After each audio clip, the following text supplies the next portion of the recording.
What's up, y'all? It's your boy Phil, Dusk Enterprises. I got you some Ace Attorney Trilogy today. I'm gonna dive right into it because we are on, or at least I am, Trials and Tribulations, Episode 2, Case 2. Did all the exploring last time, but it's time for the real event. October 13th, 9:36 a.m. District Court Defendant Lobby number 4. Hey, Nick. What is it? Something wrong? Nah, but you see all the people here? It's crazy. Oh, so check out the Masked and Mask glossy I bought. You bought this where? From the little tents in front of the courthouse. They have all sorts of things for sale. You know I'm a sucker for this kind of stuff. Oh boy. Come on, I'm guilty. Throw the book at me!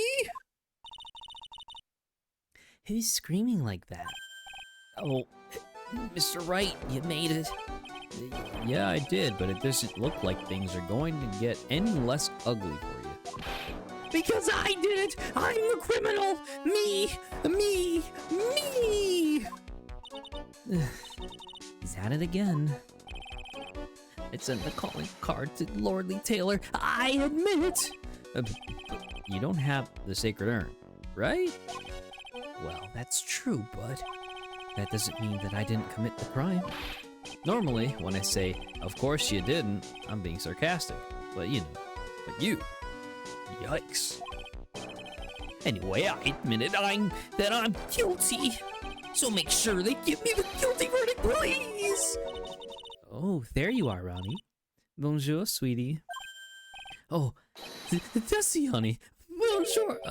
Well, actually, I don't really know why I should be speaking French to you at a time like this. Hello, Coolix. What's going on? Leave it all to me, Ronnie. I swear I'll protect you. You see, actually the thief is, me. Can I tell you something, Nicky boy? I can guarantee that my Ronnie is innocent. If he's declared guilty, I'll be ever so cross with you. So why are you smiling when you say it? Well, if you'll excuse me, I got some errands I need to take care of. I'm counting on you, Nicky boy. Good luck. Ugh. To be honest, I really don't know whether Ron is Masked and Mask or not. Enjoy the ads. But there's only one thing I am sure of. He doesn't have the sacred urn right now. Mr. Delight, it's time for you to enter the courtroom. For the time being, guess I'll have to trust Desiree.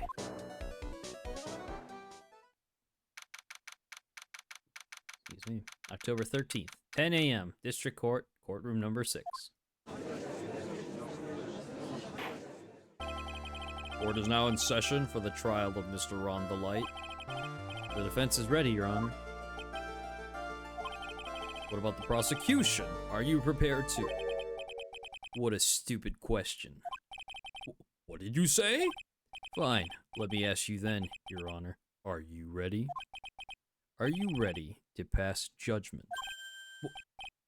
No, I'm not. I will pass judgment after I hear arguments from both sides.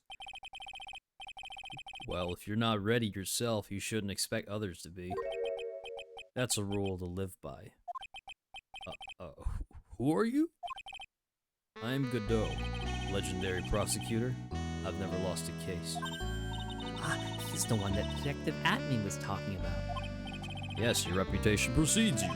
What kind of cases have you dealt with so far? Ha! None.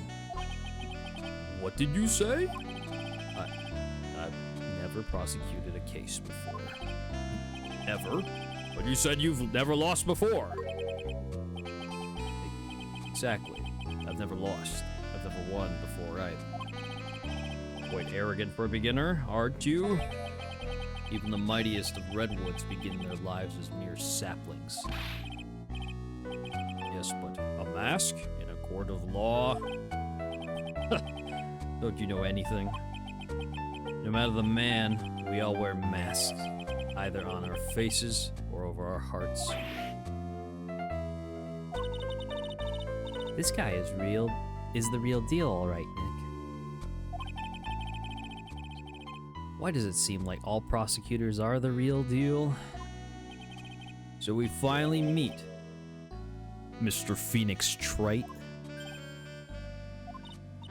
Nick, is he a friend of yours? No, I don't have any friends that call me Trite. Just who is this masked man? I return from the depths of hell to do battle with you.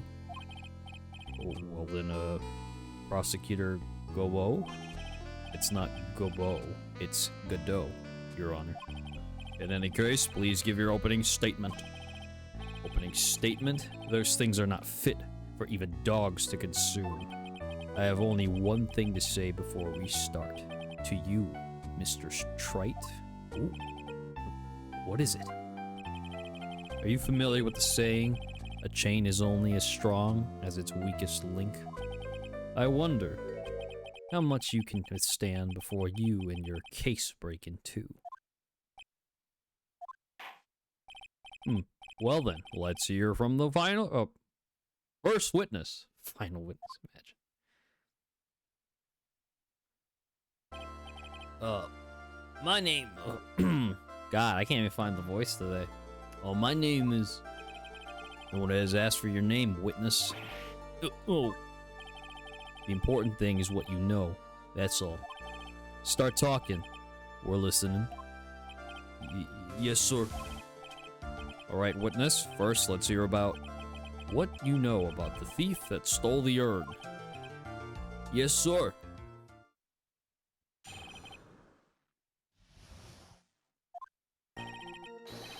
Master Mask is a master thief that first started his crime spree 6 months ago. He's so confident that he sends his calling card before he even commits the crime. This was his 5th heist, and as usual, he sent the card onto Lordly Taylor. His pattern is to always go after only the most precious art pieces. That's why we're sure it was Master Mask, sir. Fits his MO to a T. So then the actual identity of this Master Mask is... Mr. Godot, what are you?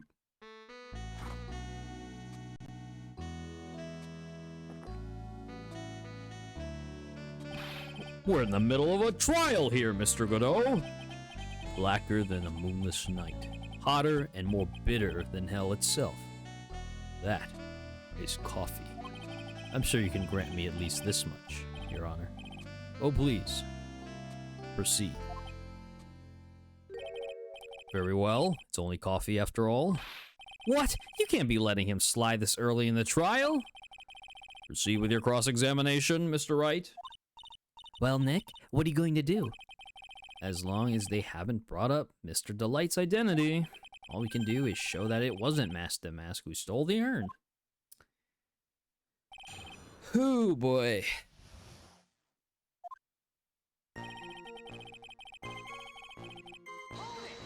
Really? Have you been involved in an investigation from the beginning? Yup, nobody knows more about the thief than me, pal. It's true, I'm a survivor. Author on thieves. An author? He's written books about thieves? I think he probably meant to say authority. The fact that this guy can slip through even my fingers shows how good he is, pal. It's easy when those fingers happen to be butterfingers. So nobody knows more about the thief than you, huh? You got it, pal. Except maybe for the thief's mom, that is. But isn't there someone who knows even more about him than the police? You don't mean Detective Zavadi, do you? Who is this person? Zavadi? He sounds German. His name is Luke Atney, sir. I guess I shouldn't have made up such a silly name for him. What the heck? I guess he's not all that famous after all. Anyway, it's true that we did manage to retrieve the last items thief stole. Oh, I see. It seems you're not the expert you claim to be. Ugh. It looks like the thief is toying with me even now.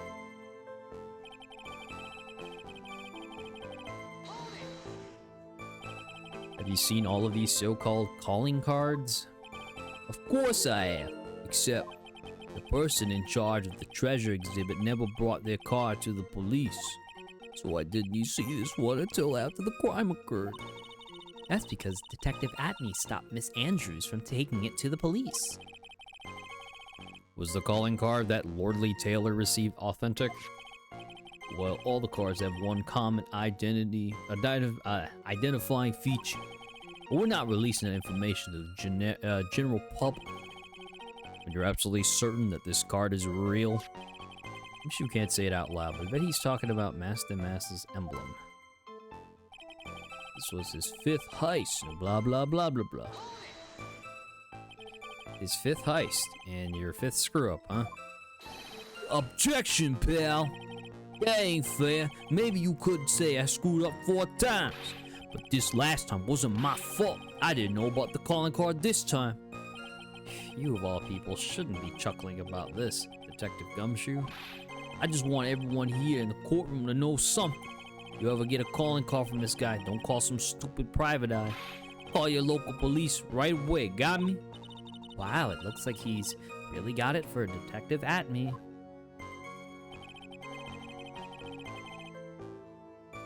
Oh, word? Art pieces? Like what, for example? Well, his first target was the famous Tear of Ammonon. What's that? Some kind of a especially salty teardrop? No, sir. It's a blue diamond. A single, rare diamond. Next was the crown of Bongora. You know, the thing you put on your head. After that was the left hand of Hades, then the portrait of Megina. Sir, Detective Atney retrieved the portrait of Megina and returned it to the museum. And the target of his 5th and last robbery was the sacred urn, right? But isn't it difficult for him to dispose of such famous art pieces? Well, we assume he must have some underworld connections. Somehow, Mr. Delight doesn't look like the type. Yeah, he's a little too sunny to be hanging out in the underworld.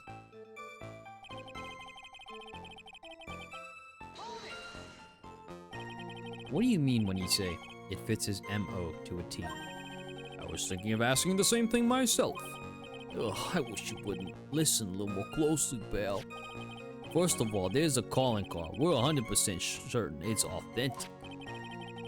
Then there's the fact that he seemed to know all about the security system. And finally, his target was an art piece. These are all part of the thief's modus operandi. And so, since this robbery seems to fit all those conditions... That's right, it means that Master Mask is behind it.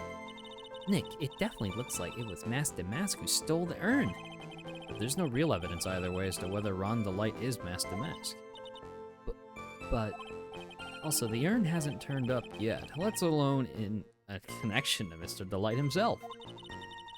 So even though we know it was Master Mask that did it, maybe for the time being, I should try to show it wasn't Master Mask that did it.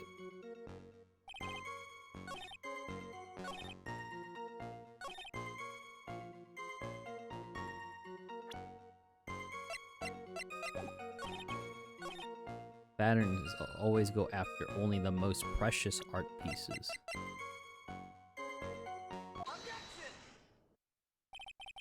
Can I ask you a little something, Detective Gumshoe? Just hearing the little in that question making me nervous. You said that he always goes after the most precious art pieces, right? That's right, pal. But there's one problem. That's not what he did in this case. The supposedly priceless urn doesn't exactly rise to the level of precious art. What do you mean? Nick, how can you say such a terrible thing?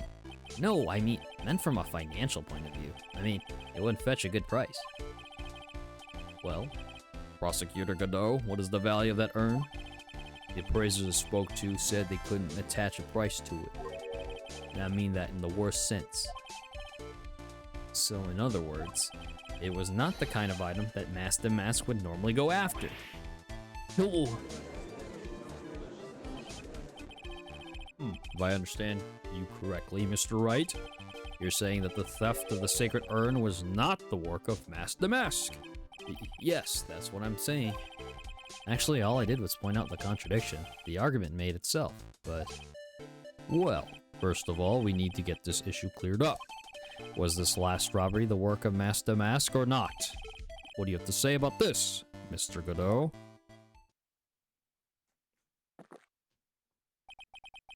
This coffee here is my own special blend. I call it Godot number 107.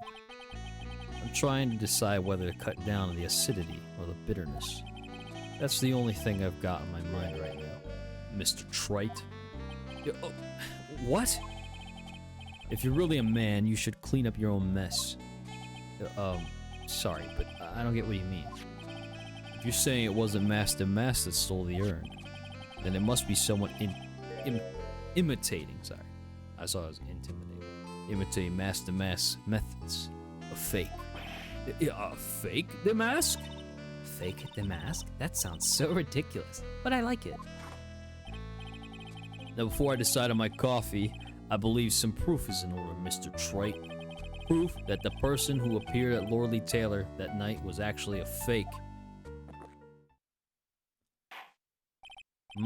Though I don't approve of Mr. Godot's behavior, his point is valid. Mr. Wright, we're waiting. Looks like I'm going to have to prove it. I need proof that the person at Lordly Taylor that night was in fact fake. The mask, sorry.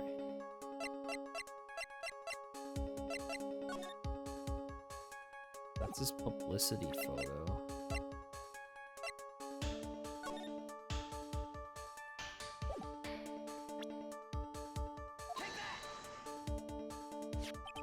The proof is right here. This looks like a photo taken by a security camera. But if you look closely, you'll notice something peculiar about it. Huh. Well then, why don't you go ahead and show us what it is? Go on, use this pointer and show us what about this picture is so peculiar. I mean, this is wild, but no, there's no... Right there. It's right here, of course. You mean Master Mask? I have here a piece of reference I would like the court to take a look at. Isn't that the publicity photo I bought this morning? The problem I have with the security camera photo is the brooch on the Mask's chest. A breach? Here, bailiff, get my steed. We need to retreat at once. A brooch, Your Honor. It's sort of a clasp for holding one's cape on. A clasp, eh? Oh, I see now. But Master Mask in the security camera photo. Ah! He has no brooch! That brooch is the same as the emblem on Damas's calling card and serves as his symbol. But the thief that broke into Lordly Taylor wasn't wearing a brooch. In other words, this Master Mask is a fake. I've been fooled again. Oh, order! It's true. Undeniably true. Detective Gumshoe, how could you have overlooked this? I'm sorry, sir. I don't know how Hey, now. If you're gonna have a pity party, invite me too. Mr. Godot, you deserve some blame in this too. How could you have overlooked such a large brooch? The brooch you're talking about? You mean this? Ah! That's Master Maz's brooch! Where did you find it? Well, I've always had a good nose for evidence. I got it at the crime scene. It was hidden in the shadow of a big female Buddha statue. Buddha statue? He must mean the Ami Faye statue. Why did you tell me about that, sir? I always put evidence away in my pocket. After all, it's the safest place for crucial evidence. This guy is one cool customer. It's a little early to be shaken up, isn't it, little lady? That friend of yours left pretty little hickeys on there, too. Hickeys? Figuratively speaking, of course. I'm referring to Rhonda Light's fingerprints. What? What? The defendant's fingerprints are on the brooch? Order! Order in the court! Mr. Godot, let's see that brooch. I've grown attached to my metallic girlfriend here. Take good care of her. It appears to have been torn off some clothing. There's a little bit of cloth left on the back. Obviously, there must have been a big struggle that night at the crime scene. Uh-oh, Phoenix, we have a problem.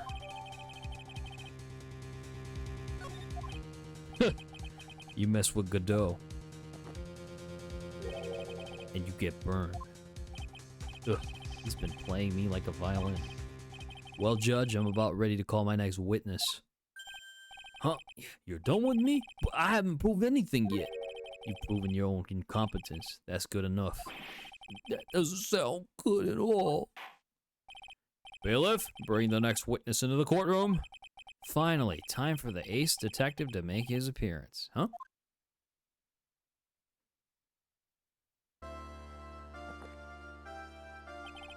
One second is one drip of the coffee pot. Let's hurry it up.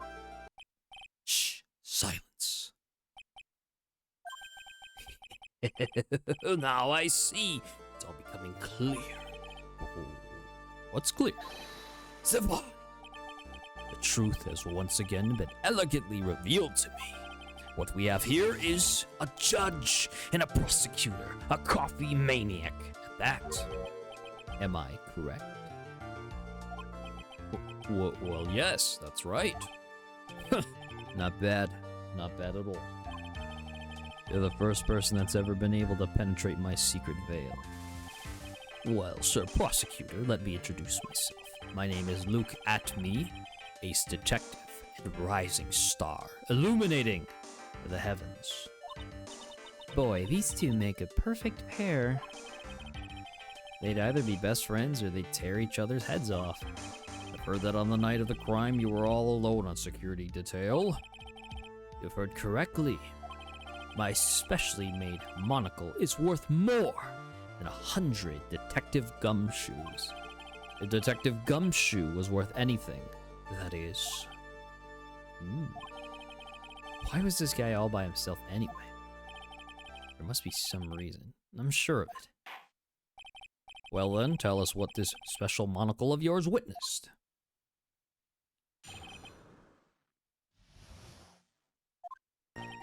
It was approximately 1 o'clock in the morning, just after the date changed. That's when my nemesis, the infamous Mask de Mask, dancingly descended upon me. Just as I began to turn, the coward struck a fierce blow upon my noble head. Darkness swallowed me before I could land a single strike. When I awoke, he was gone. 30 minutes later, I used an emergency phone to notify the police. Okay, buddy. So you didn't get a clear look at the criminal? My specially made monocle never misses a thing. However, that is limited to things that fall within my own visual range. But of course, that's only natural. I fail to see why the witness seems so proud of his performance that evening. Well, sir, old-timer, let me explain. We are not speaking of any ordinary thief, but the king of thieves, the great Mask de Mask, my arch enemy. Ooh, Zavari. Okay. That is what my instincts and my years of experience tell me. Very well. Proceed with the cross-examination, Mr. Wright.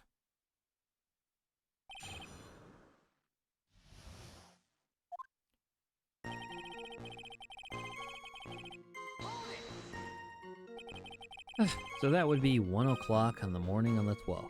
Correct. That's an impressive deduction, Sir Lawyer.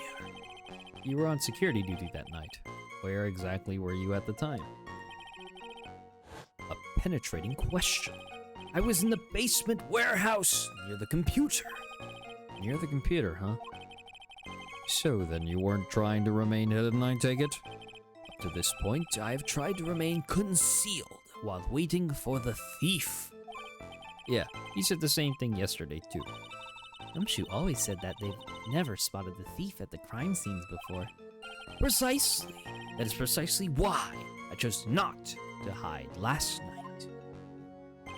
I knew that by not concealing myself, I would be putting pressure on the thief.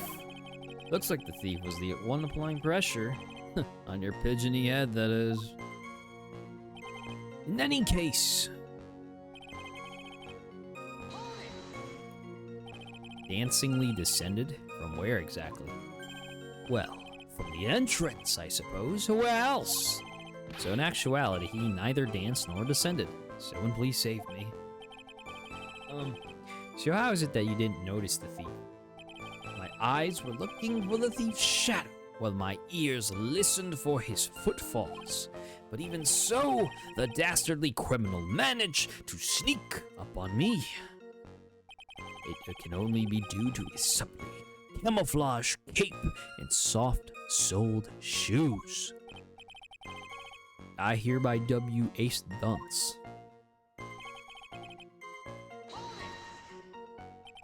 You didn't see the criminal's face when that happened? Well, that's the difficult part. How should I put it? I saw his mask. That's all that I can recall. That's not a very solid as far as testimony goes. However, fortunately, I had my third monocle, the security camera, at the ready. Captured his image perfectly. This should be sufficient, I believe. Well, as long as this photo is authentic, I don't see a problem here. Well, Mr. Godot, do you have a problem with the photo?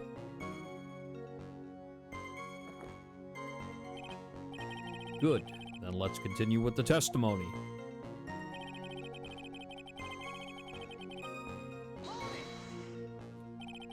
Attacked and knocked unconscious, and you weren't able to do a thing? That's certainly some very impressive detective work. Well, Sir Lawyer, have you ever been suddenly struck on the head? Huh? Well, actually, yes, by a fire extinguisher. And what happened? I was knocked out. And you lost your memory too.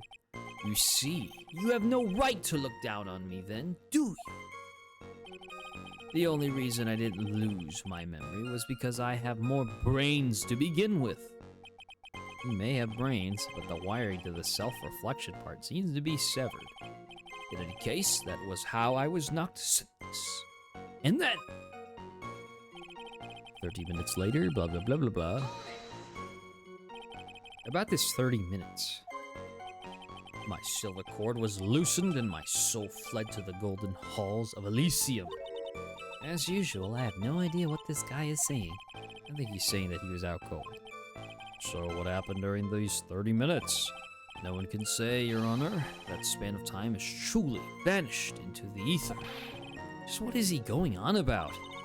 There's something suspicious about Detective Atney. How could he not have noticed when the thief came in? Also, he says he was knocked unconscious before he could fight back. That can't be right. It contradicts the evidence. Huh? Which piece? The real question is, why would he tell such an obvious lie?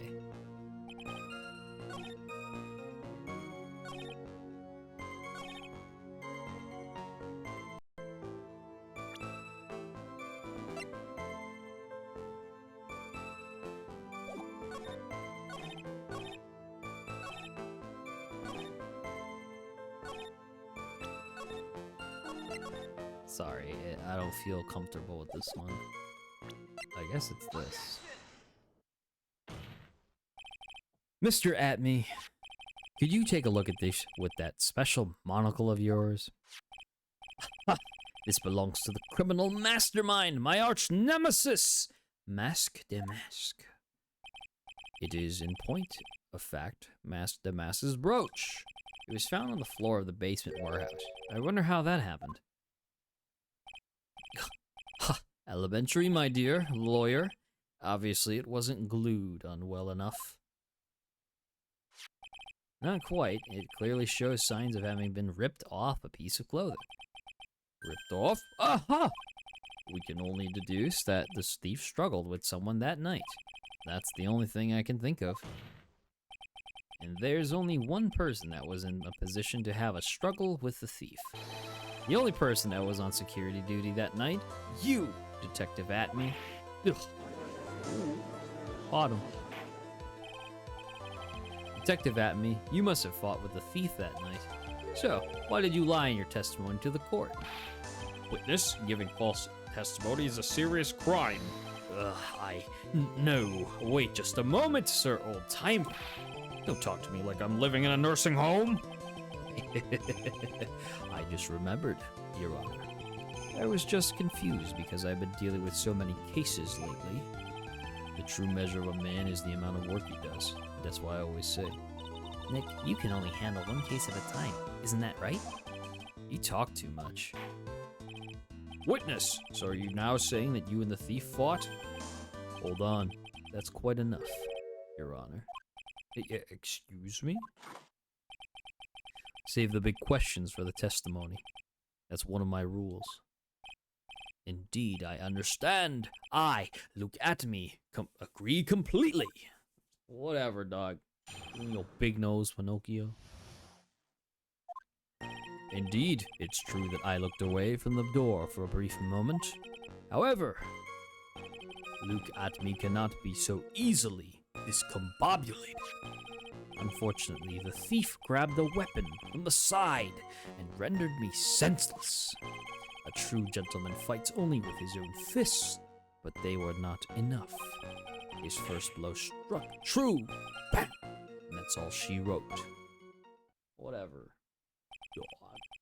So in the end, you did catch a glimpse of Masque de Masque? Correct. It was during his third crime that he struck me from behind. It seems that my memory has become a tad jumbled, so to speak. Well, that's certainly understandable. I myself always get confused about which testimony goes with which case. That can't be good.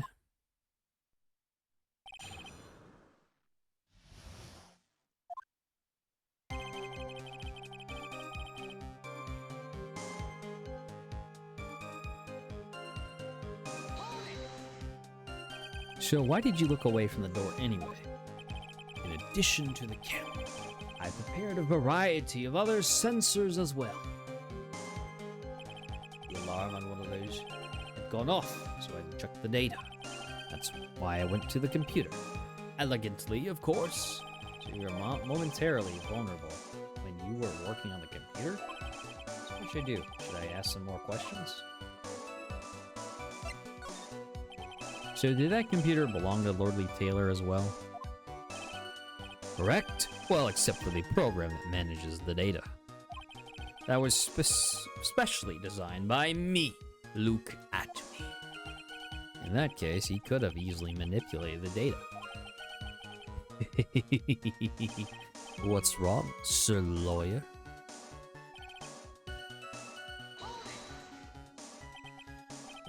What does that mean, discombobulated?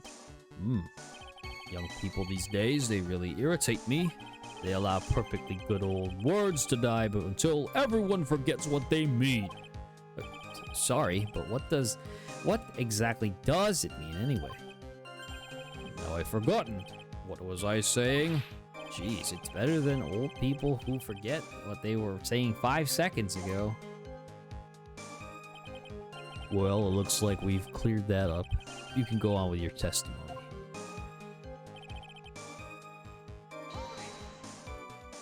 What do you mean by a weapon from the side?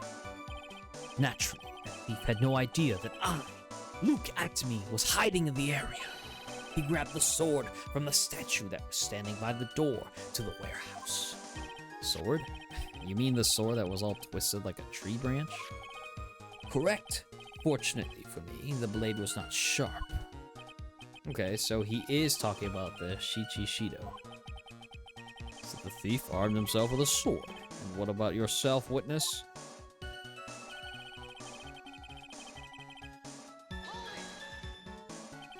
You had that much faith in your own fighting abilities? But of course, in college I was the second in charge of the boxing club. I'm sorry if I failed to find that appropriately impressive. However, my opponent in the ring this time was my arch nemesis, Mask the Mask. This guy's a real piece of work.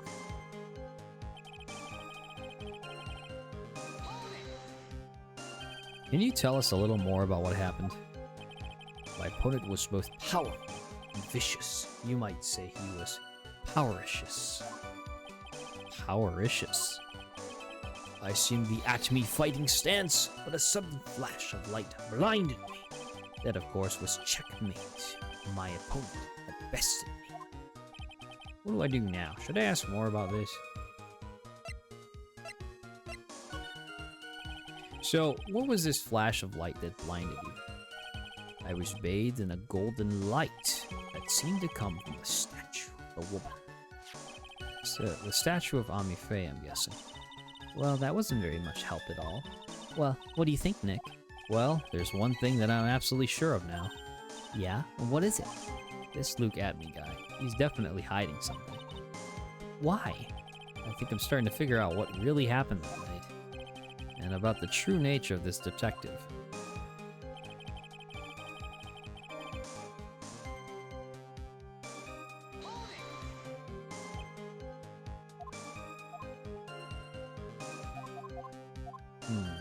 About the sensor.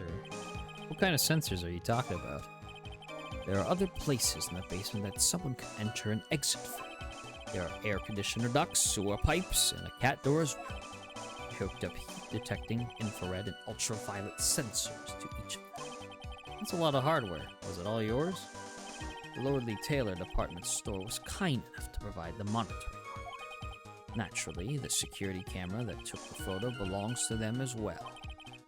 But he couldn't have rigged the equipment. Huh. Has that cleared up any doubts you had about me, Sir Lawyer? Okay, so the computer for sure.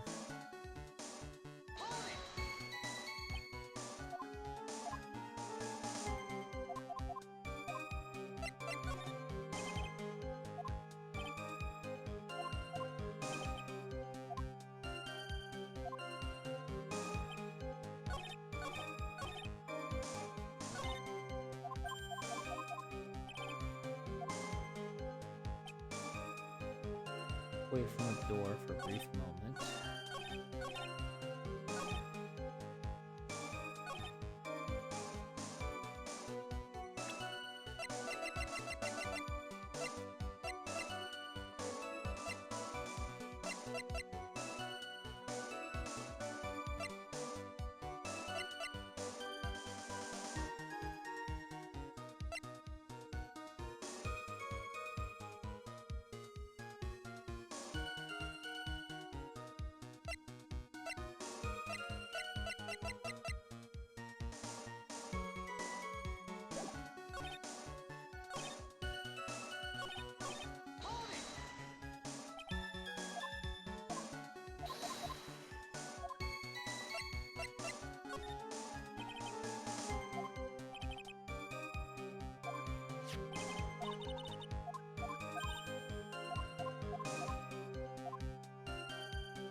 This one is definitely a little more difficult. Hold on. Indeed, it is true.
It's not this one.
The true nature of this detective.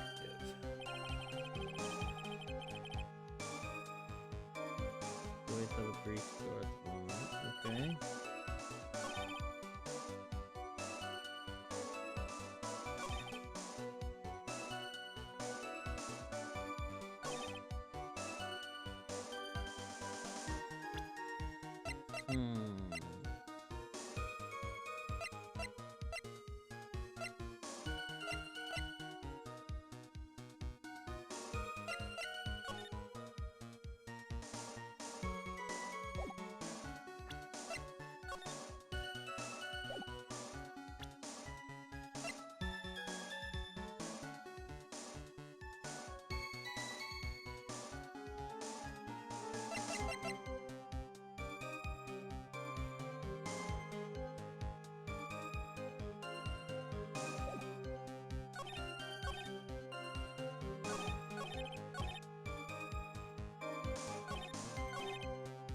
Gotta press a little more. Blah, blah, blah. It's a waste of time.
Give me a second. I'm gonna figure this one out. Okay. So, my thought process is this camera data, based on the information we have right now.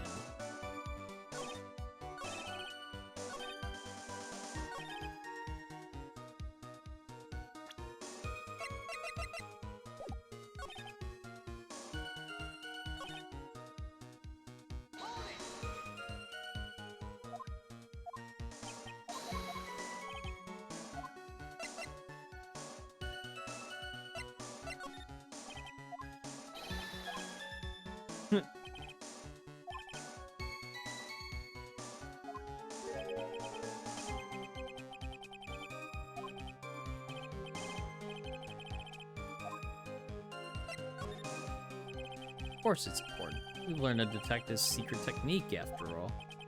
Yes, indeed. I'll remember to use it if I ever take a walk alone late at night. What the heck is he eyeballing me like that? It's creeping me out. Now then, witness, we'll go ahead and add that secret information to your official testimony.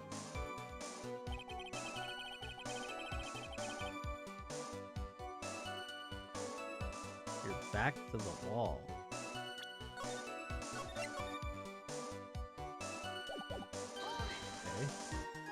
Okay. Where is this third eye you're talking about? Oh, it's right between my right and left eyebrows. It's quite invisible to the unenlightened. You may call it the forehead, if you like. Why didn't you just say that in the first place? Sir Lawyer, it looks like the creases in your own forehead are getting deeper. So, Mr. Adney got hit on the forehead then. That's what he says. Kind of funny about that. Actually, so do I. Well, what are you thinking, Nick? Well, there's one thing that I'm absolutely sure of now. Yeah? What is it? This Luke Atney guy. He's definitely hiding something.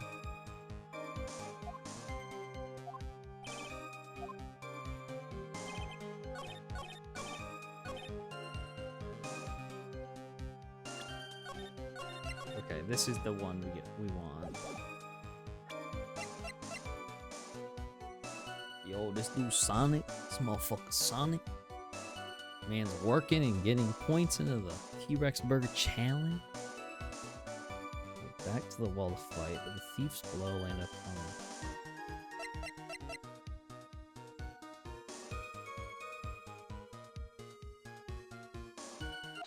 There we are. Detective Atney, your testimony is crumbling like a house of cards. What fun is this, Sir Lawyer? It is truly a pleasure to cross swords with you. And now once again you have thrown down the gauntlet at my armored feet.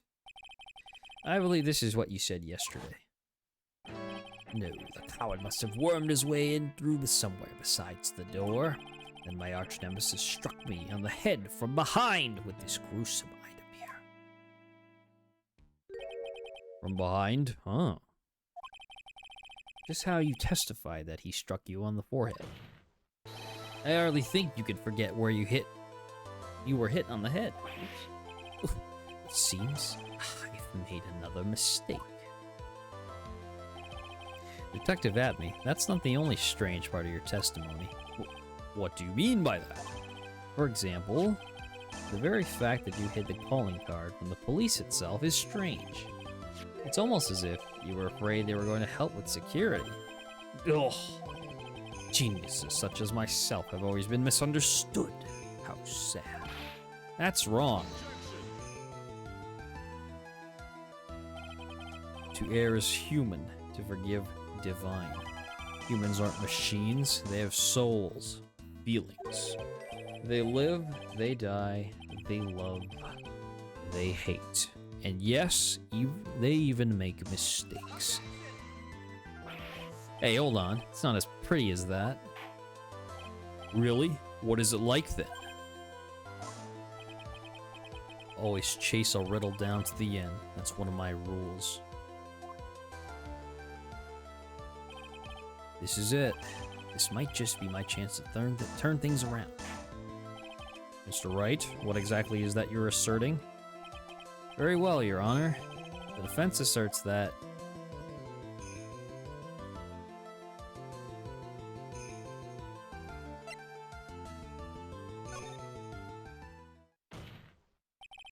the answer is simple. It's all clear to me now.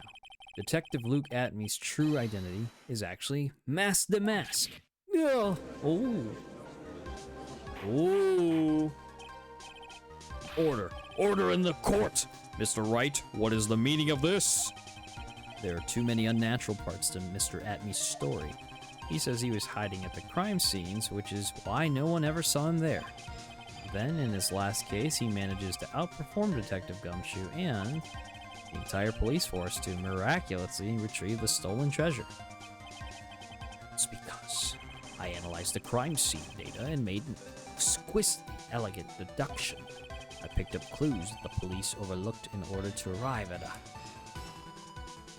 Oh, please. The explanation is far simpler than that, Detective Atney.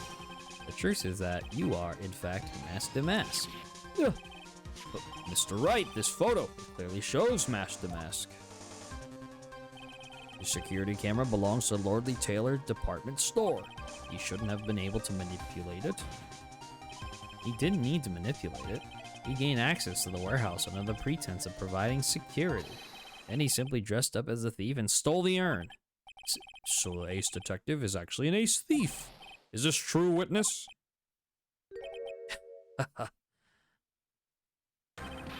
Oh my lord. I don't think it's that easy. The master's MO is pure genius, and so am I. Look at me, ace detective. You're very clever to have come to such a conclusion. I am impressed, sir lawyer. What? Witness, you're admitting it? Nick, now's your chance. Yes, time to put the last nail in this guy's coffin. Detective Atney, when you assume the thief's identity... Oh.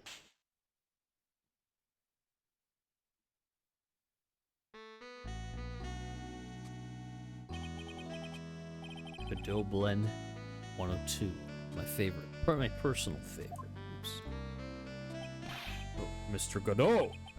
The ace detective is actually an ace thief. I smell a best-selling novel. There's only one problem. It simply isn't true.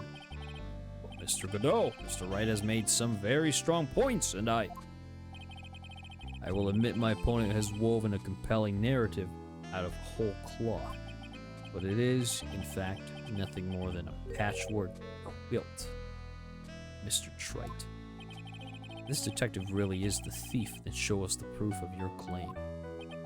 But it had better be as hot and as perfect as the coffee dripping down your face. Well, Mr. Wright, don't just stand there. This court would like to see this decisive proof you have. Quickly! Ugh, God. Huh? Yes, of course. What's the big rush? Are you alright, Nick? Admin looks pretty rattled right now. I'd like to finish this right now if I can, but can I really do it? The decisive evidence that proves Mr. Luke Atney is in fact Mask the Mask.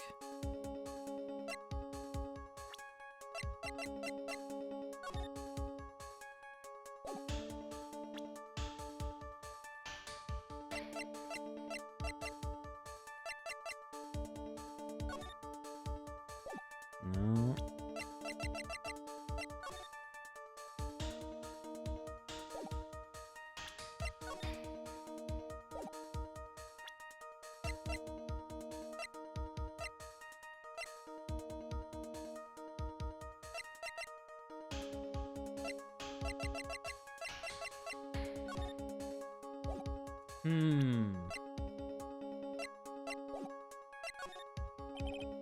As usual, defense comes prepared, Your Honor.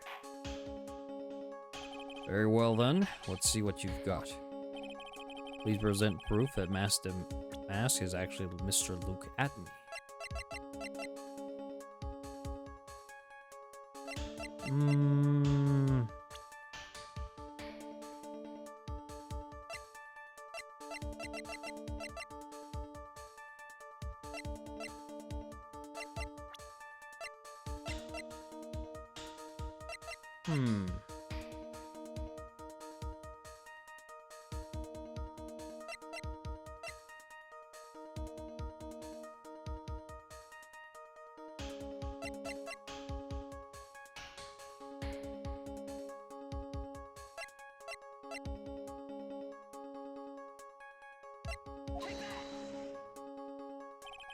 Here's your proof.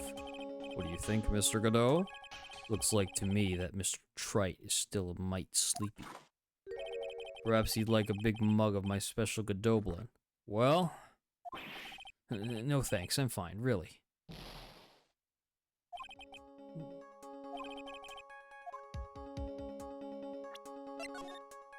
I figured it was one of these ones.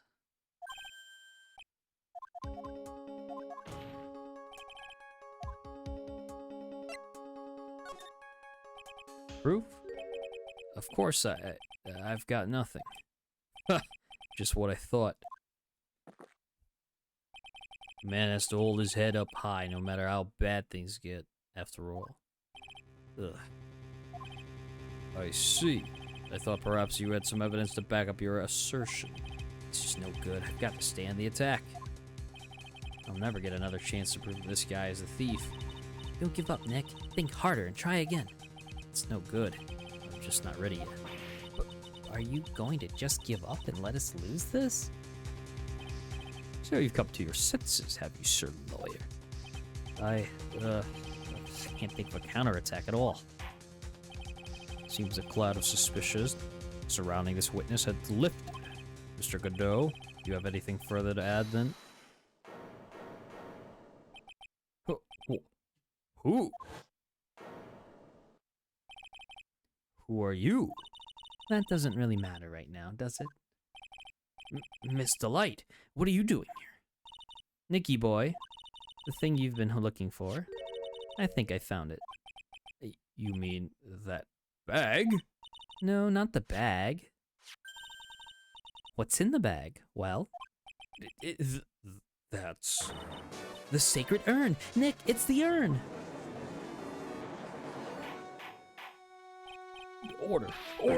Order! You... Madame! That urn! Where did you find it? You'll never believe it. It was in the office of Mr. Fancy Pants Ace Detective, Luke Atme. Oh, Desi, you're the best! Oh, jeez. Has pink splotches all over it. Well, how do you explain that one, Mr. Atme? Even you are going to have a hard time weaseling out of this one. Pathetic. Mr. Godot, do you have something you wish to say? Yes, Your Honor. It simply amazes me how quickly times change. In the old days, a man was to be taken at his word. It's truly sad. You're still denying that Mr. Atme was involved? Before casting aspirations at Detective Atme, consider the young lady here. Your name is Desiree. Desiree Delight. Is that correct? Yes, what about it? How charming. The lengths that a woman is willing to go to save her husband is truly inspiring. What are you insinuating? As the wife of the criminal, you could have discovered that stolen urn anywhere, including the office of the good detective here. So you found the urn. What does that prove? It certainly doesn't prove where the urn was before you found it. What?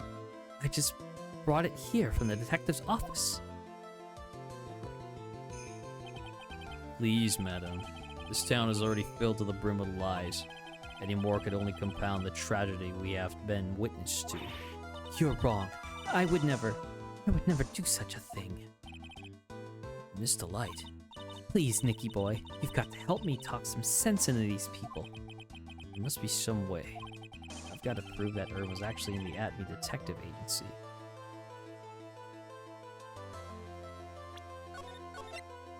Oh boy.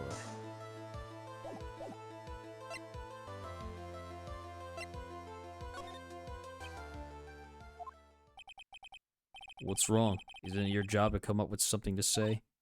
Nick, come on, it should be easy to prove. After all, we checked out that bag, didn't we? You're right. I remember doing that. Whatever was in there, it was hard and round. Smooth, too. Yes, it must have been the urn. It must have. But I never actually saw it with my own eyes. Atme walked in just when I was about to have a look at it. So even if it was the urn in there, I can't testify that it was... It was. Oops. You're right.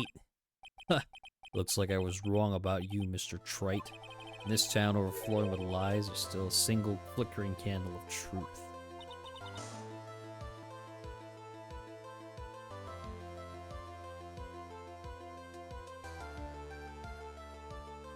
Nicky boy.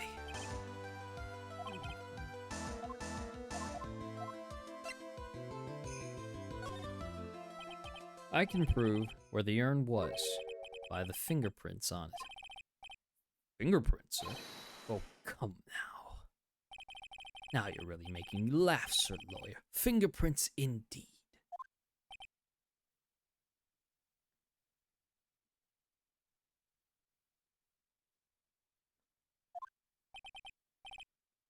May I go on?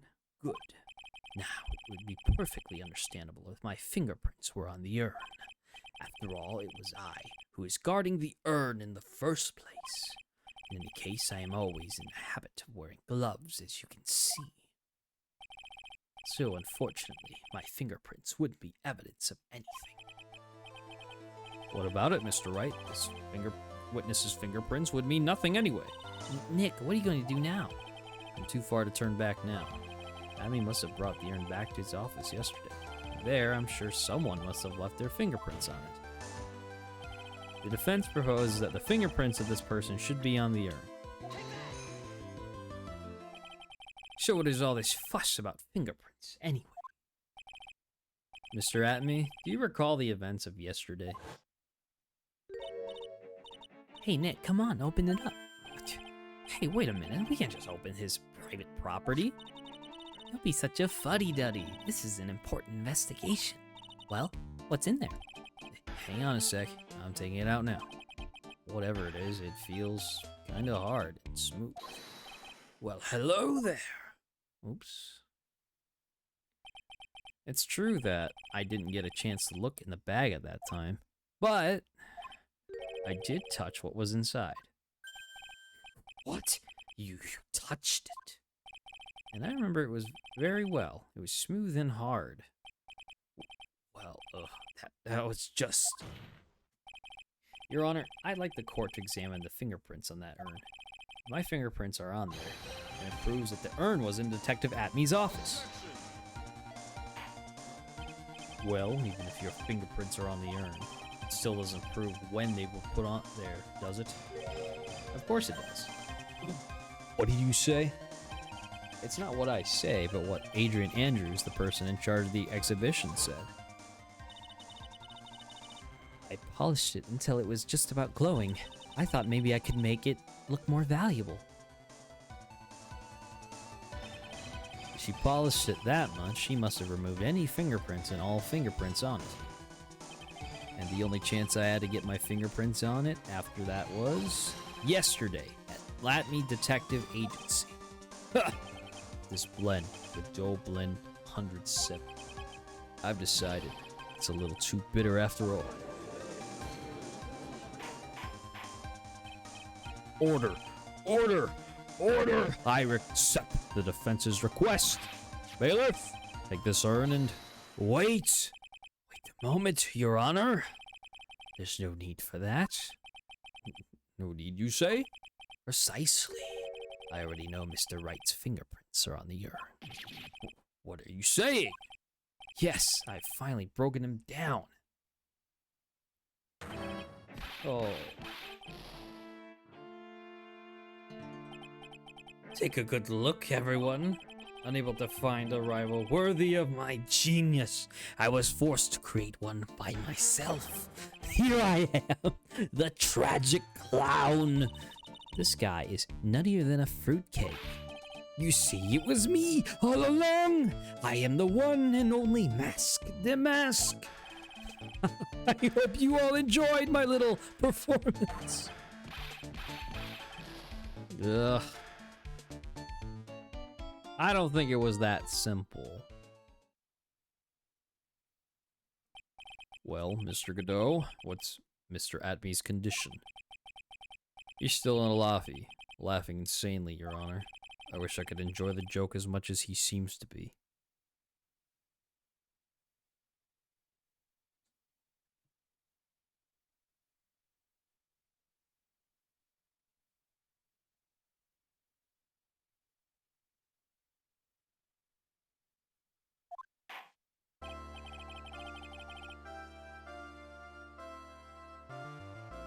Well, it looks like the matter has been settled. It came perilously close to besmirching the record of an innocent young man. Besmirching him with the title of thief. Nick, you were right after all. Yeah, I guess Mr. Delight really wasn't the thief. The court finds the defendant, Mr. Ron Delight.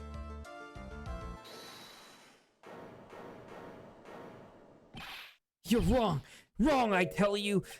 I mean, not exactly wrong so much, but actually not right is what I was really trying to say. Oh no, he's not. This can't be happening. Thief.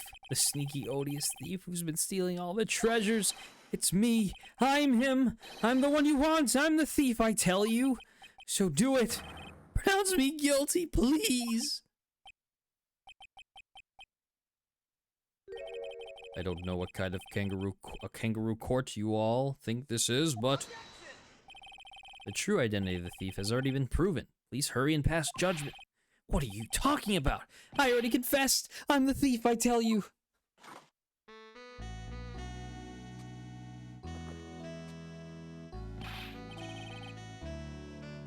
Mr. Godot, don't just stand there drinking coffee. Hey there, Mr. Thief. Yes, sir? If you're really a man, then clean up your own mess. I'm sorry. I'm afraid I just don't have any idea what you mean. If you are Master Mask, then prove it. That's what it means. Yes, sir. I'll be happy to. He says he'll be happy to, Nick. It's kinda cute. He's 100% committed to his fantasy. Good boy. Just remember one thing. A boy only gets one chance in his life to become a man. I know that. I won't fail, I swear. Okay then, talk. We're all listening. Oh well, let's all have a listen to this confession.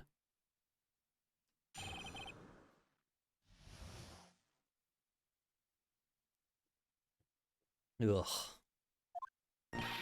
The truth is, I've been Master Mask all along. I mean, you can't prove that I'm not actually Master Mask, can you? I don't have an alibi for the night the urn was stolen, after all. I donned my costume that night and dancingly descended upon the scene of the crime. Look, you can see right there in the photo. That's me. As for my brooch, I snagged it on the door handle, and it got torn off, that's all. What? I don't like the direction this trial has taken. This is how every trial goes, at least with me anyway. Huh. You're doing great. Stop it, Mr. Godot. You're embarrassing me. Like I said, you're only going to get one chance to testify, alright? But if you make it through this with flying colors, I'll keep my promise too. Make sure you stay locked up in prison as the one and only true Master Mask. Thanks so much, Mr. Godot. I'll do my best. Alright, Mr. Wright, I'm afraid it's time for the cross-examination. I feel it too, Phoenix.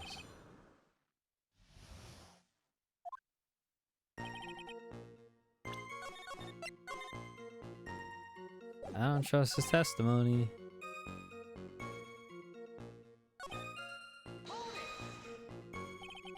You got no alibi? I've been a judge for a long time, and this is the first time I've ever heard a defendant brag about having no alibi. But I tell you I was in Lorley Taylor that night. No, that's too vague, even for me. To be more precise, I was down in the basement warehouse. Hold on. What is it, Nick? Where was Ron Delight when the crime happened anyway? We can prove that he had an alibi after all. This case will be a piece of cake. Well, you're right, but... You think you can prove that? Wake up and smell the coffee. Well, I think I can. Mr. Wright, do you have any evidence that shows the defendant has an alibi?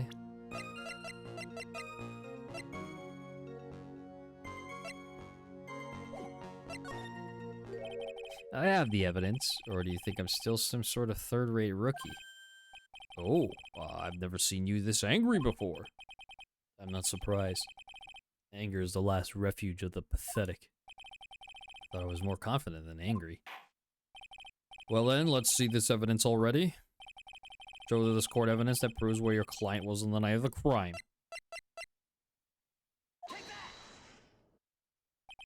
Mr. Delight, this wallet belongs to you, correct?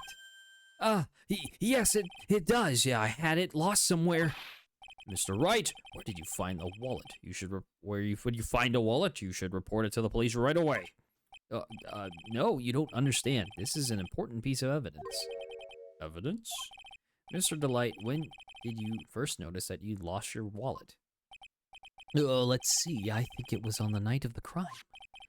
I know I still had it when Desi and I went out for dinner. This wallet was found at approximately 1 a.m. at KB Security Headquarters. What? Surely you're not serious. Yes, I am serious. This proves that Mr. Delight was in fact at KB Security that night. No! Oh boy. I wonder where this is gonna go. So the defendant was at KB Security at 1 o'clock in the morning, and that proves that he has a watertight alibi. No. Furthermore, considering the distance between Lordly Taylor and KB Security, it would have taken 30 minutes to get there by car, according to Larry anyway. Well, Mr. Godot, do you have anything to say? Stop drinking that coffee! Come on, Mr. Thief. Don't let this guy beat you. Tell him why he's wrong. You're the only one who calls me thief, Mr. Godot. All right, I'll try. I'll do it. I will. He's really got Mr. Delight all worked up. Yeah, he's like a kid at his first day of school. Ugh. Look, it's just ridiculous. Why would I have dropped my wallet at KB Security? Someone must have planted it there to make it look like I was there, not at the heist. Planted it there? He's really reaching out. Mr. Delight, you probably dropped your wallet when you took it out to use this, didn't you? That key card to KB Security CEO's office. No. Huh. That was a pretty good try, Mr. Trite. Unfortunately, you've overlooked one small thing. What? Motive, of course. Why would this thief go to the KB Security in the middle of the night anyway? Well, Mr. Wright, it looks like you need some more evidence after all. Ugh, stupid kid. Now then, let's see your evidence. The evidence that shows why Mr. Delight went to KB Security at 1 a.m. that night.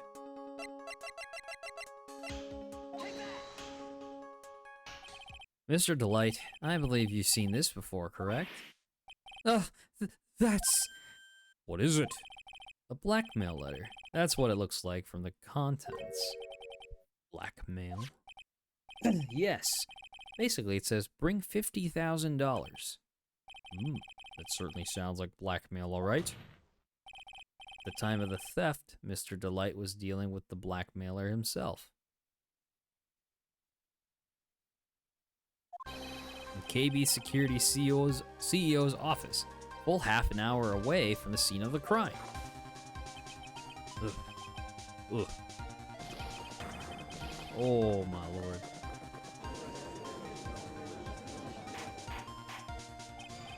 Order! Order! Order! So, when the theft of the urn occurred, the defendant was at KB Security.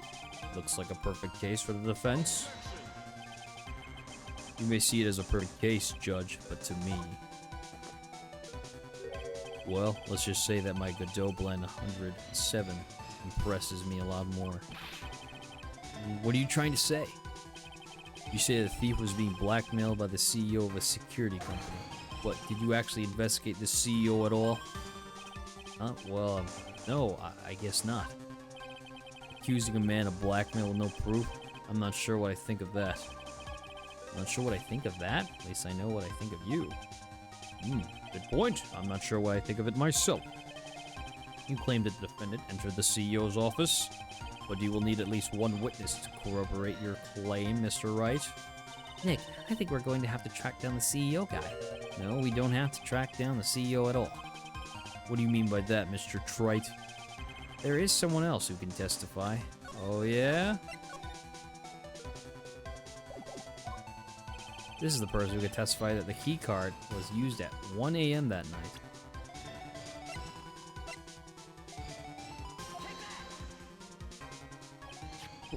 Who is this useless-looking young man? You don't remember him, Your Honor? Not exactly. Just looking at his picture makes the bile start to rise in my throat. It looks like he doesn't remember the case from 2 years ago. He probably blocked out that memory on purpose. Anyway, this man was working as a guard at KB Security that night. Oh? The question at hand is this key card. Yep, that's the key card they use in the building at work. According to the serial number, this one is for the CEO's office. You need to get it into that room, and every time you use that card, it leaves a record. Yeah, it tells you exactly who entered the room and when.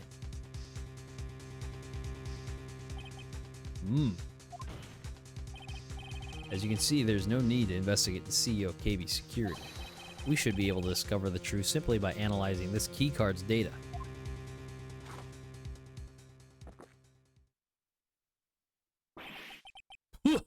Oh.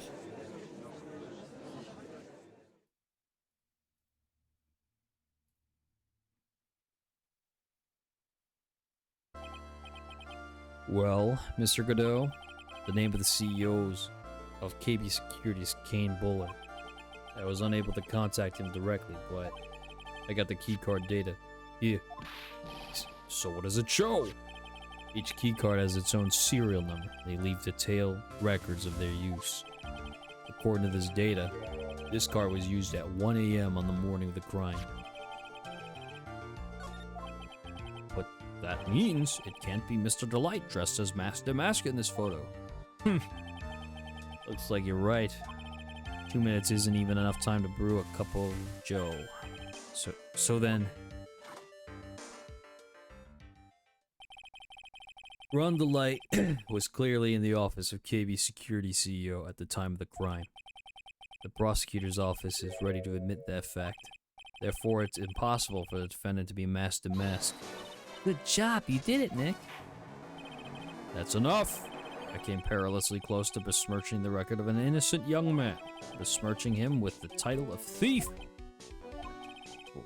What's wrong, Your Honor? I'm ready to pass judgment, but before I do that, do you have any further objections? No, Your Honor. Very well. The court finds the defendant Mr. Ron Delight.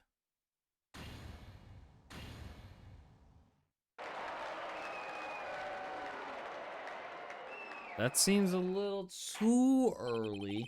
Court is now adjourned. October 13th, 2:24 p.m. District Court, Defendant Lobby Number 4. Nick, you did it. You were right after all. Actually, I'm a little bit ashamed of myself. Nicky boy. Oh, Miss Delight. I knew you could do it. I believe in you all along, Nicky boy. I don't know how I can ever repay you. Ugh, shucks. Thanks, Miss Delight. I just know I'm blushing. Congratulations, Mr. Nick. Oh, pearls. I've got a bad feeling about this. Who is this woman? Oh, she's nobody. She's just, You're blushing. How dare you do this in front of Mystic Maya? You should be ashamed of yourself. Ouch! She slapped me. Pearly, this woman is Miss Desiree Delight. She's our client's wife.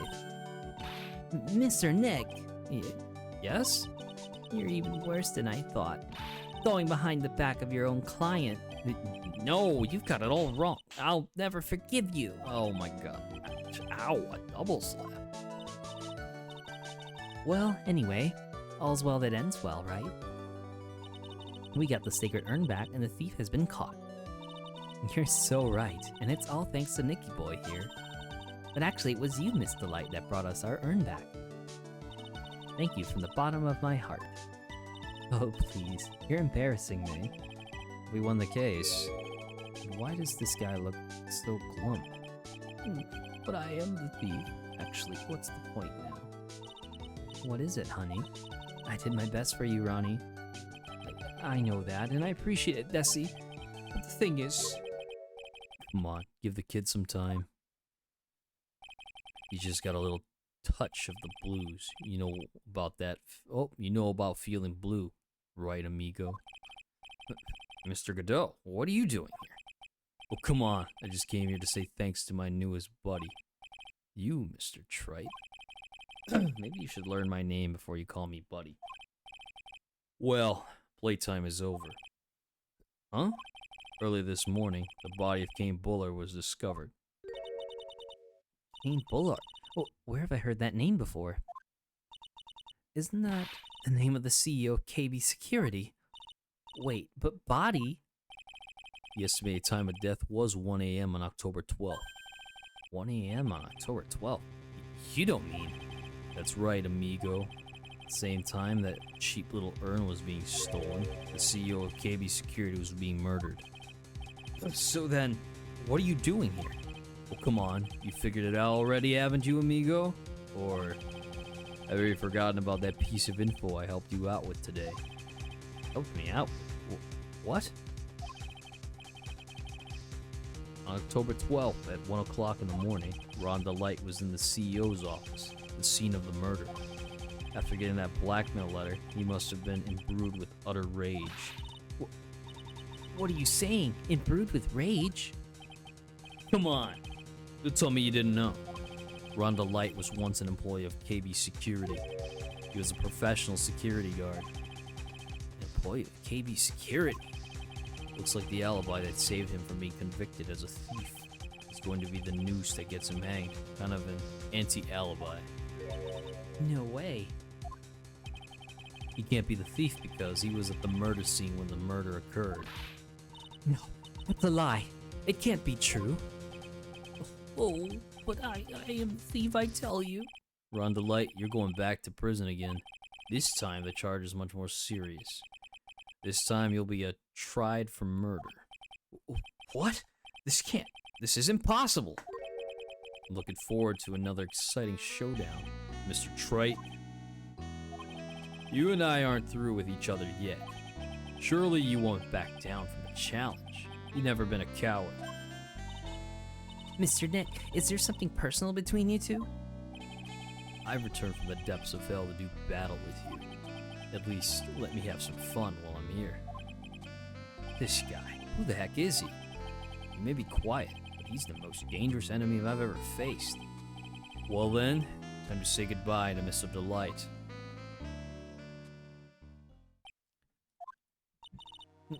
Nick, how could this be happening? Right in front of our very eyes, our client has been arrested for murder. And the one who established his presence at the scene was me. Oh. Oh no. Arrested for murder on the very same day he's declared innocent of larceny. What the heck's going to happen next?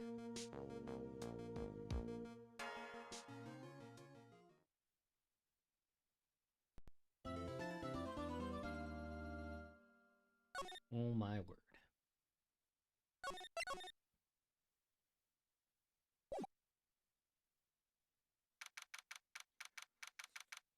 This is rough. October 13th, 3:02 p.m., Wright and Cola offices. You know, I'm glad we found the urn and all, but poor Mr. Delight got arrested again. Well, supposedly, Mr. Delight was in the CEO's office when the murder occurred.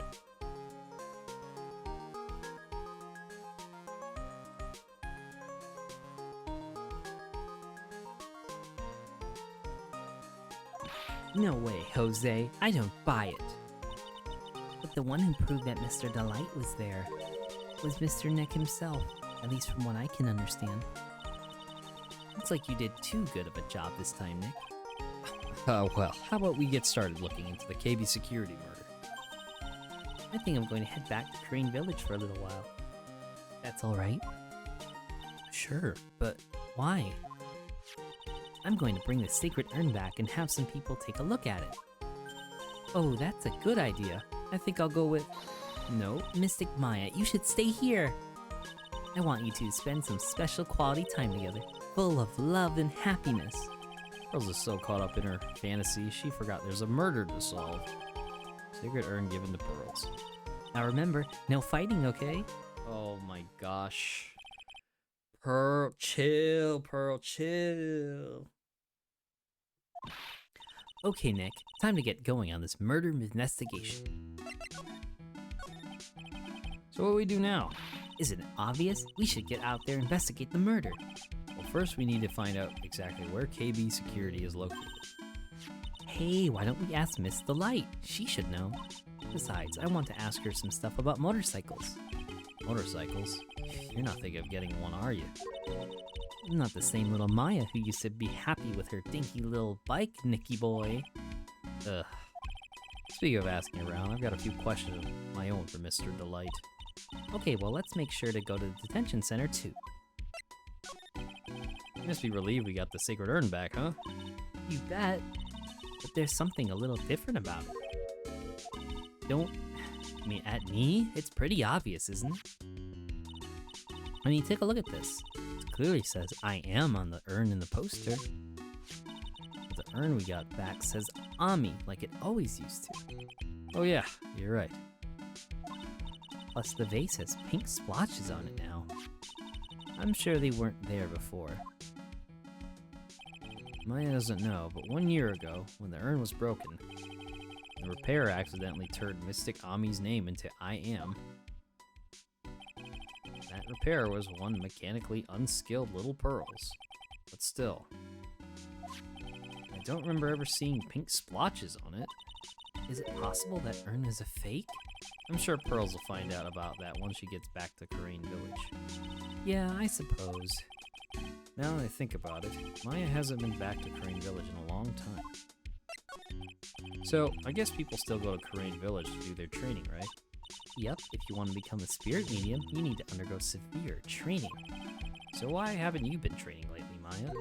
Well, lately I've been thinking of heading to a channeling dojo to do just that. A channeling dojo, huh?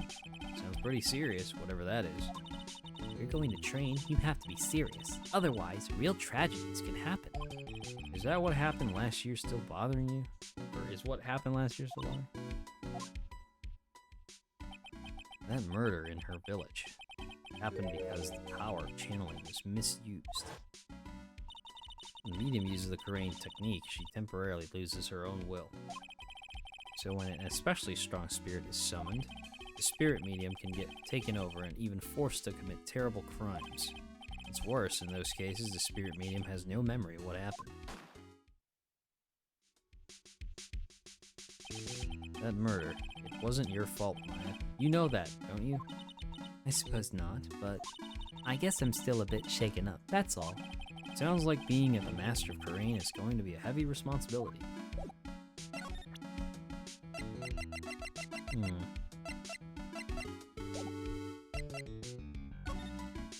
Alright, I'm gonna take a small break here to get up and walk around. So I will check back in shortly, in just a little bit.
Alright, y'all, what's up? I'm back.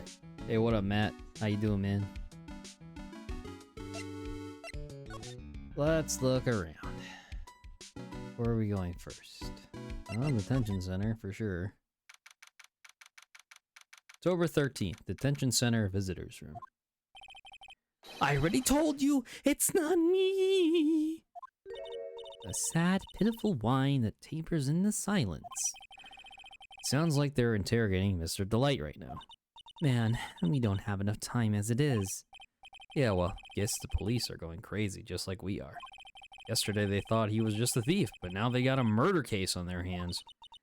I guess you're right. That guard over there looks a bit on edge, too. Come on, we'll just have to come back later.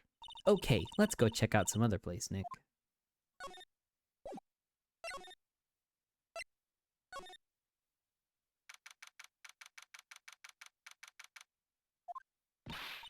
Oh, Nicky boy, Maya. Miss Delight. All I wanted to do was help my dear Ronnie. Yeah, but I guess it ended up hurting his case. Don't say that, Nick. She doesn't need your help beating herself up. Hey, Nicky boy, please, please help Ronnie. He's not a killer, I swear. My Ronnie wouldn't hurt a fly. I got some Wendy's. You got some Wendy's, bruh. No T-Rex burger, though? Thanks for putting points in the T-Rex burger challenge. Nah, that's okay. That's too much cholesterol for anybody, I gotta say. Alright, I'll poke around and see what I can find out. Really? Are you serious? Oh, I'm so happy. I knew asking you for help was the right thing to do. I don't know what I can do to help anymore. I have no idea Miss Delight has such a vulnerable side. Bacon double cheeseburger, large fry, and a large... Damn, he eating good. Dave double, though, I emoji? Nah. Listen carefully, Nicky boy. My Ronnie would never, ever kill anyone. It's just not in him. I don't think he would either, Nick. Yeah, but you have to admit, he's got a bit of a temper to him. Not that hard to imagine him just snapping and screaming, "Please die!" He would never say that. Anyway, Miss Delight, he might not be a killer, but he's still going around saying that he's a thief. I already told you, that's just a fantasy for him. Miss Delight, I hate to say it, but you're the one living in a fantasy world. What? How dare you say that to me, Nicky boy? I know everything about my Ronnie. We don't have any secrets between us. Ronnie isn't the thieving type. He's so honest that he wouldn't even sneak a nap. He's so honest that he wouldn't even steal a glance. A thief. The very idea. I guess I just don't get it. Huh? Get what? I just can't understand how they can be so different and yet be such a happy couple. Yeah, they sure are different. Come on now, Nicky boy, it's not that mysterious, is it? It was love at first sight. For me, anyway. Oh, what? For you? I hate these kinds of people more than anything. You mean ace detectives? No, I'm fine with ace detectives. Oh, so then you must mean thieves. No, they're alright too. I just hate thieves that pretend to be ace detectives. There's nothing I hate more than cowardly men. By the way, why did you go to Detective Atmey's office anyway? Well, as the trial went on, I started to get more and more anxious. I went there trying to find out more about the real criminal. The real criminal? Yes, obviously, the real Mask Damask is not my Ronnie, right? Yeah? And Detective Atmey knew more about Mask Damask than anyone else. They mentioned him on a Great People Around Town segment on TV. So then, you went there to ask him some questions? That's right. I'll do whatever it takes to save my man. His secretary said, the ex-detective isn't in right now. But I forced my way past her and into his hideout. I wouldn't exactly call that office of his a hideout. That bag was sitting right there on top of the table. Oh yeah, we saw that bag there yesterday too. Yeah, snooping around. There's nothing lower than someone who would try to pin a crime on someone else. Miss Delight, do you know about KB Security? Don't be silly, of course I do. That's where my Ronnie works. So she thinks he can still, he still works there, huh? And yet, according to what we heard today, come on, don't tell me you didn't know. Ron DeLight was once an employee of KB Security. He was a professional security guard. Ron quit. He doesn't work there anymore. It looks like Miss Delight doesn't know. KB Security is only about 20 minutes away. By motorcycle, that is. Larry told me it takes 30 by car. Well, I have to admit I tend to fly pretty fast on my bike. To make it to KB Security that fast? Are you sure you aren't literally flying? Why don't I give you a ride sometime? Or better yet, how about now? No, I'll pass. Thanks. Why don't you just tell us where it is and we'll go ourselves? What a scaredy cat you are, Nick. Mr. Light told us the location of KB Security. Okay, let's head over there right away, Nick. So what is it really? Was it really love at first sight when you first met Mr. Delight? Well, maybe not at first sight, but Ronnie saved my life. Saved your life? I was at work one day when two robbers suddenly rushed in. Well, I'm not the kind to just curl into a little ball in a corner, so I fought back. Robbers? Yes, they took me hostage. I was so frightened. They were both carrying these huge knives, and I broke down in tears. Yeah, I would too if I were in that situation. Oh, I think I get it. Did Mr. Delight come running to save you? Yes, exactly. I remember he looked so handsome in that guard uniform of his. He went right up to those two knife-wielding robbers and screamed in their faces. What?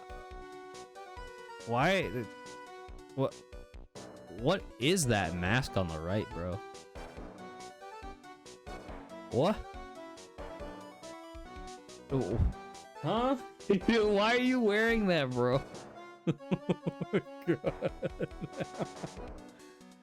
Bro, what is that? Imagine trying to rob someone and you don't even like, hide your face completely. Bruh. That ski mask is pretty gnarly though, I'm not gonna lie. Oh man. You fight a better. Bro is not even surprised at the security guard. He's more fighting for his life in that plastic bag, bro. Oh my God. Oh, it's too good. Oh my goodness. Yeah, he definitely gonna suffocate wearing that. Please stop it, he screamed. I could see the robber's faces turn pale. That high-pitched shriek of his does have a surprisingly strong effect on people. Then, crying and swinging his arms like crazy, he attacked the two robbers. All by himself, he came to save me. A total stranger, all by himself. He was so scared that he was crying and shaking, but he still risked his life for me. Wow, that's a great story. Yes, he may not look it, but in a tough situation, there's no one better. That's why I fell in love with him like I did. That's so romantic. I fall in love too, I guess. Nick, I hope you'll do the same for me if I ever get taken hostage. Bruh, did you not see 2 cases ago? With Maya, that possibility always seems to loom in the not-so-distant future. Ugh.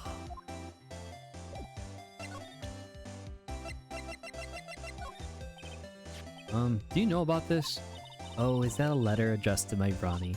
Sorry, but I hate it when people poke their noses into other people's business. Looks like Miss Delight doesn't know about it, which means she has no idea that her husband was being blackmailed. That's Ronnie's wallet. It was found at KB Security on the night of the murder. Ronnie and I went out to dinner early that evening. I'm sure he had his wallet with him then. So it's true then. He must have dropped it at the crime scene.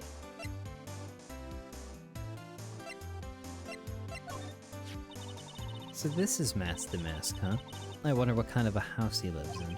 Who knows? Maybe it's exactly like this one. Or this house. You're so funny sometimes, Nicky boy. But if I was famous thief, I'd live in a great big gorgeous mansion. And be sure to tell that to your husband.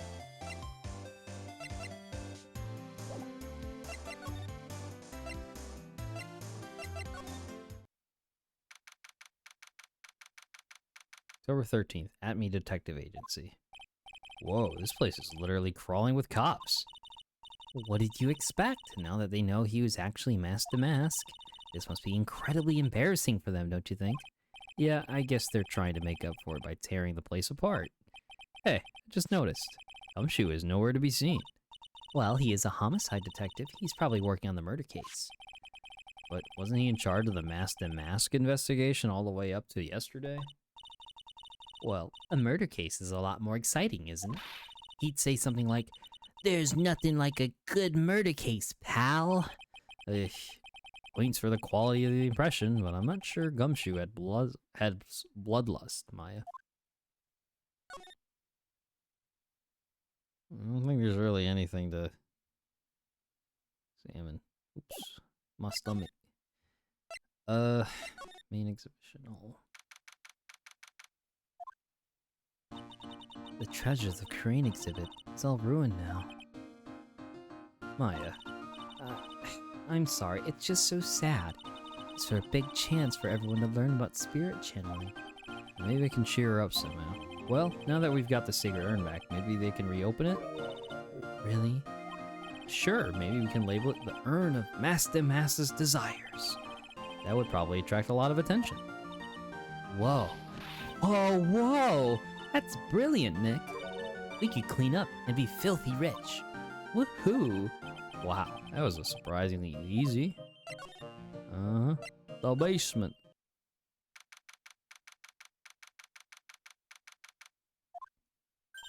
Oh, it's you, Mr. Wright. Miss Andrews. What's she still hanging around here for? So, how's it going? What about the sacred urn? The urn? It's been taken care of already. What do you mean, oh, that? Taken care of? Do you mean it's been found? Yes, it was brought in during the trial today. Wow, really? You really are the greatest, Mr. Wright. Mr. Wright had nothing to do with it. It was Master Mass's wife that found it. Well, anyway, I'm so relieved. Just heard all about it on the news. So that detective was actually the thief all along. It looks that way right now. It's my fault. I'm the one who ended up hiring the mask to guard the treasures. Don't blame yourself. You were just doing your job. Hey, Nick, if she wants to apologize, you should let her.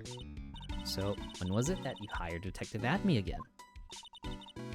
About 20 days ago.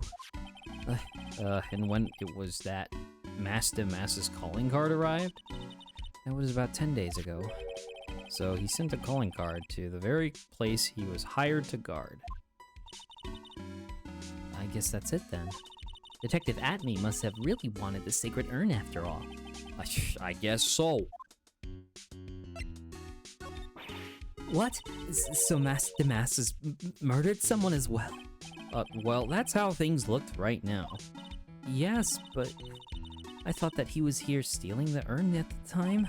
Well, we're talking about a criminal mastermind, so anything is possible. Nick, let's get down to business already. On the night of the theft, did you notice anything suspicious about Detective Atme? No, I couldn't have. After all, he was hidden the entire time. I never even caught a glimpse of him.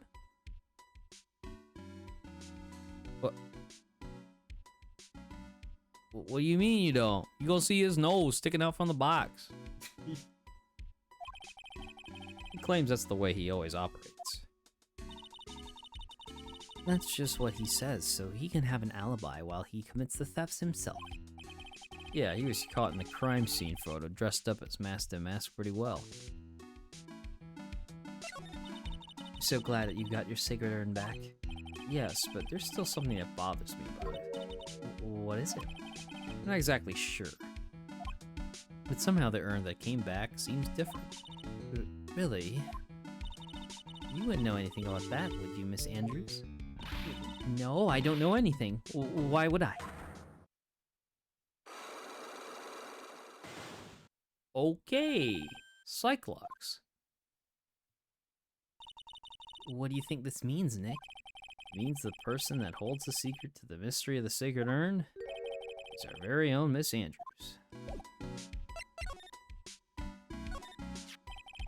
That pathetic looking wooden box. Ah, that's the box that had the sacred urn in it. Don't touch it. There may be clues to the thief's identity on it. Oh, I worked so hard to make that box. Huh? You made that poor excuse for a box, Maya? What's that supposed to mean? I was so proud of it. Or Maya, maybe it'd have been better if Master Mask had taken the box too.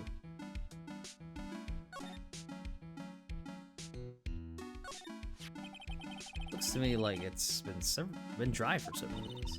There's something suspicious about this paint mark. The bottom left part of it is shaped oddly. It's shockingly pink. I don't see how the color of the paint is in any way important.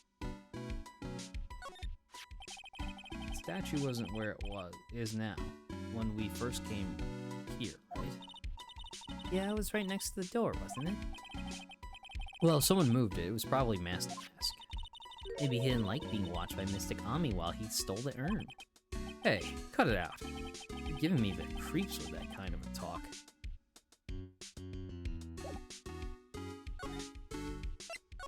Alright, well, Miss Andrews not telling us anything.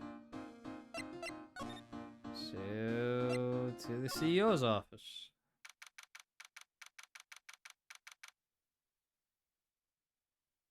October 13th, KB Security CEO's office. Whew, so I guess this is where it all went down, huh? The walls in here look thick, just like you'd expect in a CEO's office. What was that got to do with anything? Hey, it's you guys. Oh, it's Detective Gumshoe. Today was a real train wreck for you guys, huh? Sure was, pal. That prosecutor made real fools out of us. Yeah, I feel for you. Wow, that's not like you at all. I thought you'd be more like, oh, that was great. You guys got what you deserve, pal. Or something to that effect. Jeez. I'm trying to move the mic over here. I think I need to grease up this mic arm. Do I really sound like that too, pal? If the gumshoe fits. Well, anyway, point is I can tell when someone puts their hearts into their jobs. And I can sympathize when things don't go your way. Sometimes I feel like wrong is the only way that things go for us as detectives. Wow, I had no idea Detective Gumshoe was such a nice guy. Now if this little love fest is over, maybe we can start investigating. Detective Gumshoe, tell us what you know about the murder. Okay, but the thing is, I'm really not supposed to. Hey, come on. What about how we put our heart into our works? Things are really working against us right now, and we need help. Okay, I'll tell you. Just don't start crying on me, okay, pal? Okay, I won't cry on you, pal. The victim's name is Kane Bullock. He was the CEO of KB Security and a pretty big fella in his own right. His corpse was discovered at 9 a.m. this morning. His estimated time of death was 1 in the morning on October 12th. Cause of death was blunt force trauma to the head, probably an object in his room. It happened exactly the same time that Master Mask was stealing the urn, huh?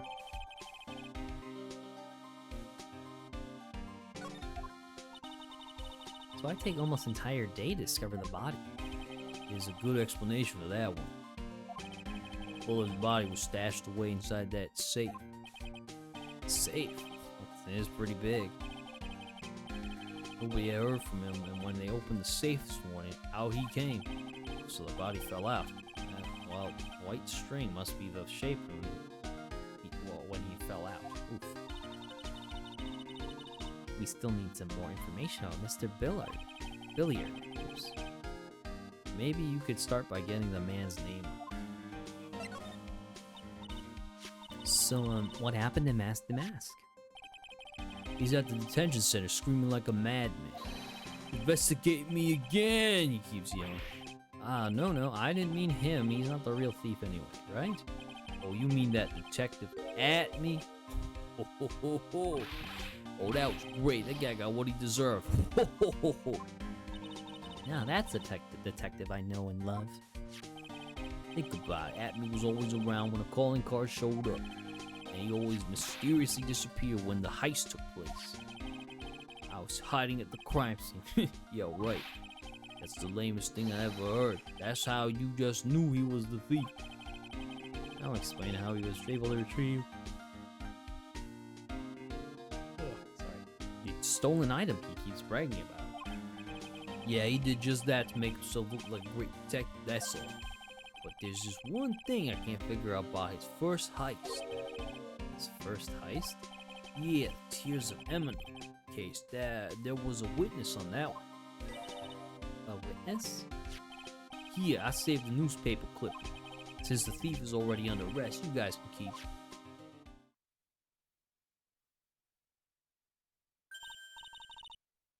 Hey, this guard here. Haven't I seen him somewhere before? Pretty small, so it's kind of hard to see, but now that she mentions it. Ooh, that prosecutor. I really don't like that guy. The way he used our own evidence to do that to Mr. Delight. Yeah, I think he did that way just because he knew it hurt more. That's what my gut tells me anyway. So who is that Java-addicted mass maniac anyway? Prosecutor Godot? He's quite the enigma, huh? Thing is, pal, I never even heard of the guy before. He just showed up one day at the prosecutor's office. Came out of nowhere. That's right, he said this was his first case as a prosecutor. And it's true, according to the records anyway. But the way he's an amateur, he's an Iceman court maverick that can give me goosebumps. Goosebumps? You? Yeah, I knew something was off about him, so I asked around. Nobody would talk to me. They all just turned the other way. Poor Detective Gumshoe. I had no idea you were so unpopular. No, that's not what I meant. That Godot guy acts like he knows me and has a grudge against me. I get the feeling he's hiding some kind of dark secret.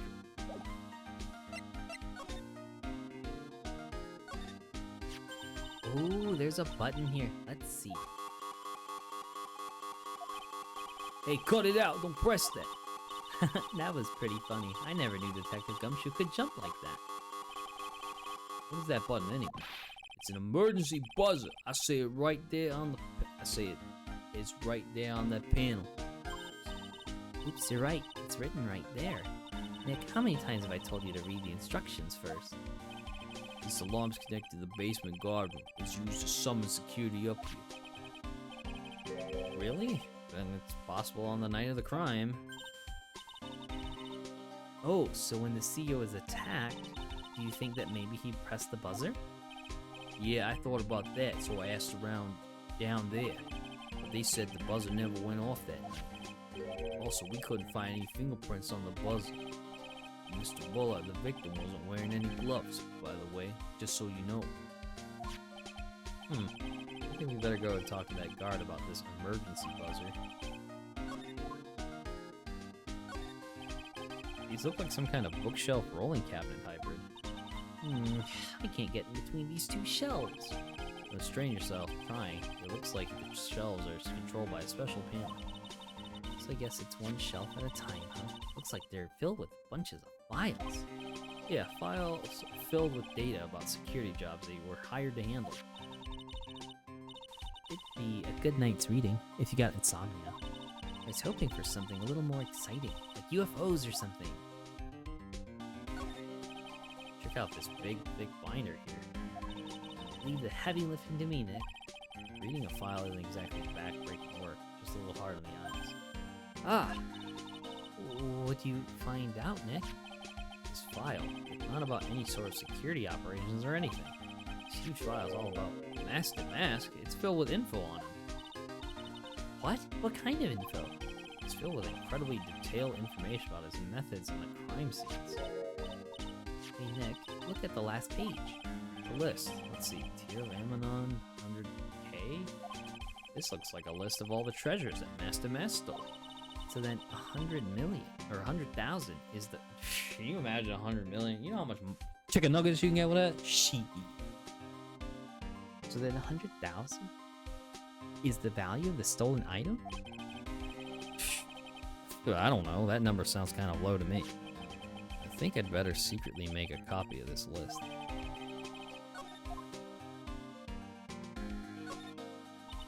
Ew, think about it. The dead guy was laying in here all night. Yeah, oh, by the way, don't bother asking about fingerprints. There were none. Well, somebody opened the safe on the night of the crime, right? Yeah, and so, Well, if Mr. Bullard's body was hidden in there, it must mean it was opened by either the killer or the victim, right? yeah, I guess so. Ho, ho, ho, ho. I got some bad news for you, pal. Are you ready? Okay, shoot. Opening this baby's no piece of cake. There are only a few people who know how to open this safe, pal. Yeah, and everyone that knows how to open this safe had airtight alibis. I checked. Everyone except one, that is, I was afraid to ask, former security chief, Ron Delight. What? Ron Delight? He was a security chief? Ron? So you knew how to open the safe, huh? Yeah, sorry for the raining on your parade there, pal. This rope. You think it fell out of the safe when it was opened? I don't think so. So you mean... Yeah, I think this string shows where and how the corpse was lying. You mean the victim? He was killed by being crushed by the safe door? She can't be serious, can she? Thanks for sitting through ads. Okay. Wow, look at that huge framed photo. Tall mountains rising majestically against a dark and cloudy sky. There's a title written at the bottom of the photo. Great, this sunrise of my life. This is it? This was his best sunrise? So this guy didn't get out enough, or he had really rotten luck with the weather. Maybe he had lived a little longer. We would have seen some better days. I'm supposed to be the CEO's desk. A lot simpler than I thought I would have thought. Hey, that looks like a super soft chair. Let me try it out just for a second. Ooh, nice. You look just like a CEO. Hey, you, whip me up a cup of some really expensive import tea and some scones. Move it. Ah, this is the life. The victim sat in that chair just before he was brutally killed, you know. Oh, no.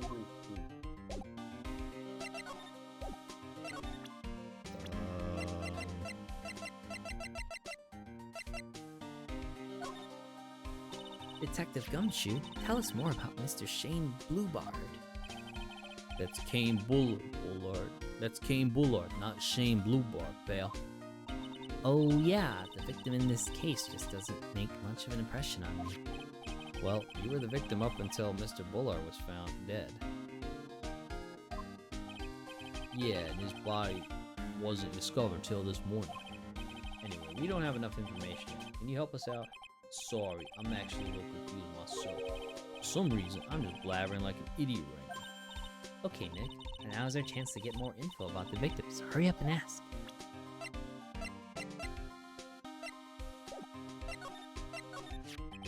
Can you tell us some more about Mr. Bullard? He was the CEO of KB Security, right? What kind of company is it anyway?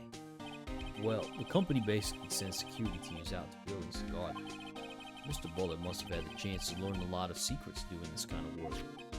Oh, and I don't know how to put this, but the guy was kind of a money grubber. Really? Me too. I just love money. I can't get enough of it. Please stop leaning me towards me like that. You aren't getting in my wallet.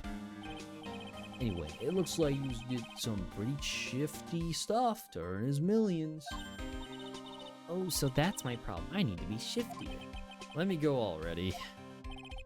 Apparently, he was involved in selling trade secrets between rival companies. Ooh, that's pretty dirty and underhanded. Yeah, oh, KB Security used to head security operations against Master Mask. What? Really? Yeah, and after screwing up so many times, the company's reputation really took a nosedive. So it really was Bullard who sent Ron the blackmail letter, huh?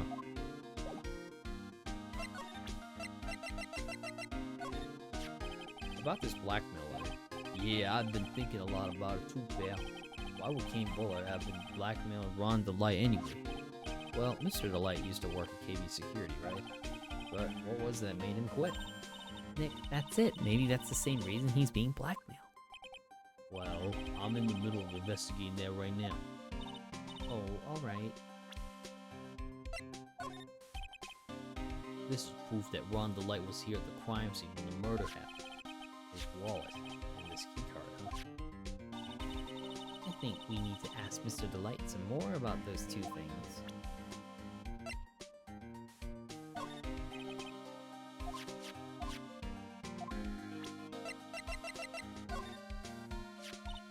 So about this. Huh? What's that? Hey, wait a minute, Maya. What's wrong? We copied that data without permission. Don't show it to him. He might get mad at us. So, what are you two whispering about? Oh, it's nothing. It's just my billfold. That's a pretty thick billfold you got there, pal. Now, I really want you to show it to me.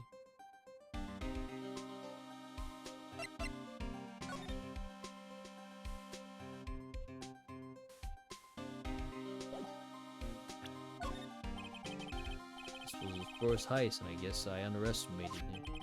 I was sure I was going to get him, so I was careless and lost info on the witness. By witness, do you mean the guard in this photo? Yeah, and even the detective worked together to try catching Master Mask. But he got away anyway, huh? That guard, I got the weird feeling I've seen him around lately.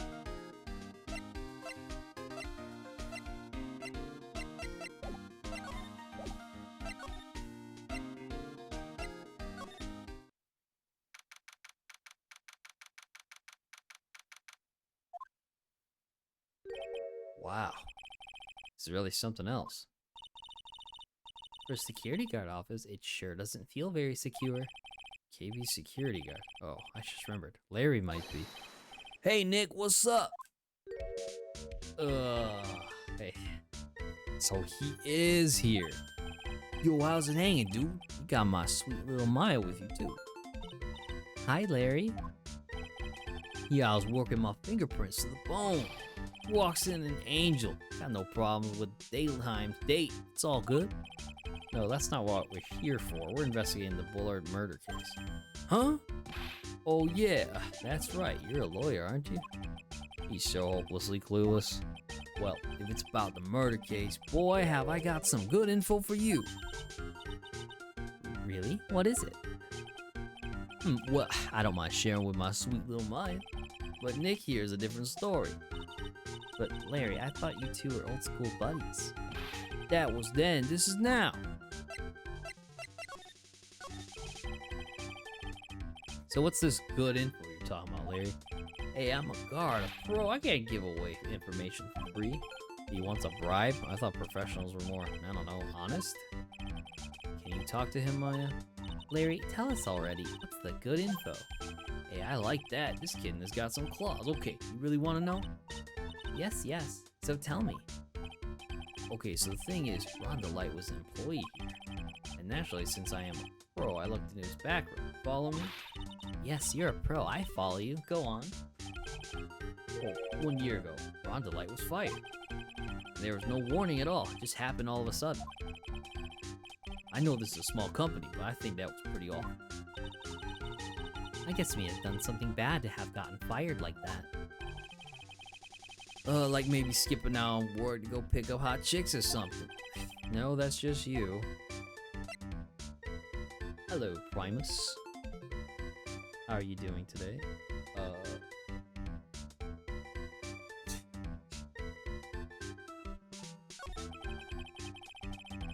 So what is it like to be a part-time security guard?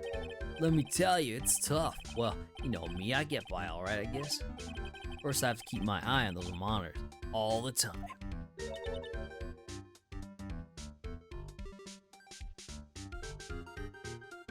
Monitors? There's security cameras set in each room around the building. It's really hard. Sometimes I feel like my eyes are gonna fall out. Oh. And if I see something suspicious, I have to contact one of the teams. What teams? Microsoft Teams mentioned. Rip Skype. The security teams for this oh, that's the teams he meant. Oops. They're supposedly the best in the business. I'm no amateur either, so it's small, something small. I don't bother calling it. So in other words, you basically watch TV screens all day long. You were in this office when the murder took place, weren't you? Why do you say that? This is just a part-time job for me. I can't operate the equipment, and I'm dumb. And even if it is part-time and you are dumb, you're still in charge of security here. Hey, give me a break. Don't try to pin the whole thing on me. That's not fair, Nick. Huh? I don't think you can expect someone like him to take any responsibility. Anyway, the point is you were here that night, right? What do you mean, Cyclops? Oh no, I knew something smelled bad, and it was the butts after all. Well, it's like I always say, that was then, this is now, okay? Looks like I'm going to have to break his Cyclops after all.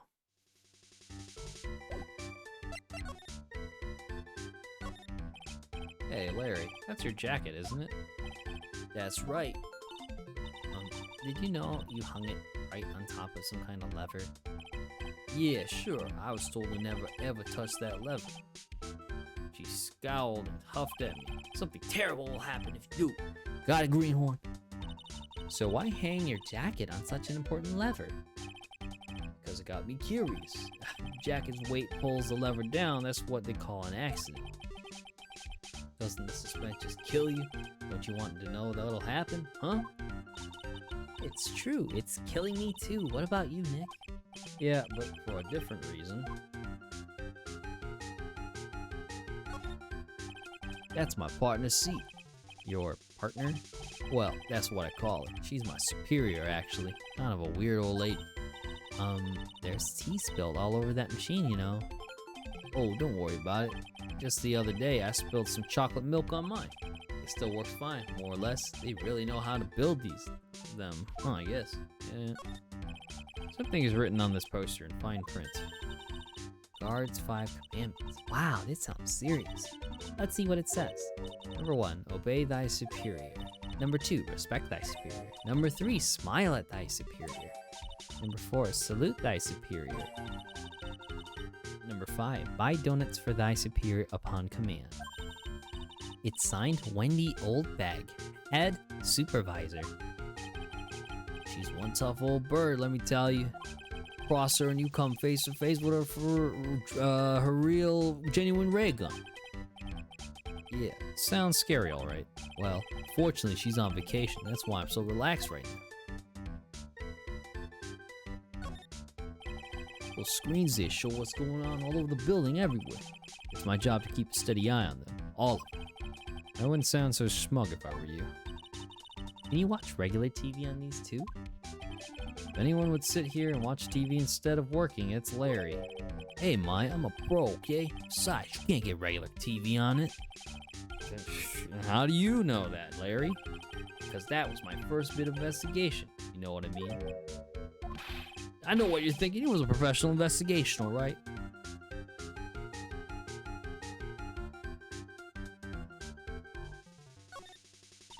Wow, take a look at these things here. Hey, Larry, what are they? Did you say Hey man, it's not like I have to know what they are to do my job. I always thought they were just some kind of decoration or something. Oh boy. How did this guy ever get a job here anyway?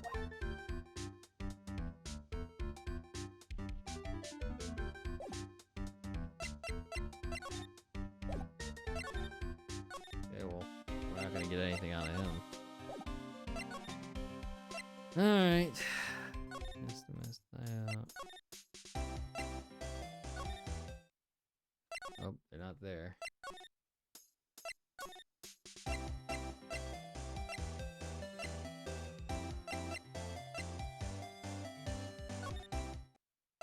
Okay, that's fine.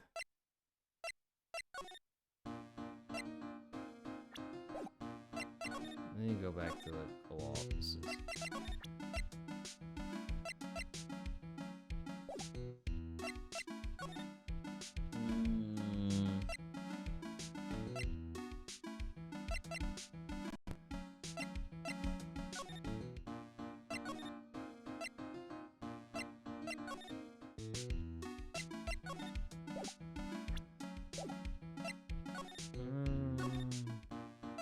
I don't think we can break the psych blocks just yet.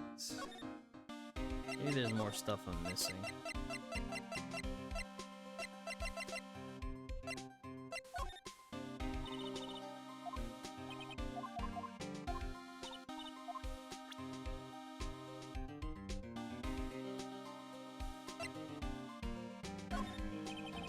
This was his first heist, and I guess I underestimated him.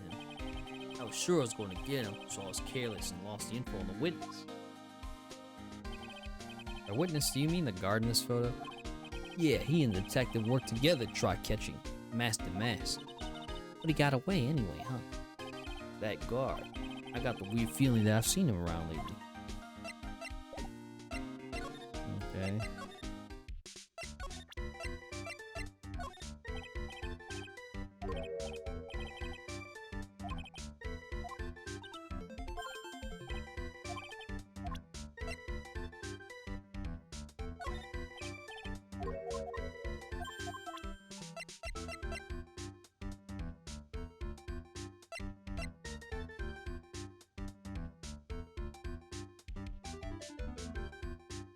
Hmm.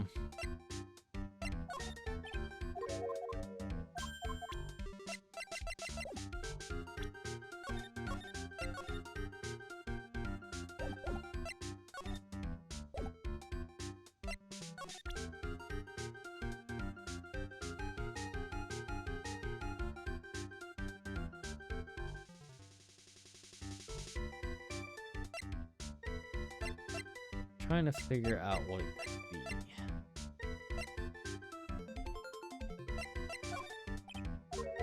Okay, well, he's not answering that. What if... Okay, well, time for the Magatama. I can only guess of what he has in mind.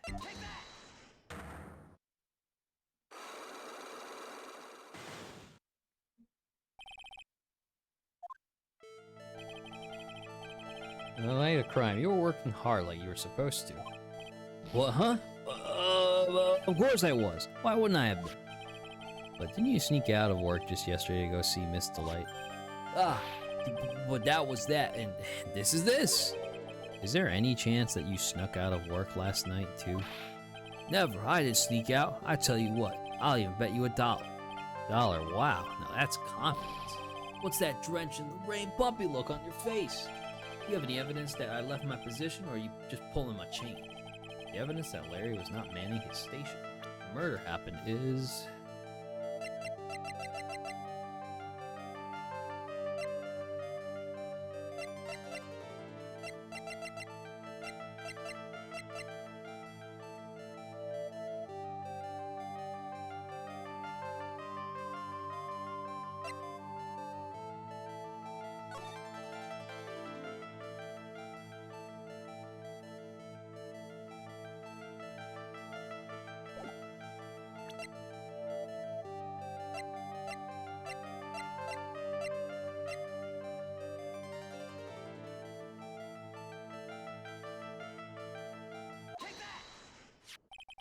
This is the key card of the CEO's office, right?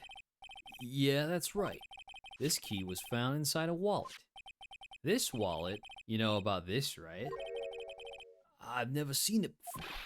Liar! You hand-delivered this wallet to Miss Delight just yesterday. Give me a break. You can't expect to remember every little thing that happens. Well, I do expect you to remember something that happened just yesterday. What time is it when you found this wallet? I guess it was around 1 in the morning on the first floor of our company building. 1 o'clock in the morning? That's right. In other words, Larry, at the time of the murder, you were away from the security guard office. Ah! Oh, we got one. Yeah, but there's something you didn't think about. What's that? Our shift that day didn't start until 10 p.m. The murder might have snuck in before then. What do you mean by that? If the murderer had snuck in before 10 p.m., then it wasn't my fault. It was the fault of the guy whose shift was before mine. Why do I have the feeling that he still doesn't get the seriousness of this? Listen up, Larry. We know beyond a shadow of a doubt that the killer snuck into the CEO's office after 10 p.m. during your shift.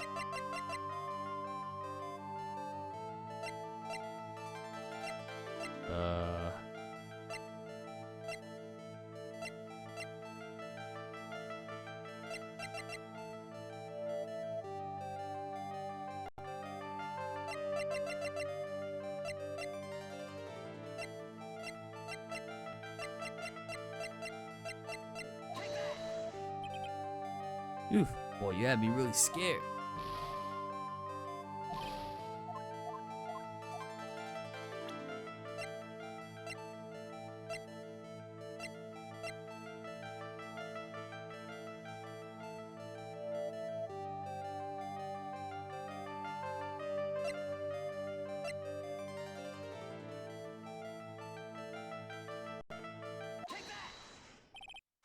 Larry, when you use this key card, does it leave a record?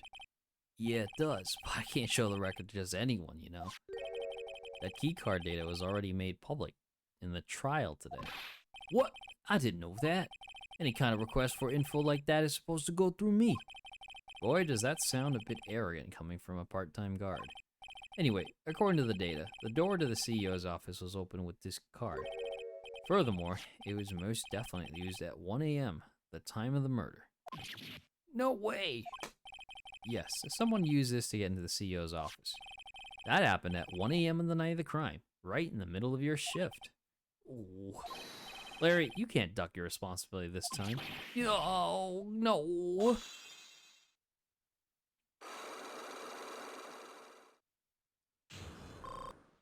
Let's go.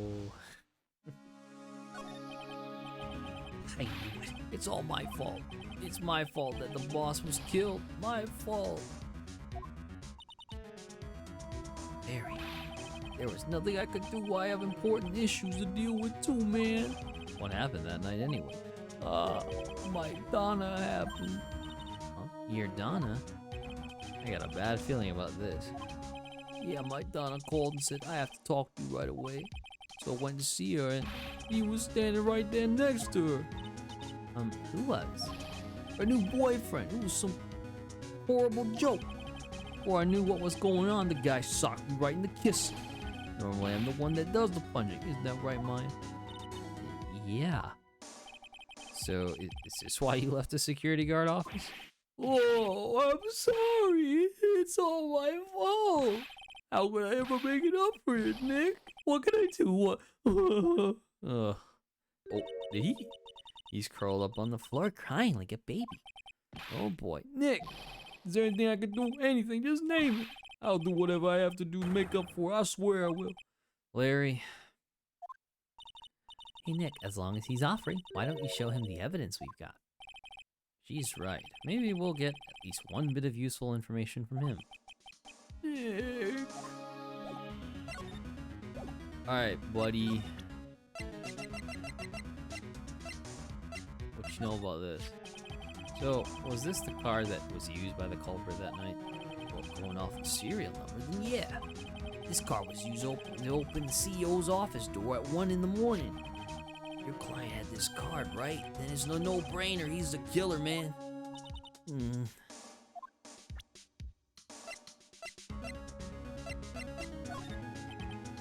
I think you know how much I want to help you guys, but I really don't know what to say about that. What is it, Nick? Just that he seems so, I don't know, pleasant.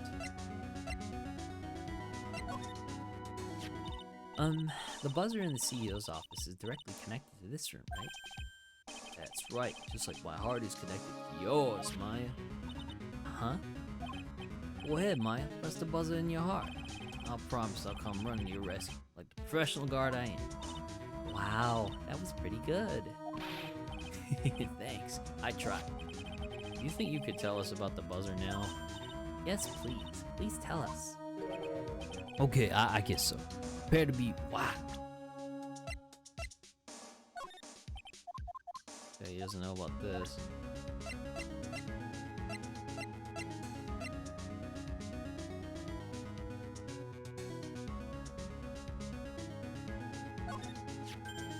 That's the wallet.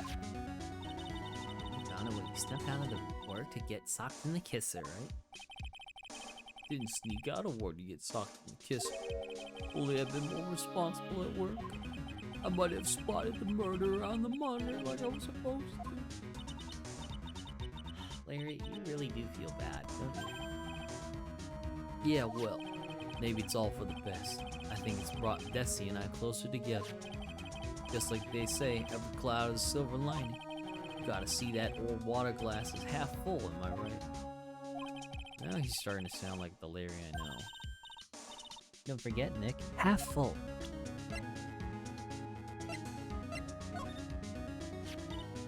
So what about this? Huh? You shouldn't have. A love letter from me? No, sorry. This is a blackmail letter. What? How do you know that about that, Maya? Huh? How much is Alexis demanding this time? Huh? Who is this Alexis? Didn't we show him this letter yesterday too? I'm pretty sure we did. Bruh. Alright. I actually pressed the buzzer earlier. Yeah, I heard it. So that was you, huh? So you're a security guard, aren't you? Why didn't you come to the CEO's office?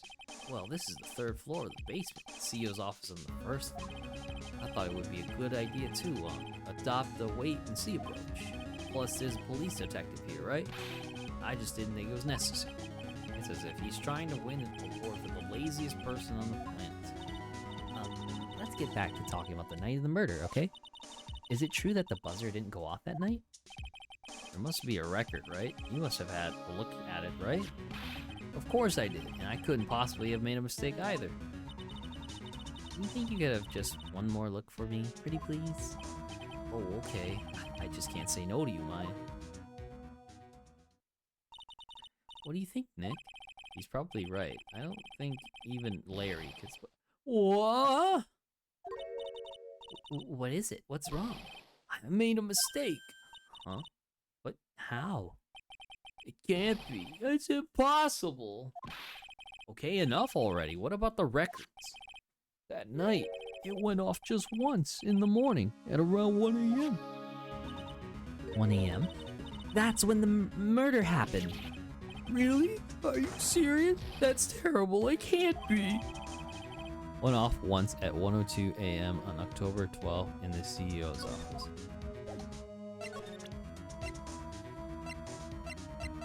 Really now?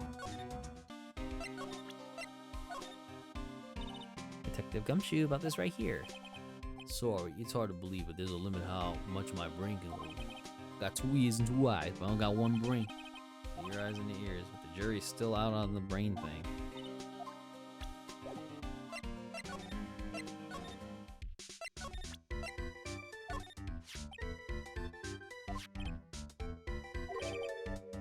Time for love. Frankly, I think reflecting is a bit overrated, you know?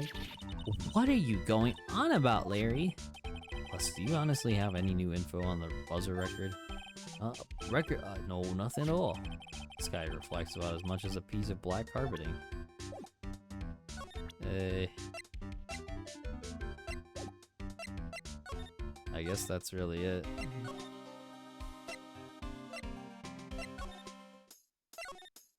Touch center. Hooray! Oh, what's up, Maddie? Hello, hello. Mr. Wright! Mr. Delight, did they finish their interrogation? Yes, but please don't leave me alone anymore! Mr. Delight, you lied to us before, didn't you? Well, you see. In the same night, the sacred urn was stolen from Lordly Taylor department store. Blackmail letter you got summoned you to KB Security to hand over some money. And then that's where the CEO, Kane Bullard, was murdered. But there's only one Ron Delight, am I right? So the only question is, where were you that night? This time I want to hear the whole truth. Your life depends on it. Okay. Mr. Delight, do you still insist that you are masked to mask? Isn't that what I've been saying since yesterday? That was a quick response. Tell me about it. To be honest, it's starting to get irritating. But listen, Mr. Delight. The trial today, we learned the true identity of the thief, didn't we?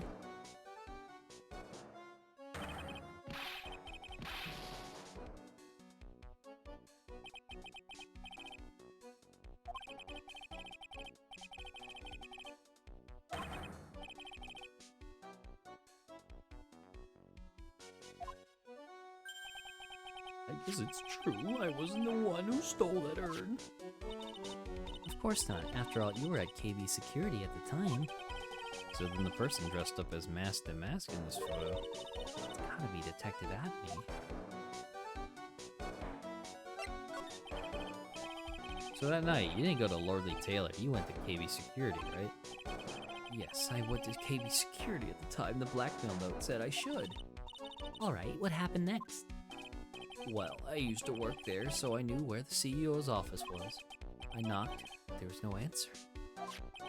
So then I used the key card to unlock the door. That's probably when he dropped his wallet. When I went into the CEO's office, someone was in there. Someone? Then suddenly they patched me over the head. Bang! Was it Kane Bullard that hit you? I don't know. The person ran away while I was still stunned. When I came to my senses, the sight I saw left me speechless. The dead body of the CEO was right there in front of me. I thought I'd die myself. Anyway, I thought I should do something with the body. So that's why you put it in the safe? Yes, that's right. Oh, so he messed with the crime. God damn it, man. I used to be the chief of one of the security teams, so I knew how to open it. Okay, and what did you do after that? Well, I got out of there for starters. I was the one who set up the security cameras in that building, so I knew how to avoid being spotted by them. Nick, all of a sudden, Mr. Delight kind of sounds like the murderer to me. Oh my gosh. Thanks, Jay, for the resub for 5 months. Oh my god. Prime Gaming. You didn't have to, but yeah, I do appreciate it. Enjoy the emotes. Please don't say that. Mr. Delight, is it true that 1 year ago, you were forced to quit KB Security? How did you? I'm begging you, please don't tell Destiny, please. Don't worry, we haven't told anyone yet.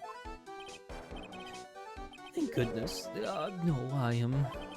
Well, I suppose I'll have to tell her sometime. She'll find out eventually. Why have you been hiding it from her anyway? Destiny would despise me if she ever found out I was living a life of crime. Criminal. A thief. She'd never forgive me. My marriage would be over. Knowing that, why did you become a thief in the first place? Because Desi spends money like it's water. There's no job in the world that could bring in enough money. Except being a thief. At least that's what I thought anyway. So he became Masked the Mask for Desiree, huh?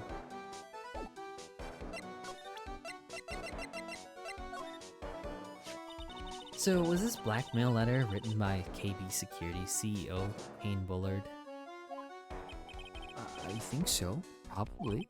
You can only get into the CEO's office if you have a key card. So, if you don't want your true identity revealed to the world, come to KB Security at 1 a.m. on October 12th and bring 50K. If you don't, I'll take that red diamond you received the other day instead.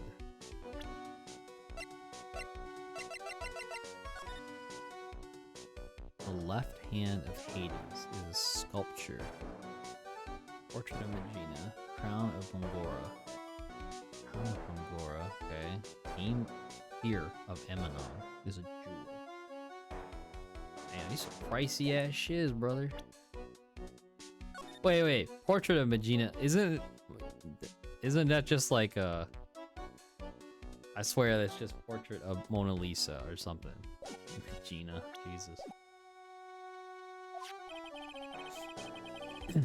And the blackmail letter said to meet at KB Security. Guess no one other than Mr. Bullard could have written this letter then. Wrote the letter then. Okay, well, we have that.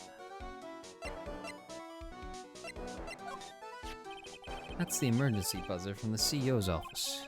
Don't press it. It makes a terrible racket. Sorry, I just love making a lot of noise. Does this buzzer have something to do with this case? Well, at this point, I don't really know yet. After all, there were no fingerprints on it, or anything else for that matter. This list we found in the office of the CEO, Mr. Bullet. Hey, this is a list of all the things Master Mask stole. And that's the value of each item listed next to them. $100,000, $150,000. Are you sure that's the value of the stolen items? The numbers seem a little low to me. Even on the black market, the prices should be at least 3 times higher than that. I guess he knows about the stuff because he used to be a security guard.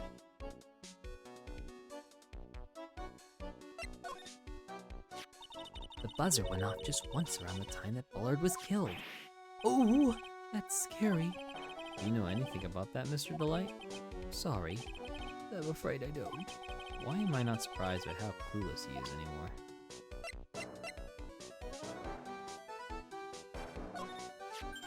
Hey, this is an article about my debut heist. Boy, that was a tough one.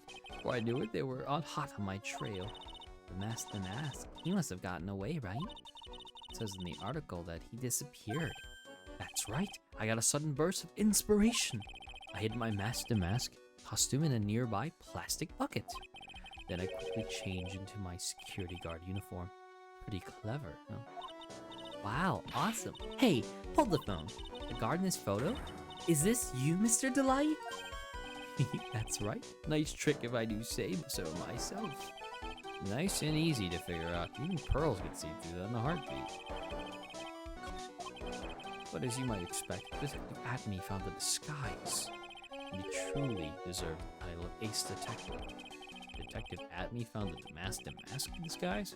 That's interesting. Yes, and I heard that he brought it home with him. So that's it.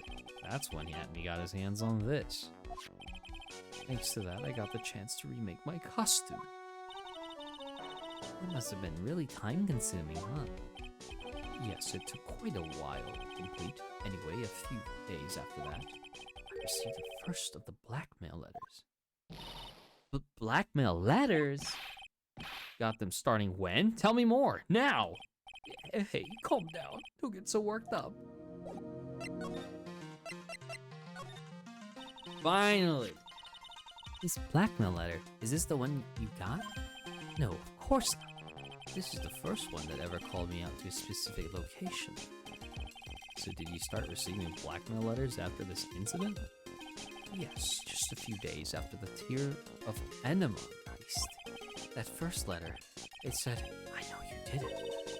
So someone found out about your true identity? Just like that? It's not easy being a master thief, you know. I've got proof that it was you, so give up. It went on to say, so in the end I had to give up the treasure I went through all that trouble to steal. Is that right? Hey, hang on a second. What do you mean you had to give it up? Oh, don't worry. After I put the jewel in the safe deposit box the letter specified, someone sent me 10,000. 10,000? Bruh, dog. It's not even worth 10,000. Hell, it's 3 times the amount, so 300,000. Damn, they got him lacking. Or, well, according to this, he got 10K because of that. And because of the 10K, that's a tenth of what he's supposed to be getting for the jewel. But $10,000! Don't say anything about me being worried, you know. After that, I started getting the plans in the mail. Plans? What are these plans you're talking about? They were instructions on how to steal a crown or painting or some other rare treasure. They showed security blind spots, escape routes, and even suggested training methods. So you mean the one who planned the heist wasn't you? No, it wasn't. I only planned the very first one. After that, I received plans from some very kind person, incredibly detailed plans. It sounds like Mr. Delight is thankful the person that was blackmailing him. So Ron Delight was Master Mask after all? But no one else is behind the thefts. Someone who planned them all out in detail. in detail. All I had to do was deposit the treasure I stole into the safe deposit box. And just waited for the cash to come in the mail. You try not to look so gleeful about it. Went after the sacred urn because of the one of the plans too? Well, see, truth is I've never seen the urn. All I did was follow the instructions and steal what I was told to steal. Mr. Delight, is it everything you've just told me the truth? Yes. Please don't tell Bessie, okay? Oh, excuse me. Ron, before we go, there's one more thing I want to ask. Yes? Please don't hurt me. Mr. Kane Bullard, do you swear that it wasn't you who killed him? Yes, of course. I could never. I'm not lying. All they did was hide his body in the safe. But then I was afraid they'd discover what I did, so I turned myself in yesterday. Why? Well, if the judge had ruled that I was guilty of robbery, then I have an alibi, right? I guess so. You're pretty clever, Mr. Delight. I guess I have no choice but to take Mr. Delight at his word. Mystic Maya. Hey, Pearly? I'm back. Hey, Pearls. So, what have you been up to this whole time? The sacred urn, Mr. Nick. I took it back to Korean Village to have it examined. And what did you find out? Well, there's no need to worry. They said it's the real urn. That's a relief. I was really worried. But there's one small problem. Problem? These cute little pink splotches. They said that it's paint, and that they were put on the urn recently. Why are we talking about pink splotches again? What's the big deal? What's the big deal? We've got to find out how they got there. That's the big deal. Yeah, Mr. Nick, we got to find out how they got there. Okay. We'll go find out how they got there. Please don't forget about me.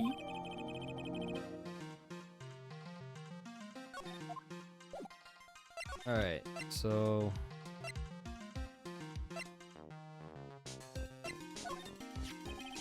Mr. Delight, are you absolutely sure about this testimony? That you stole the treasures as you were directed by a series of blackmail letters? Yes, and I got money for them in return. Seemed like a good deal. He doesn't look like he's lying. So then how do you explain Detective Adme's crazy confession?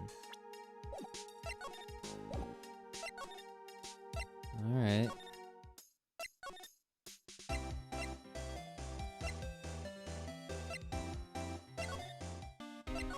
Oh, whoops. Hold on.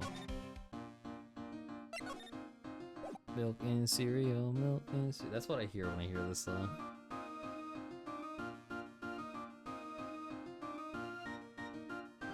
Milk and cereal, milk and cereal, milk and cereal, cereal and milk, cereal and milk. I don't even know what that name is, but they got sniped hella hard.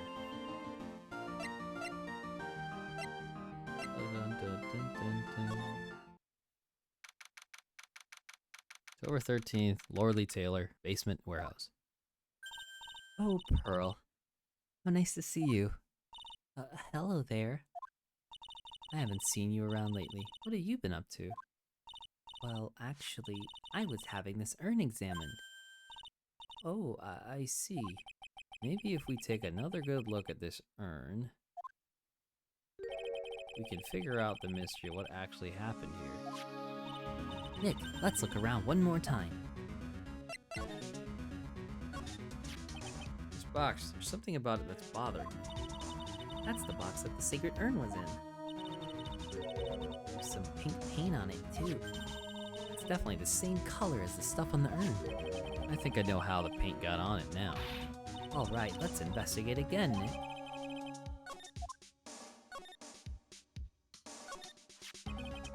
Looks to me like it's been dry for several days. Wait. Let's go back to the picture here. Okay. Okay. Something suspicious about this paint mark. The bottom left part of it is shaped oddly as shocking pink. Mr. Nick, could it be that this odd shape is... Yeah, I'm pretty sure this is it. Ah, that's the box the secret urn was in. Look here, there's a little bit of paint on the box as well. Wow, you're right. Look, it matches. What is it, Mr. Nick? This is all turning out exactly as I thought it would. I think it's all starting to become clear. We're that much closer to solving the mystery of what happened to the urn.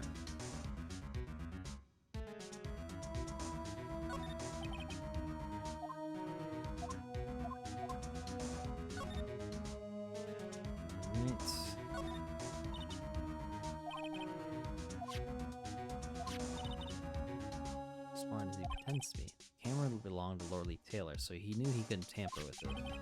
So then why would Mask the Mask allow that to happen?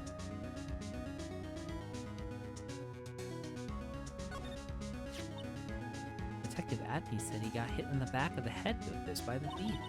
That was obviously a lie. So it turned out that Atney was the real thief. It's so hard to believe. It's like Adrian feels really bad about it. I'm going to take full responsibility and fix that sword myself. I know I don't look it, but I have complete confidence that I can fix it up right up. I promise I'll fix it so you never knew it was bent in the first place. Please be gentle with it. Alright. It's time.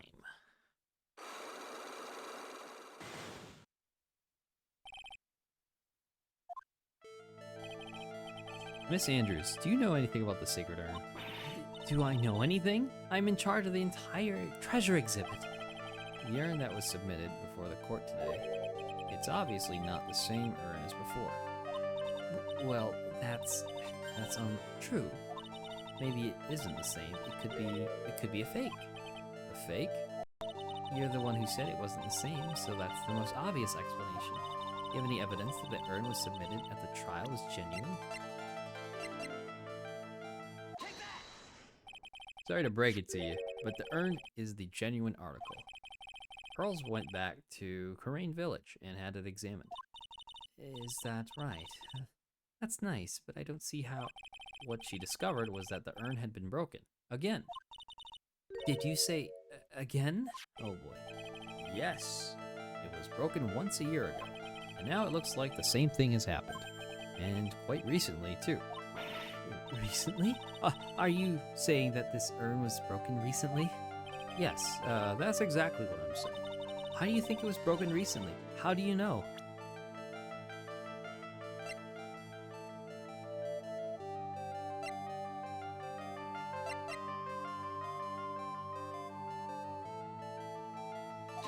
Oh, whoops. So, Mr. Wright? Huh? Why do you think it was broken recently again? Well, because, I just think so. Sorry, but that's not a valid explanation. Ugh, the hunter has become the hunted. Well, it was broken recently. Come on, you know it. You'll be on this point.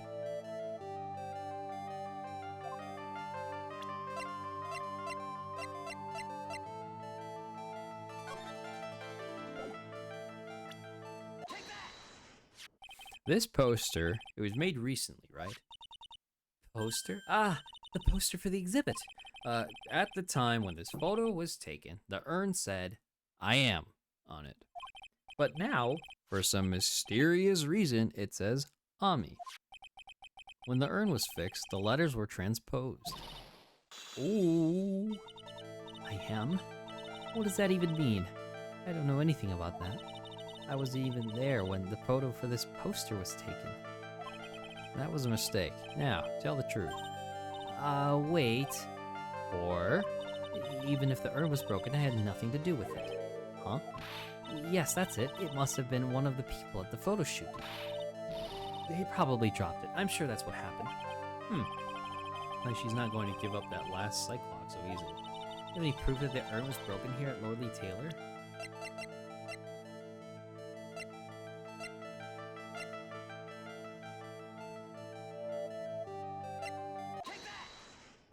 Well, Miss Andrews, What is this supposed to mean? this urn has these pretty little pink paint splotches on it. And there's some on the box and the urn was stored in too. No matter how you look at it, the paint seems to be exactly the same, wouldn't you say? So, what does that prove? That the urn was dropped along with the box. That's when they both got the paint on. Are you with me so far? Yes. The rest of the story is obvious. This box was dropped right here in Loreley Taylor's basement warehouse. If I can prove that, it means that the urn was broken here too. So, can you prove that? Can you prove that box was dropped here in the paint? In here in the basement warehouse. Ooh, I think you already know where I'm going with this, don't you? Yes, more or less. There's pink paint splattered on the floor and walls of this basement warehouse.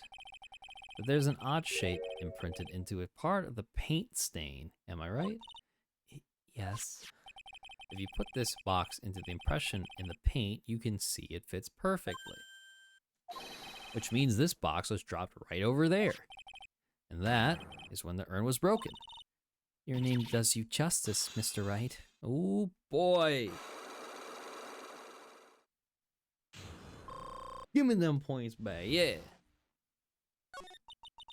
I'm so sorry. I was the one who broke the urn. Boy, does that make me feel like some sort of evil school teacher. I'm a terrible person. Not only did I break it, but I tried to hide what I did. Well, that's not so hard to understand, is it, Pearly? No, not at all. I know just how she feels. It happened about 2 weeks ago, just after the poster photo was taken. On the same day the urn arrived here. I thought I'd put it away down here for safekeeping. I was carrying it in the box when I tripped on the paint can and lost my balance. The box I was carrying crashed to the ground. I heard a terrible noise and thought my heart was going to stop. Fearing the worst, I opened the lid of the box and that's when it happened. The broken pieces of the urn fell out of the box and landed right in the paint. I was in shock and let out a huge scream. I can totally see how that could have happened. Yeah, as clumsy as she is, I'm sure Maya understands. Well, and it was the most important treasure in all of Crane Village. So I tried as hard as I could to fix it. Fortunately, the shards were pretty big. That's when the I am got changed to Ami. And I didn't know how it was originally written. But any sane person fixing it would have assumed it said Ami.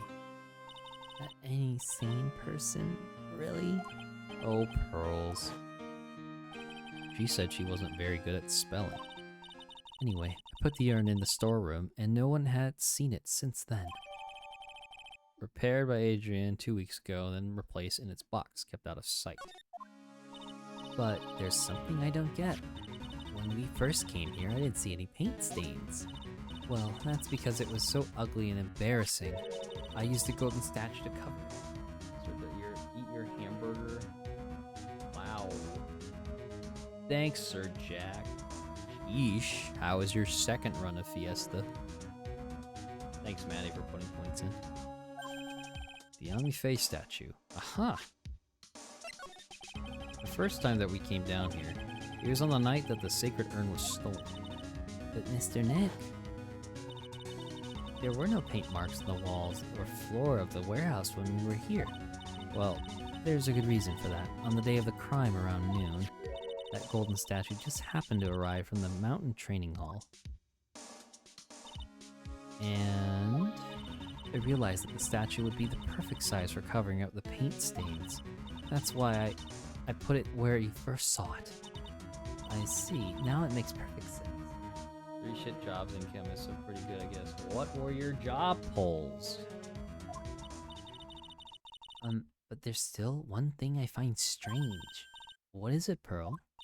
The day after the urn was stolen, we came here again. At that time, the statue had been moved and the paint was clearly visible. She's right about that. Well, Miss Andrews? Huh? Well, I don't know anything about that. Place it there to cover the paint, so why would I move it again? Geo, Red Mage, Chemist, and Dancer. A feel like dancer's going to be the problem job this year. Damn, brother. Well, then who was it? Who would have done it, and why? The day before the theft, the statue was definitely closer to the door. Then the next day it was moved, but why?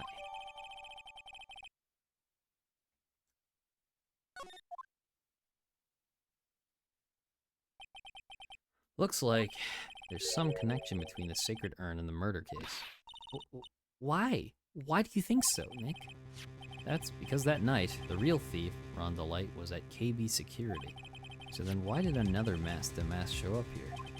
A lot of different things are pointing to one undeniable fact. One undeniable fact? The murder trial is starting tomorrow, but it looks like that thief is going to be making another appearance. To be continued.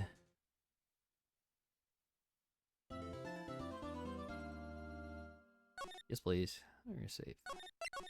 I'm going to take a break for a second. Yeah, probably more than a second, actually. Just to get up, walk around, do things.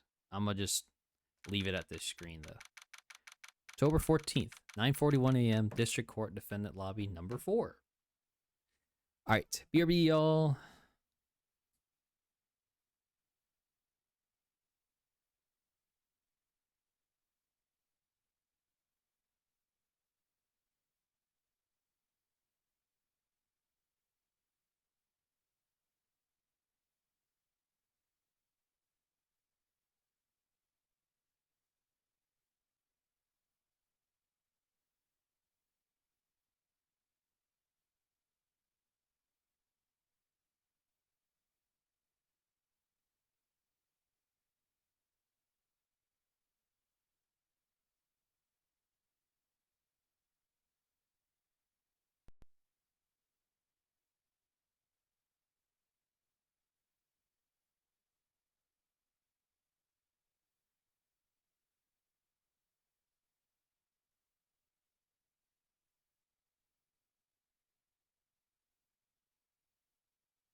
All right, court is back in session. We're in the lobby.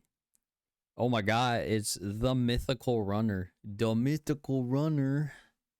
Jarek Andra. Oh my god. Crazy. Nah, that not me. That you. Flanning around. Truly the flanning.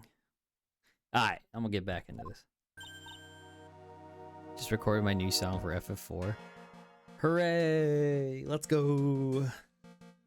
Did you use the theme of love as your backtrack?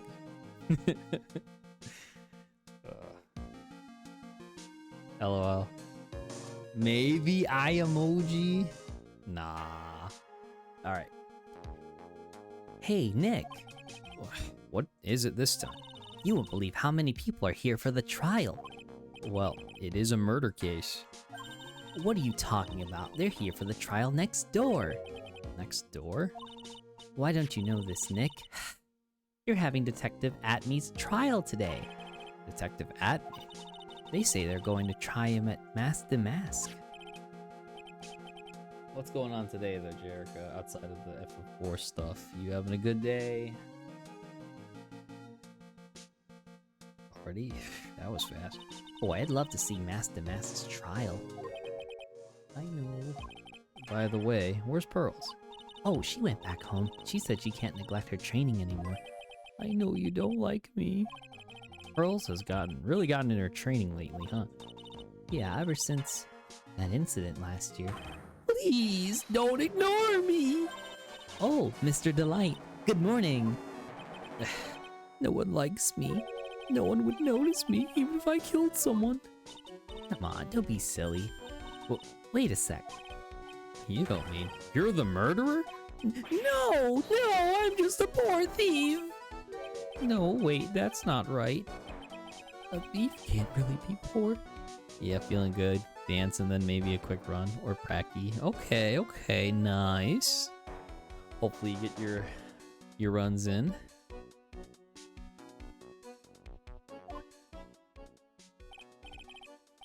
But dance though.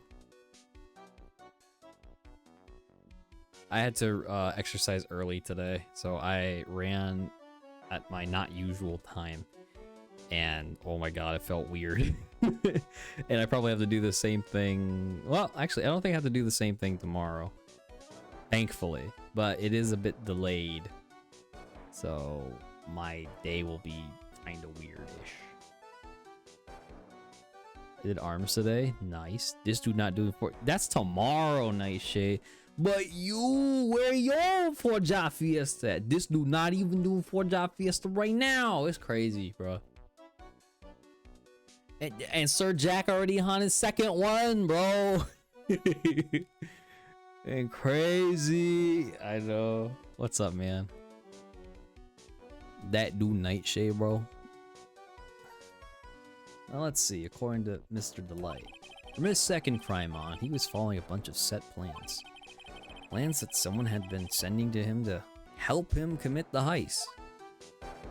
That dude though. Nightshade wrote me saying, yep.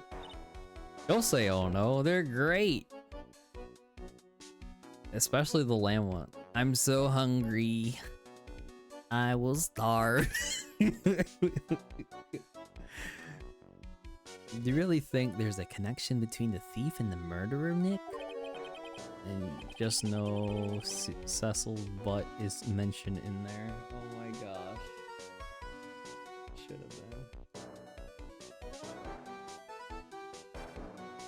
been. Did the whole Rubik Conte flashing his legs make it in the song? Jeez. Golby sings in it too though for a couple parts. It's pretty funny. Oh my. No, I kind of skimmed over 4 Fiends. I see. That's fair. It's possible, but today's trial is a race against the clock. Huh? How come? Let's just take our time like always.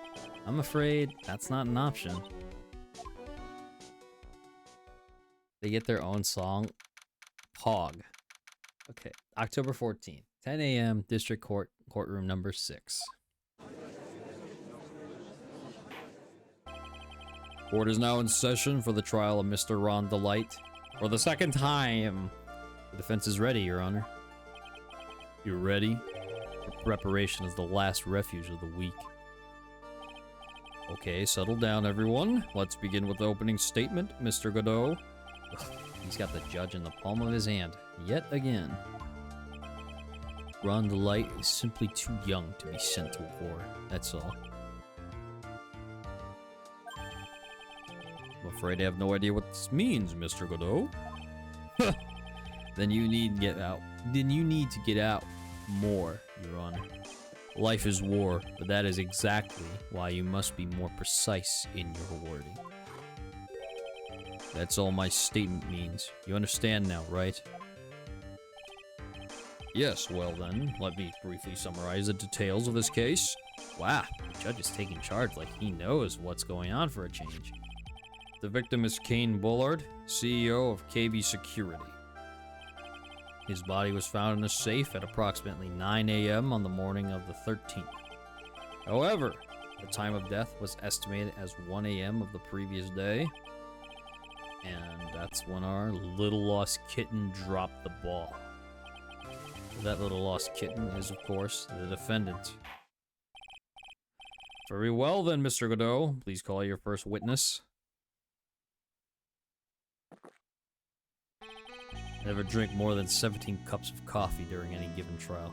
Bruh, 17 cups of coffee? That's crazy. I'm the CEO of Reset Runs. What do you mean, dog? That's crazy.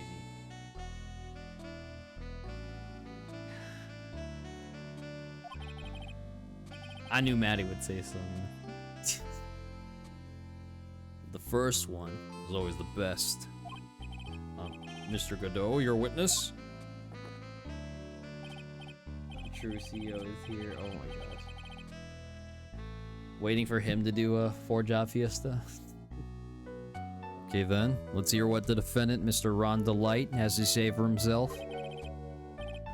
The defendant? Well, Mr. Wright, does the defense have any objections? It may be a bit of a disadvantage having the defendant testify, but... Thanks, Jay, for putting points into the T-Rex Burger Challenge. Or Dress Fiesta, my Reset Enterprises. Speaking of resets, tee-hee, oh my. Thanks, Nightshade, for putting more points into the Wendy's T-Rex Burger Challenge. We are currently at 70%. That is a scary thing, how fast that has gone up. Oh, man. Popeye Biscuit T-Rex Burger. That sounds awful. It's so going to happen. Jeez. Can't wait to witness this. Jeez. I remember when Mia was defending me. She allowed me to testify so she could do the cross-examination. She put a lot of trust in me back then. Need to order more. Or more Huel. I think I read that wrong. That's like 6+ patties on the way there. Oh my gosh. Oh my god. Comic Geek 94. Thank you for the follow. Nintendo's with the Ray. Oh my god, bro. That's a name I haven't seen forever. Let me give you a shout out real quick. How is stream? Real question. Over here snashing burgers on Popeye's biscuit while folding crate. Nah. Heal a subscription-based food service, I believe. Huh. Real Duska. Nah, real Nintendo's ours. A friend of Nintendo's a friend of mine. Well, thank you, Comic Geek 94. Or if you prefer CG or Comic. What you up to, Comic? How's your day going? Nintendo's? How you doing? I know you've been busy. Heal is a meal replacement shake. Comic is perfect. That's good to hear. Oh, shit. There's a trial. My bad. Hold on. We have no objections, Your Honor. The defense will allow Mr. Delight to testify. You've got guts, Trite. All right, then, Mr. Ron Delight, please take the stand. Played some Dairy Queen 11, then finish up with Code Vein. Let's go. I haven't played Code Vein or DQ 11 yet. Someday TM. Hell, I haven't played Code Vein since Code Vein 2 dropped. Or, I mean, like, it was announced. Meant as a nickname. As a person, I'm doing okay, not really bad or good. Gotcha. So kind of mellow today, in between. I get you, Conrad. Gotcha. Were you having fun in DQ11 though, Nintendo's? You did it, didn't you? Yes. What? No. That's not true. For a moment there, I thought we set the record for the shortest trial ever. Well, Mr. Light already looks plenty guilty with that face he's making. And once he opens his big mouth, he'll probably put the last nail in his own coffin. Very well. Now then, did you tell me something? If you didn't kill Bullard, why did you go to KB Security? Well, that's kind of hard to say. Why I wish I could go home. Made some good progress, I think. Gotcha. Well, let you know, I've never played a Dragon Quest game. So, maybe someday that'll change. Someday. Witness testimony. My visit to KB Security.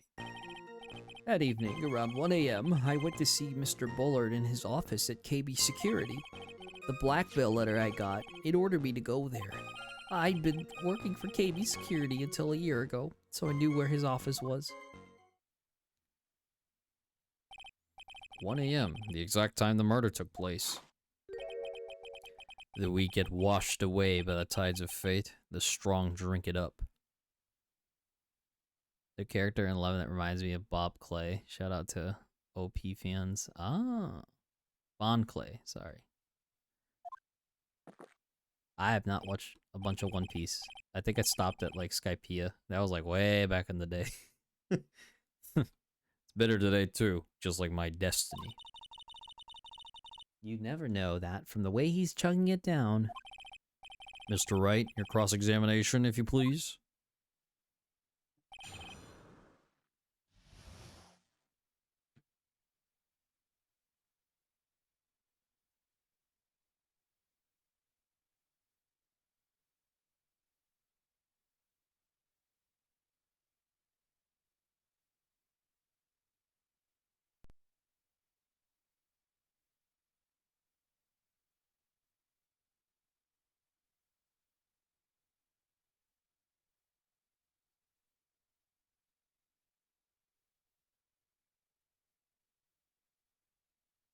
You remember the guy with pink robe with the swans that could shapeshift from Baroque Works arc? Pink robe with the swans that... I don't think so. Not a lot I remember from One Piece.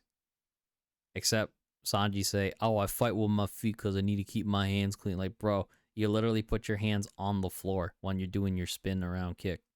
Like roundhouse kick. You get the idea. That shit crazy. Alright, like this. Let's press. 1 a.m., huh? You're absolutely sure about that? Yes, that's what my watch said when I was entering the CEO's office. No. Actually, I'm not really sure. My watch was slow and my internal clock was also a bit... 1 a.m. That's the exact time the victim, Mr. Bullard, was murdered, correct? It's too late for a coffee date, that's for sure.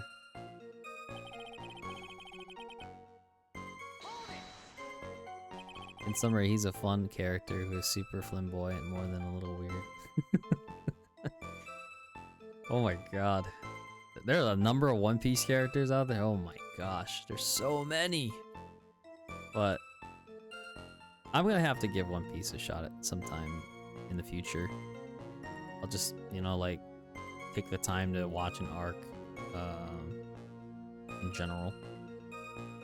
I'm not an avid reader of it either, so I'm not sure what to really, you know, expect. It ordered you there? It was the first time I'd gotten a blackmail letter that ordered me to go somewhere. Does that mean you've gotten other blackmail letters then? Oh, of course. They'd say things like, steal this or take that. Why don't you save those for later, Mr. Delight? Please don't say any more. Now, what should I do? So what did the blackmail letter in question say? It said to bring $50,000. $50,000. Damn. You know how many 4-job fiestas that Nightshade could do? If he had $50,000, bro? He'd be set for a while. Money, huh? Perfect motive for committing murder. Oh, but wait! I never intended to pay that money anyway. Oh, is that right? After all, he had nothing to hold over my head. I had nothing to be afraid of.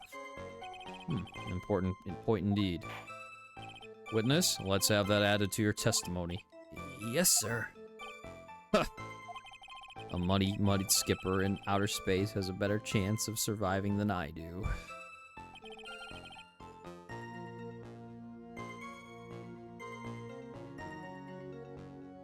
Didn't scare me. It wasn't going to cause me trouble or anything. Really, though?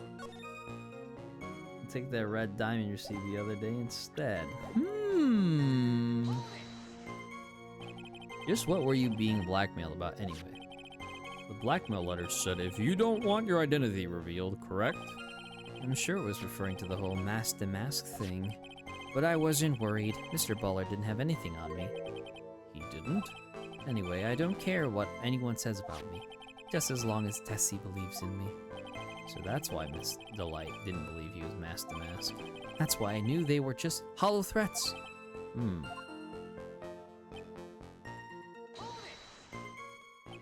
You used to be a security chief for KB Security, right?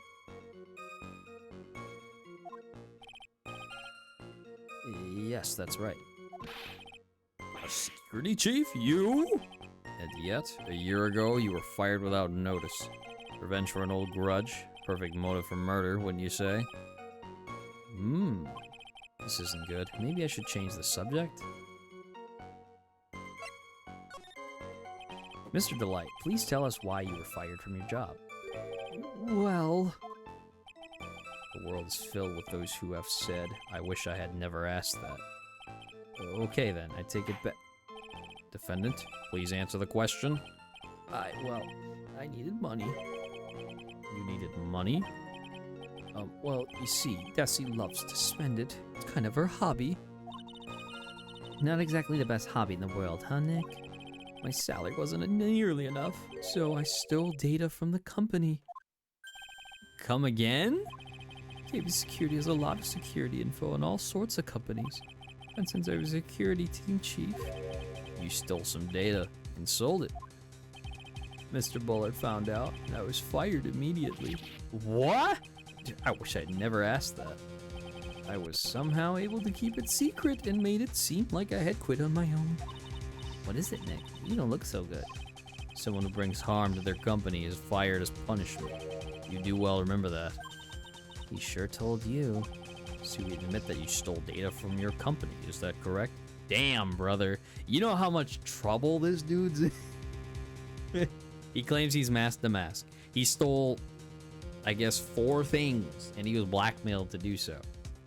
But he sold money, sold data from his own company. That is crazy shit. I forgot all about that. Yes, I'm sorry. This is a very important fact. Please add it to your testimony. Oh man, this whole thing just took a big turn for the worse. Crashed and blew up. It's gonna take the jaws of life to rip this case from the clutches of disaster.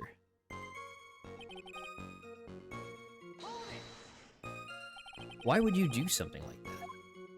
Well, for Dessie's hobby. What else? Wasting money, huh? It's not a waste! So Miss Delight doesn't know that her husband was fired, does she? So it seemed. I'm not sure what to think about couples who keep secrets like that from each other. I can't believe it. This case has gotten even mine to think seriously about couples. Please try to stay focused, Mr. Wright. There wasn't much to his testimony, was there? Sounds like he's avoiding something. At least that's what it sounds like to me. Uh-oh, I've got a bad feeling about this. We'd better be careful. But if we don't find a way to make him spill the beans, we'll never get closer to the truth. Yeah. Right, back in there. I'm going to cause any trouble or anything. Really? It said it'll take the red diamond you received the other day. No, I fucked up.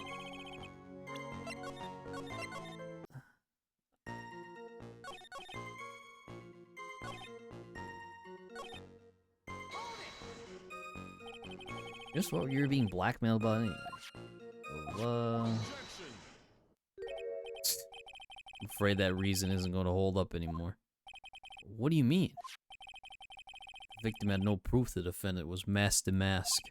But you're the one who stole company secrets only 1 year earlier. But that was all over with once I was fired. But it's true that the fact I stole secrets was kept under wraps. Even so, there was no reason for me to pay up now, a whole year later. Is that really true? What is it, Nick? The fact that Ron was stealing company data. I wonder if he would have had a problem if that ever became public knowledge. Mr. Delight, I believe you would have been in considerable trouble if your identity as a company data thief was made public. Mr. Wright, what are you trying to do by bullying your own client? Men are like colonies of bacteria. The more heat you apply, the faster they grow. That's exactly right. Well then, feel free to keep up the heat, my little lawyer amigo. Little lawyer amigo? Yes, now come on. Provide some evidence to back up your assertion. Why would Mr. Delight want to keep his data stealing secret from going public?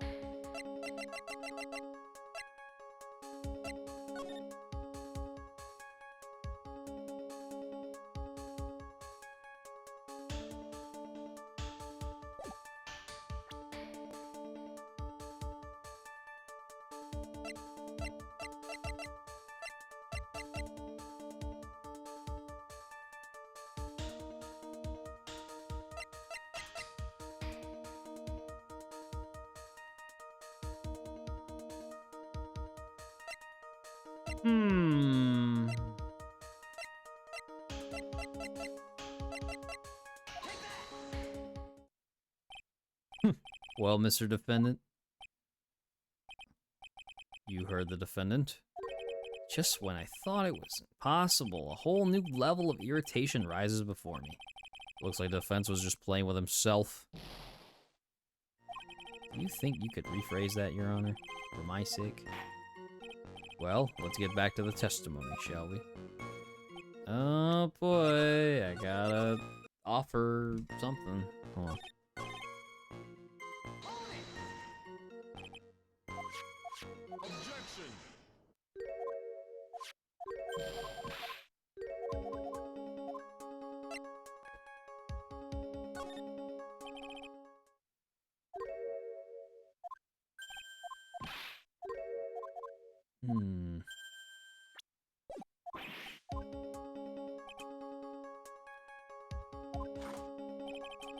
Mr. Delight want to keep his data stealing secret from going public.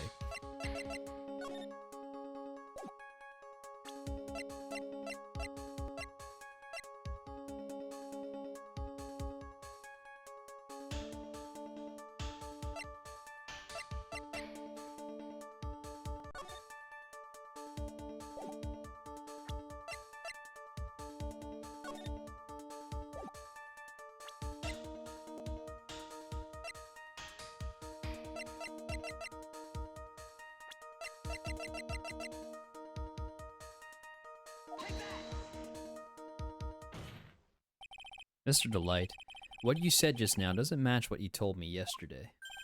Huh? What doesn't? I think you must have been scared, very scared, of having a certain person find out your secret. Certain person? Miss Desiree Delight, the defendant's wife.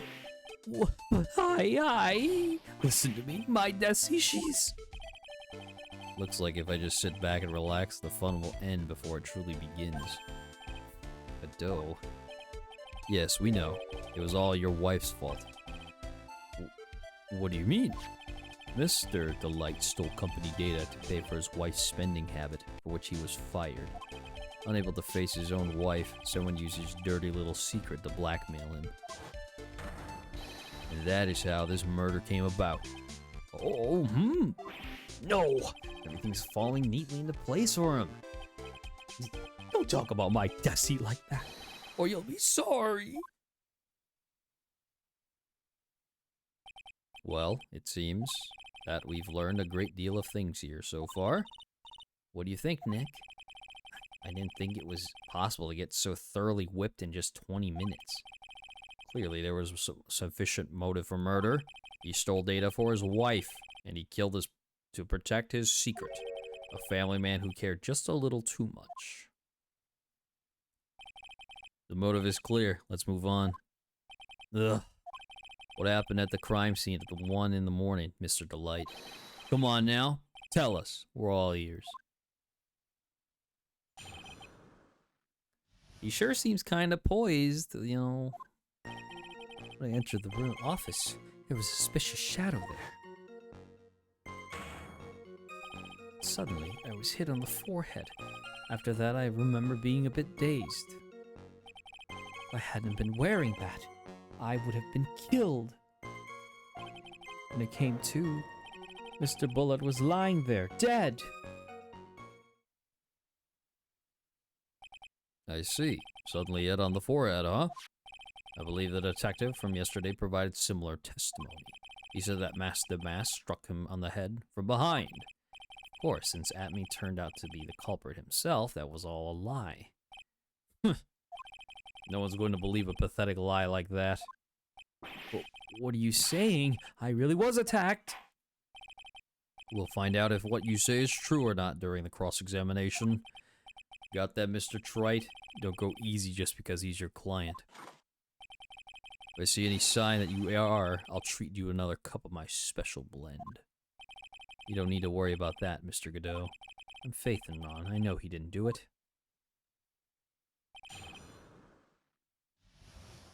Oh boy. Really now?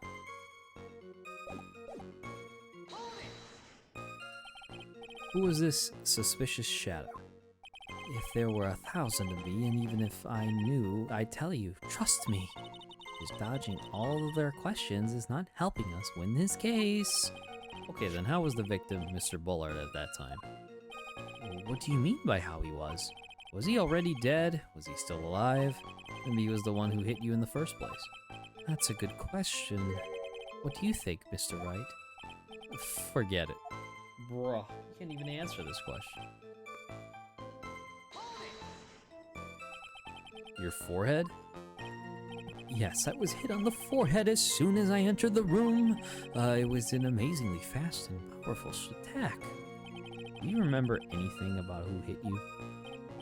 Well, like I said, it was fast and a powerful hit. So I think I was a little dazed for a while. I don't think Mr. Delight even grasped what you were asking. Yeah, I'd like to show him a fast and powerful attack myself. Maybe that would knock some sense back into him.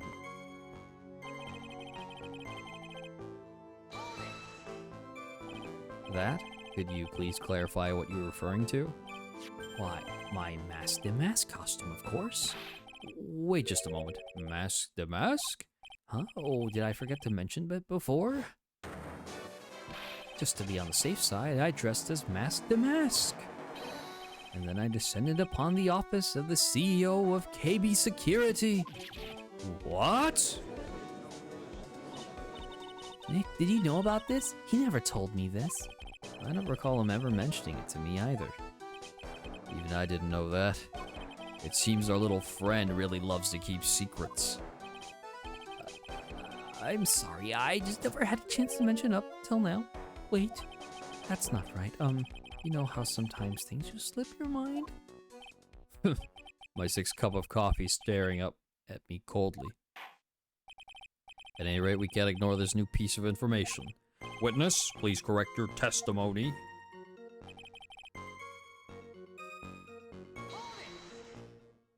Why were you dressed up as Master Mask? Why, because I'm Master Mask, of course. What are you talking about? Master Mask's trial is being held next door. Yes, I guess so.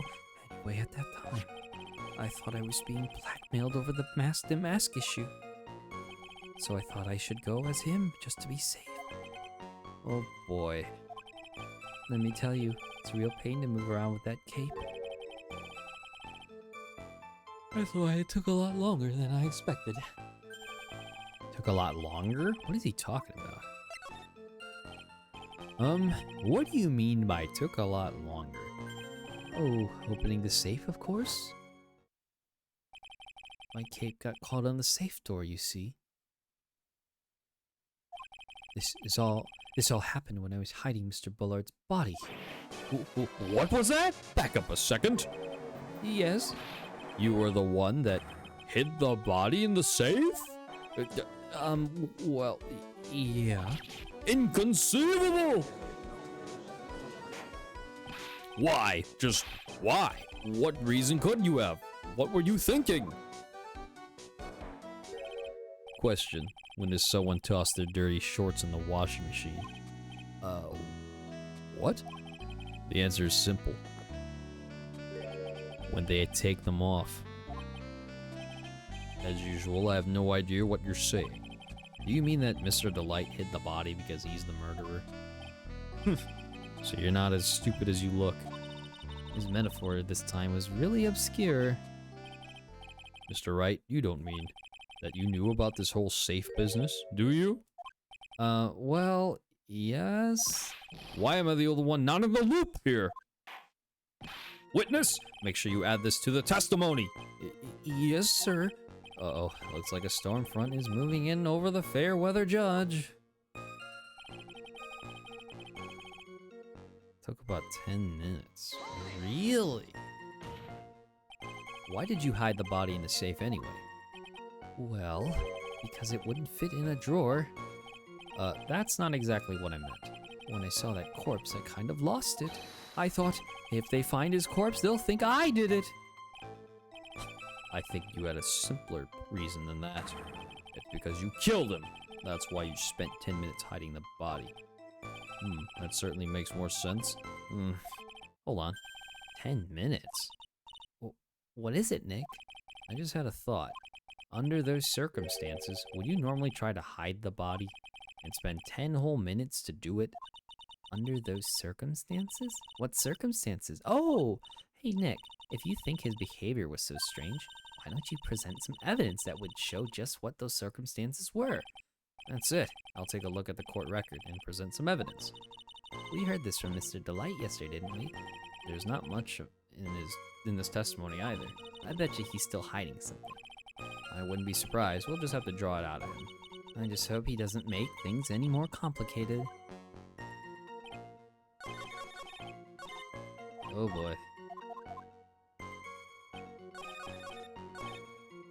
It took 10 minutes to hide the body.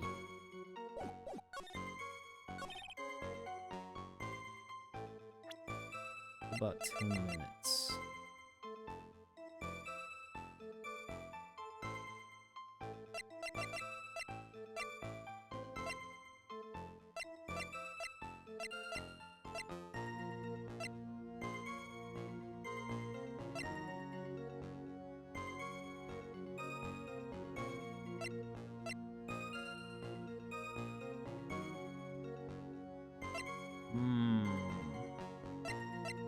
At 1.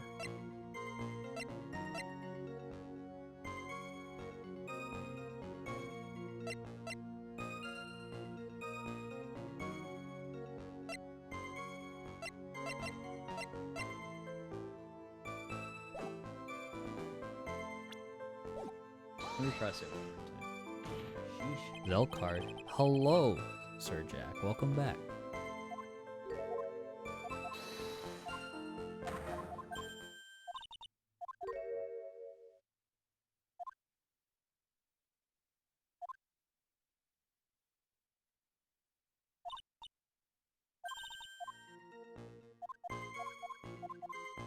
Okay, so it's definitely that last statement, but I'm not sure.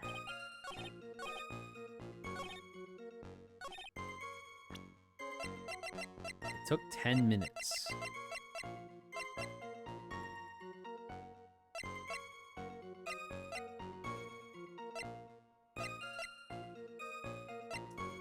Um, 10 minutes high up.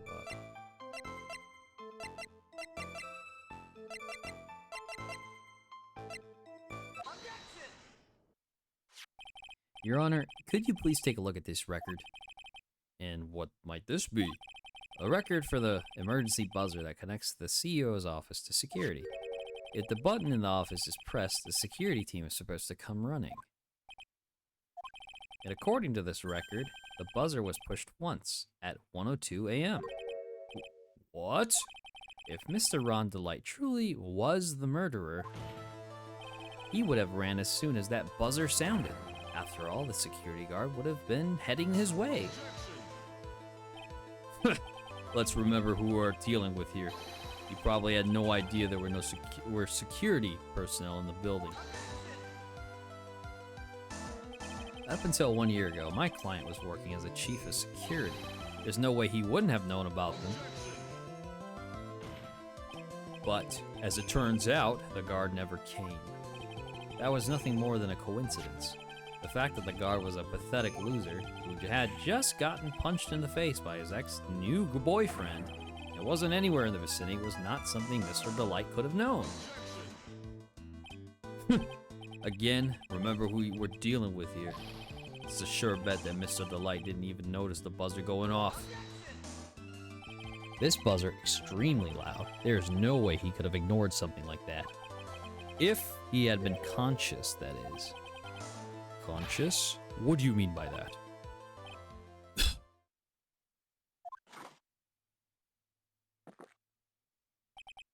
Fine. Let's hear your theory. Recall the defendant's testimony.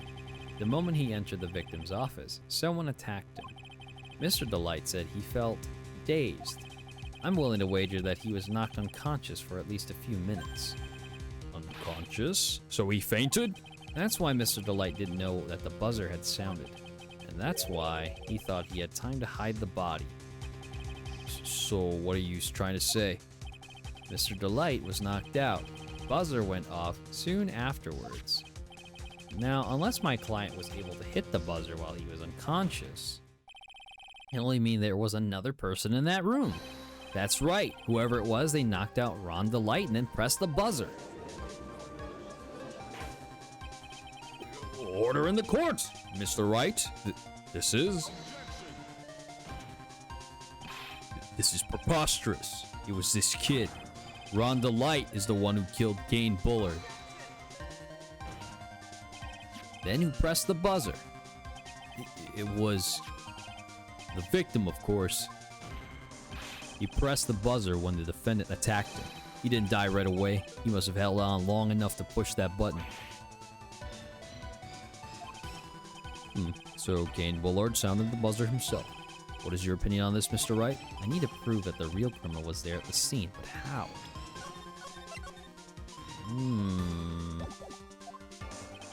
Can I prove that it wasn't Gain Bullard who sounded the buzzer? The defense opinion is this, Your Honor. The piece of evidence proves that it wasn't the victim who sounded the buzzer.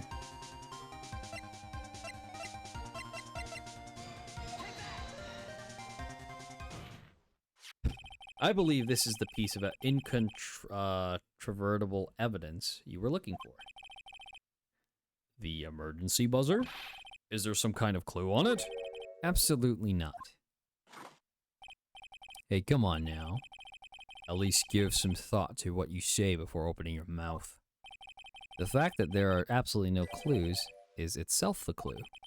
Now I'm the one who's clueless. This button has no fingerprints on it. If Mr. Bullard had pressed it himself, naturally he would have left his fingerprints behind.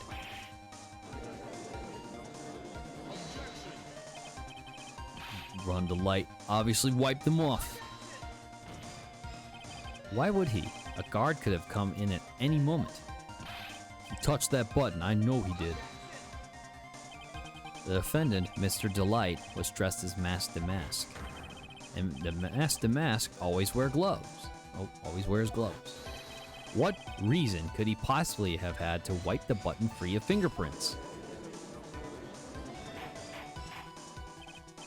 Order! Order! Order! It would seem I've been forced to eat crow. I wonder what blend number crow flavored coffee is. However, if the real killer was there at the scene, why would that person press the emergency buzzer? Shouldn't they have run away without putting themselves in extra danger?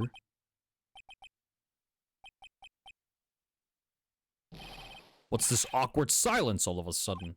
It looks like you're fresh out of parlor tricks. They're on to you, Nick. Just give me a minute to collect my thoughts. The real culprit killed Mr. Bullard at around 1 a.m. And Mr. Delight just happened to waltz in when the murder was taking place, right? The killer clobbered Mr. Delight and then sounded the buzzer. Even though security was supposed to respond right away, if the buzzer was pressed... Security was supposed to respond? Time's up, Mr. Wright. Oh man, come on now, you can't do this to me. Let's hear what you have to say. Very well then. Oh, you've got some guts. I like that in an opponent.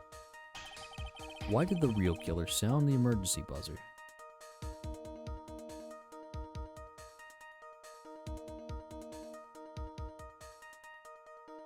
They didn't mean to.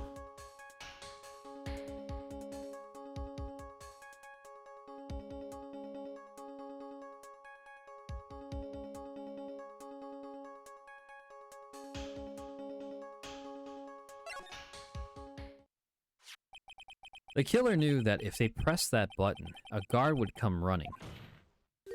And that was exactly what they wanted. Do you mean to say the killer called the guard on purpose? Yes, although as it turned out, he never showed up. Because he was getting his clock clean at the time. What a touching story. You're saying the killer had a change of heart and called the guard to turn himself in? No, I'm not. When that buzzer sounded, there were 3 people in that office. The victim, Kane Bullard, who was already dead. The defendant, Ron Delight, who was out cold. And the third person, the real killer. Hypothetically, yes. Now then, in this situation, if the real killer made an escape, what would happen? The only ones left in the room would be the victim and Ron Delight. And if any security guards came running in at that time, they would think that I was the murderer. Yes, that was precisely the real killer's objective. To frame Ron Delight for the murder.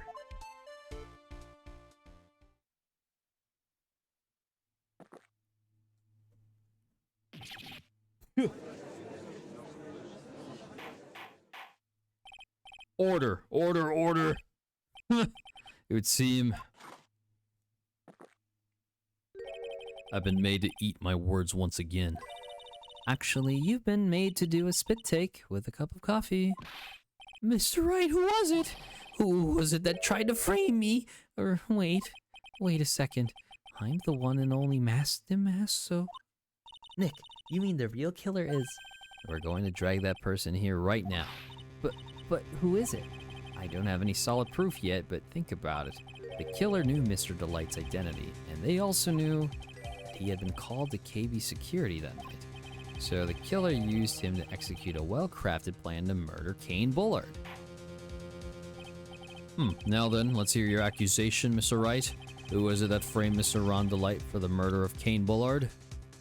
It was Maya, JK.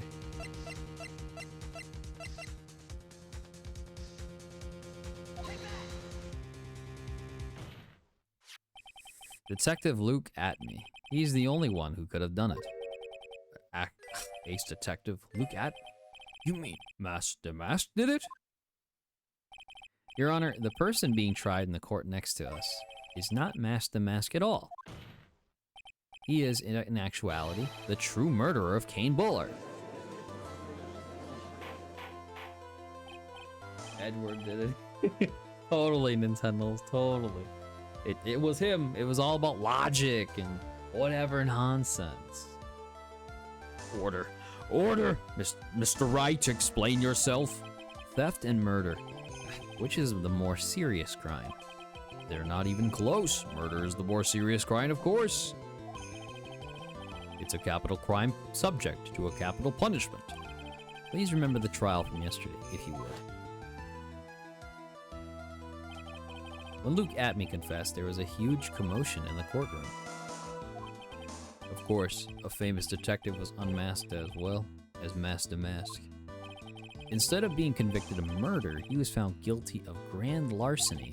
That was his true objective all along, to be found guilty. Master Mask had the perfect alibi for when the murder took place. He was stealing the urn at Lordly Taylor.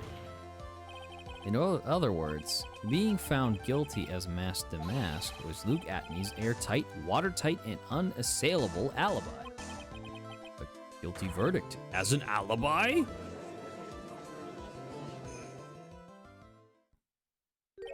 You know, it's almost time. For what? For Luke Atme's verdict. It was a pretty simple trial after all. If we're going to stop this trial and stall that one, we need to do it now. Of course, that's assuming you have proof that the detective was the one who committed the murder. Mr. Luke Atme's trial has indeed attracted the attention of the entire country. If we were to intrude and fail to provide adequate proof of his true crime, Mr. Delight would be left with no grounds for appeal. Am I really sure about this? A bet's only good when your life's the ante. Mr. Wright, I believe in you. Oh boy. Mr. Delight. So, please, I'm begging you. Oh boy. Thanks, but the decision will determine the rest of your life. Can I really risk your life like this? Phoenix. What was that? Don't stray, Phoenix. For your client, take the path of trust. That voice, it sounds like Mia. Your Honor, the defense requests an immediate recess. So that's your answer, huh? Very well, I've decided as well. This court will now take a 20-minute recess. Mr. Wright, when we return, please summon Mr. Luke Atme to the stand. Yes, Your Honor. October 14th, 11:58 a.m. District Court, courtroom number 5. Ah, it's Winston Payne. Well, Sir Detective Atme. I have to say, Mr. Payne, you perform splendidly. Oh no, Sir Detective Atme, you were the one who... That's enough. This court sees no reason to further prolong this trial. This court finds the defendant Luke Atme. Wait! Don't hand down your verdict yet, please. Well, well, Sir Lawyer, welcome to my courtroom. Who's this hoser, huh? My name is Phoenix Wright, attorney at law, and I wish to file an accusation against this man, Luke Atme. Accusation? You accuse Master Mask? That man is not Master Mask. He's just a ruthless murderer. What?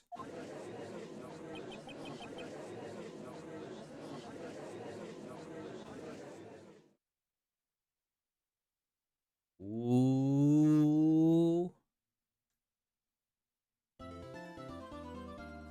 Okay. Whew. We got through that. Oh my god. It's getting juicy. October 14th, 12:14 p.m. District Court Defendant Lobby number 4. My sis? I could have sworn I heard Mia's voice. So then she's still alive, inside your heart. Nikki boy, Oh, Miss Delight. is it true that detective is the real killer? To be honest, we don't have any definitive or definite proof. But he's the only one who could have done it. But wasn't he at Lordly Taylor that night? Not to mention, we don't know, or we don't exactly know, his motive. I mean, why would Detective Adme want to kill Kane Bullard? Oops, it's almost time. Better get back to the courtroom. I need to find some solid proof. And it's gotta happen sooner rather than later. Ooh, October 14th, 12:21 p.m. District Court, courtroom number 6.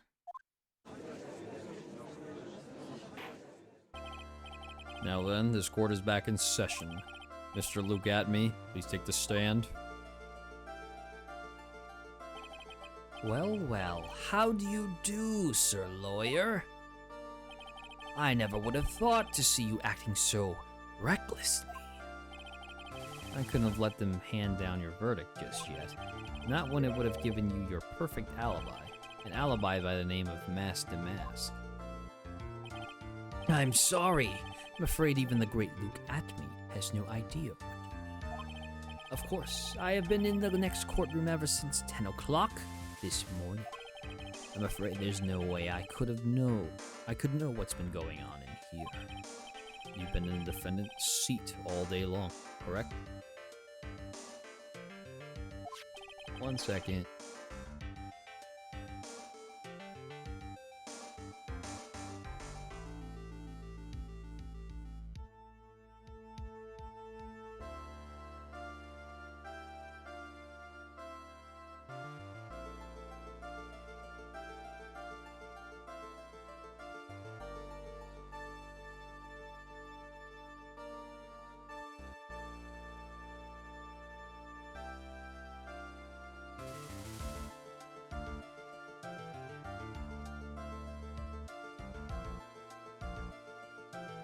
Oh, go the ads.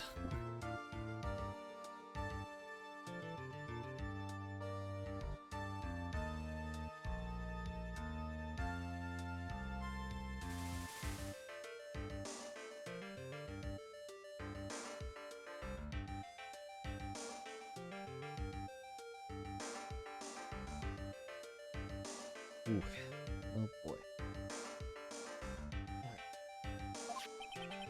Indeed, it's truly child's play to fool the ignorant masses.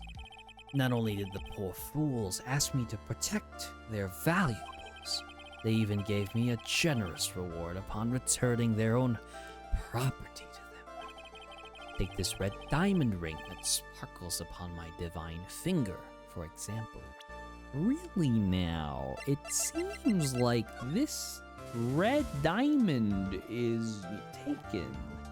Wait, hold up. I wonder.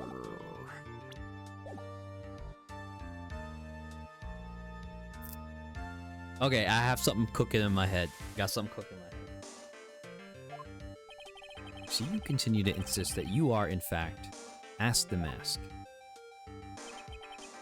Of course. Very well then, Luke Atme. Let us begin with a simple question. On October 12th at 1 a.m., Kane Bullard was murdered. Where were you at that time? One without knowledge lacks even the knowledge that he should be ashamed of himself.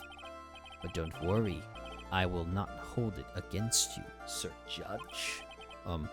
Thanks. Alright, Mr. Atme, the night of the murder. Speak. We're all ears. As you wish, Sir Prosecutor.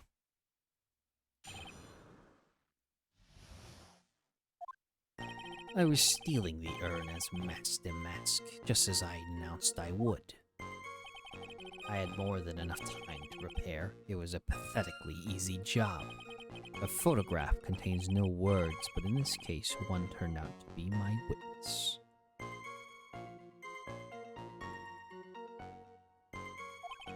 The time at which the camera captured Mask Damask was the same time as the murder. I don't think so. It seems the main point of the discussion will be this photo of the crime scene. Everything else up until now was part of his plan. There has to be a secret to this picture as well.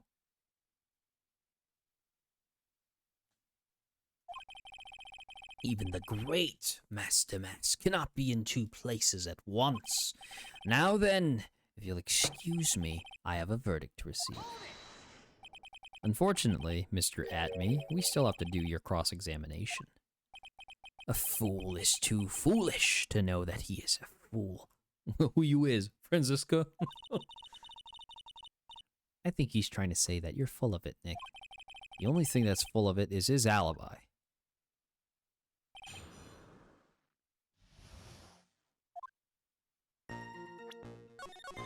Save here, because I don't know what to expect. So this photograph is the proof, correct? Look at this photo. Indeed, it is. The man in the photo is certainly wearing a mask. That is why I am called Mask Damask. But conveniently, that also means that there is no way to tell who this really is. What do you mean? Are you saying that this is not, in fact, Luke Atme? That it could be an accomplice dressed up as Mask Damask to create an alibi? Oh, what an interesting idea.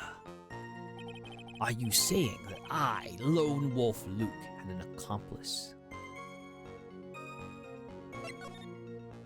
If Luke Atme was at KV security during the murder, then the Mask Damask in this picture has to be a fake. And there really was an accomplice. But right now, I have no idea who it is, or who it was. I don't have any idea right now either. Baseless objections are just what the guy wants. That's got to be another way. Or there's got to be another way. I'm going to find it.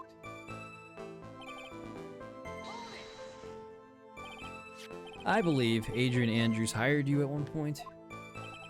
That's right. That was over 20 days ago, if I'm not mistaken. You sent the calling card to Lordly Taylor 10 days before the heist. That would mean you sent out the card after you began your security watch, right? Indeed, there was no reason why I couldn't do both jobs at once. It was the perfect opportunity to steal my latest target. I see. You truly are evil, aren't you? Yes, evil is what I am. Hey Nick, isn't there something odd about this? Detective Atme was always proud of his ace detective skills, right? But if the urn was stolen from Lordly Taylor while he was the only one watching it, he'd have no way to maintain his perfect ace detective persona. You know, that's true, is it? It is a kind of odd. So, are they suggesting that at the time, broken and repaired by Adrian 2 weeks ago? So, are they saying that the urn wasn't in the box when this was stolen?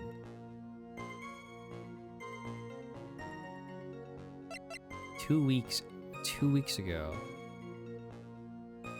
2 weeks, it's 14 days. Okay, I guess. I mean, I kinda see that. So by photograph, you mean this piece of evidence here? Is that correct? Indeed it is. That is it. The very thing that proves I committed the crime. The very thing that proves you committed the crime. When you think about it, it's really odd. You say that almost as if you had this picture taken on purpose. He was simply caught by the very camera that he had set up. We all have days like that. Indeed. It turned out that there was no such thing as the perfect crime after all. A life is truly an ironic thing, a sad blue melody. It looks like I'd better gather more information for now. If he's truly the killer, there's got to be something phony in that photo.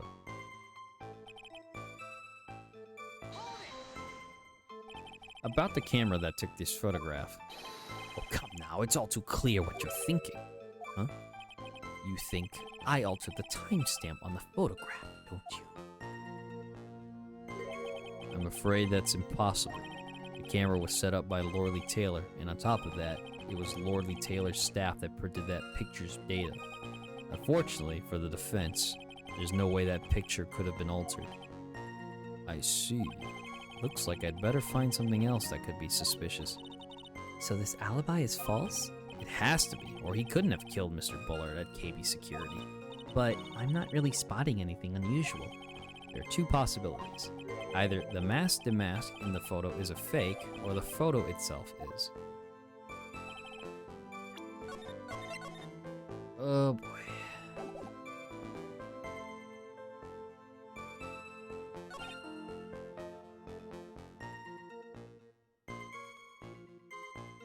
I had more than enough time to prepare. This photograph contains no words. Okay.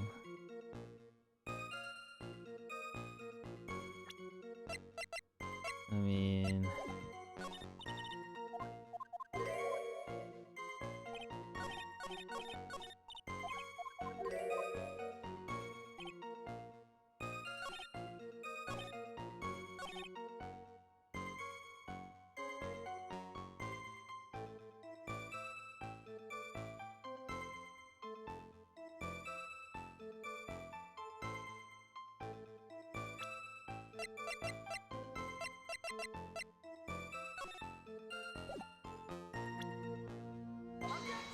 Yeah, I figured that was the case. Okay, hold on. Let me load again. Let me press here. So this photograph is the proof, correct? Indeed it is. Blah, blah, blah.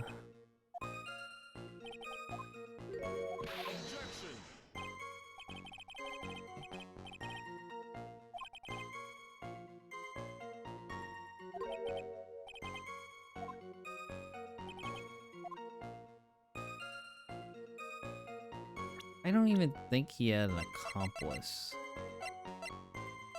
Unless he did.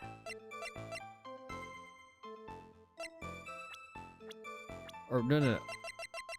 There was an accomplice, right?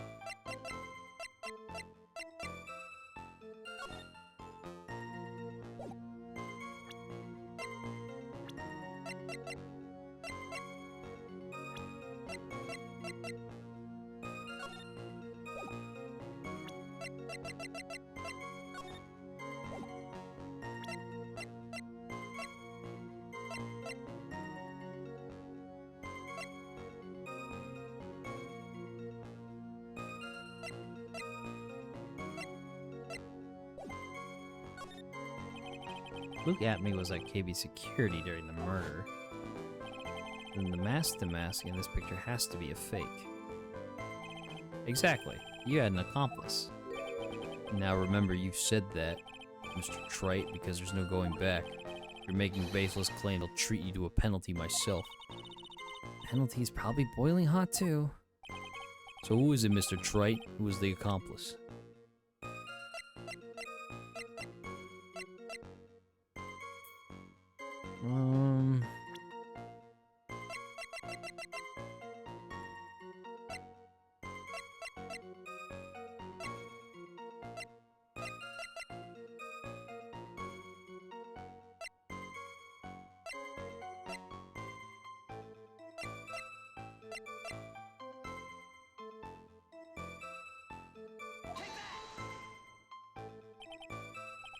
It was this oh yeah, I figured. Yeah, this one a little difficult because there's not a lot of cues in this.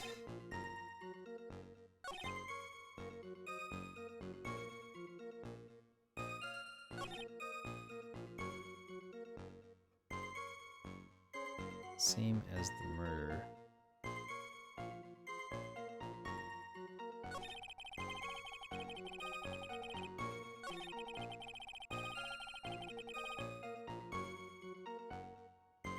time at which the camera captured Mask the Mask was the same time as the murderer.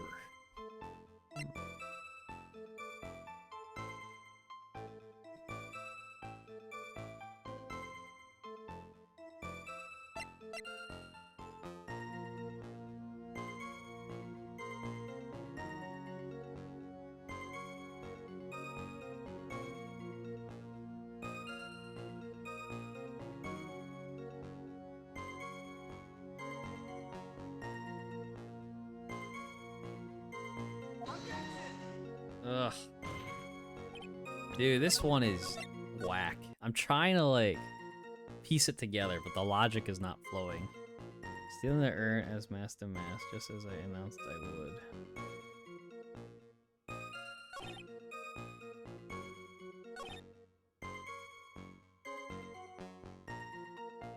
Let me press here.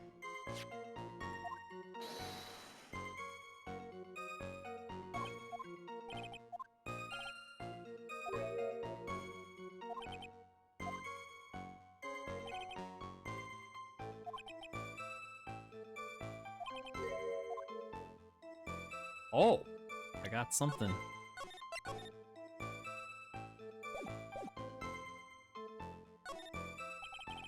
you implying that this picture is a fake?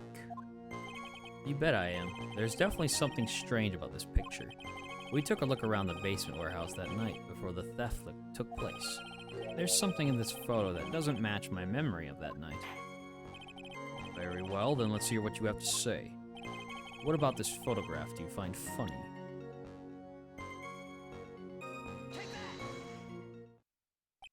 The funny part is right here. Why, this is a blood stain. Ah, blood! Now this case is getting interesting. Not exactly. This stain is actually pink paint. Oh, just paint? And peach colored at that. From blood to peaches. The judge sure loves going on his wild tangents. The problem with this photograph is not the paint. The problem is, when you consider the layout of the basement warehouse, it turns out that something that should be there is nowhere to be seen. Well, Mr. Wright, what is supposed to be in this picture instead of the paint stains? The supervisor of the treasure exhibit stated the following. Well, there's a good reason for that. On the day of the crime, around noon, that golden statue just happened to arrive from the mountain training hall. I realized that the statue would be the perfect size for covering up the paint stains. That's why I put it there. You've put it where you first saw it. I myself was there the night the theft took place and saw the statue in that spot. If this picture was truly taken on that night, then that statue should have been there. But when I went there the day after the theft, that statue of the old bag was sitting in the corner.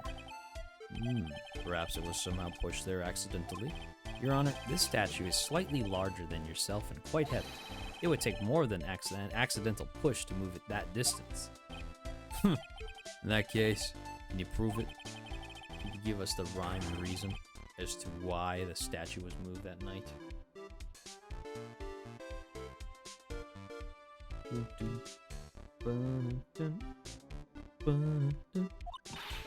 Can you do it, Nick?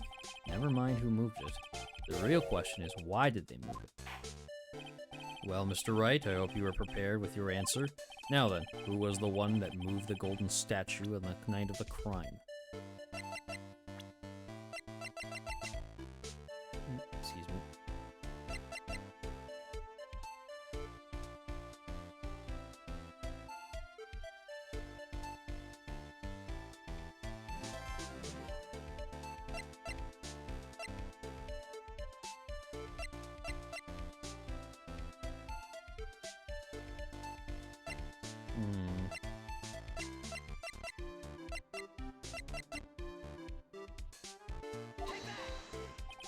The one who moved the statue is none other than Luke at me. Come now, Sir Lawyer. There you go again on one of your strange delusions. Mr. Wright, what basis do you have for your strange delusions? It's very simple. The witness was the only one in the basement warehouse that night. That is indeed very simple. However, why would I want to move a heavy golden statue? The reason for moving the golden statue, here's where our battle really begins. Well, Mr. Wright, what reason did the witness have to move that statue? The reason can be found here in this photograph. Look at me, you pretended to be Mask to Mask to create an alibi by showing you were at Lordly Taylor that night. But this photograph contains a single fatal flaw. If the statue had been there, your lie would have been exposed like cheap film at a drugstore. That is why you had to move the statue. Single fatal flaw? Interesting theory. Please enlighten us. Just where in this picture does this lie exist?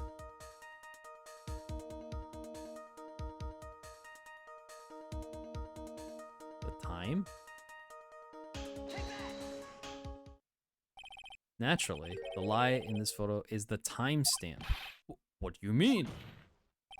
I'll tell you exactly what I mean.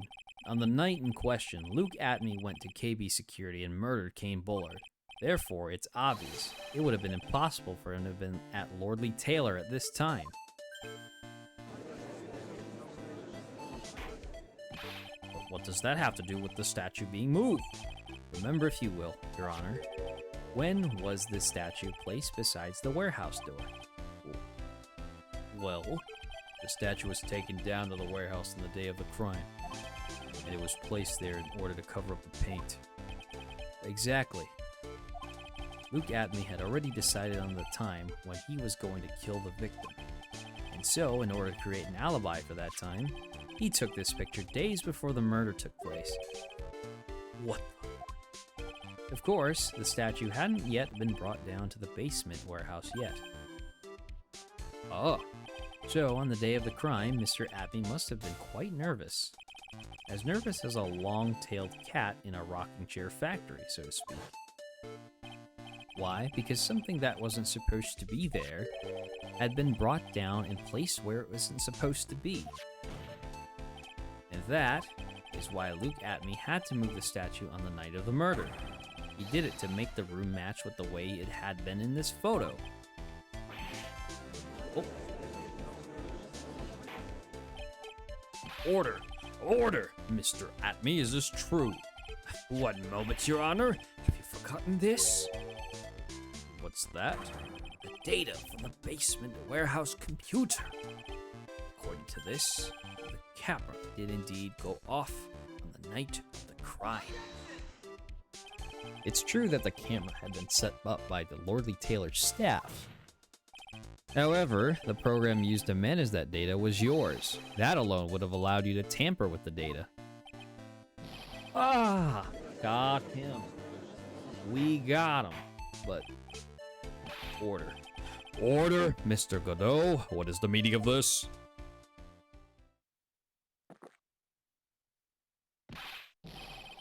Godot, I warned you about making me wait. Now put that coffee down. My 11th cup. I promised to drink no more than 17 during a trial, which means I'm still good till the last drop. However, the defense has a very good point. A good point? So what?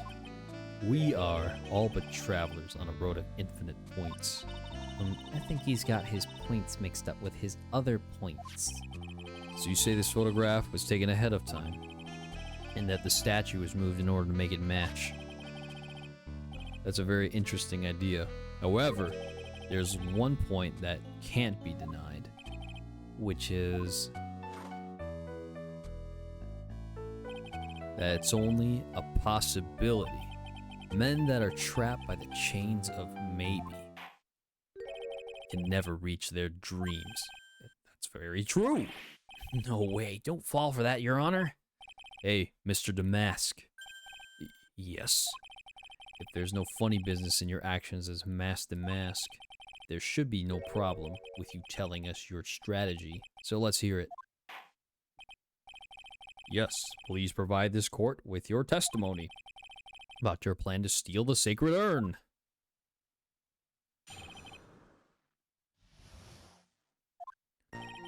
I first received a quest from Lordly Taylor about 20 days ago. The urn was placed in a box in Zavadi. It was then sent to the warehouse. Hence, I was actually unable to see the urn for myself until the day of the crime. I knew it was extremely valuable treasure, so I sent my card 10 days before. I then handled security by myself to ensure that my crime would go smoothly. At last, I held the urn in my hands for the first time at 1 a.m. on October 12th. Really? On October 12th, huh?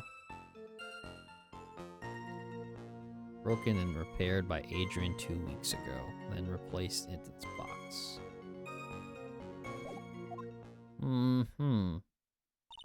That's pretty much all the stuff we've heard before, isn't it? Yeah, but we will find the truth hidden in the nuggets of new information he gave. Witness, you're sure there are no mistakes this time? Ziv. Very well then, Mr. Wright. You may begin your cross-examination.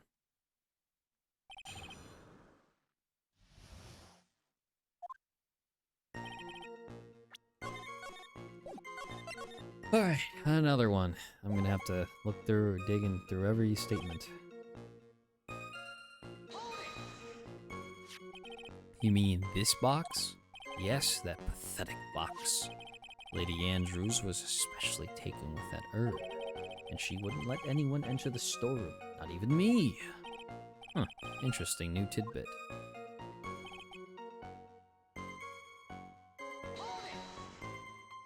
So you're sure that you had never seen the urn before? Indeed, you may ask Lady Andrews to confirm for yourself. My security was focused entirely on the entrance to that warehouse. However, I, Luke Atney, let no information whatsoever slip through my fingers.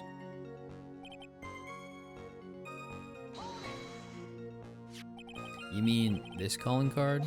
That's right. That is without a doubt my calling card. I guess Mr. Delight didn't make this after all. Of course, because Atney knew about the emblem. Making this card authentic would have been child's play for him.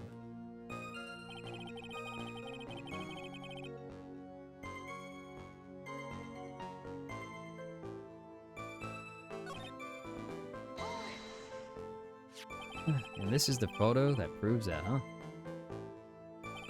Indeed, to be honest, even if a photo was taken, I didn't think it would matter terribly much.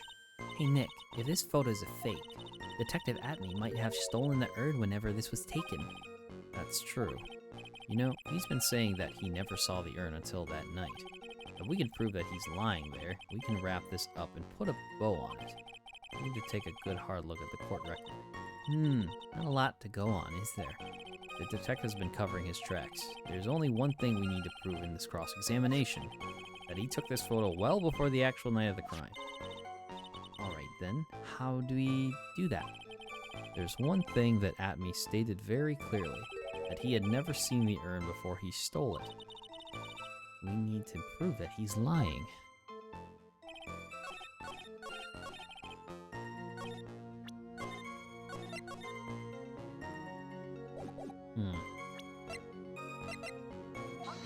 I knew it. It was too good to be true. Too good to be true. Load. Alright. I was so confident. At last, I held the urn in my hands for the first time at 1 a.m. on October 12th. Oh, wait. What? You're kidding me, bro. It's right there, brother.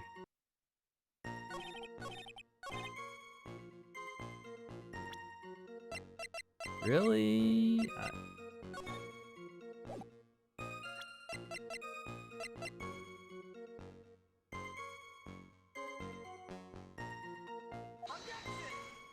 Jeez, brother, this is dumb. I'm trying to okay. Do I have to press every statement in this? I know that one of the things are here. At last I held the urn in my hands for the first time at 1 a.m. on October 12th. Really now? Wait. What does this say?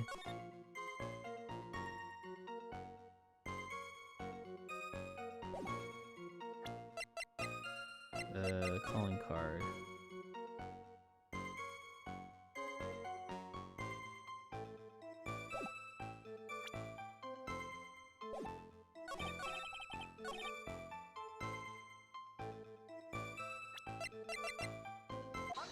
There we go. All right, we got him. Mr. Admin, if you really are Mask to Mask, then you also wrote this calling card, correct? But of course. Is there a problem with that calling card?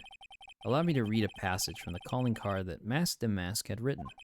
Take good care of the speckled urn. Now, the speckled urn, or here, surely refers to this pink pattern on the sacred urn. Yes, that is true, but so what?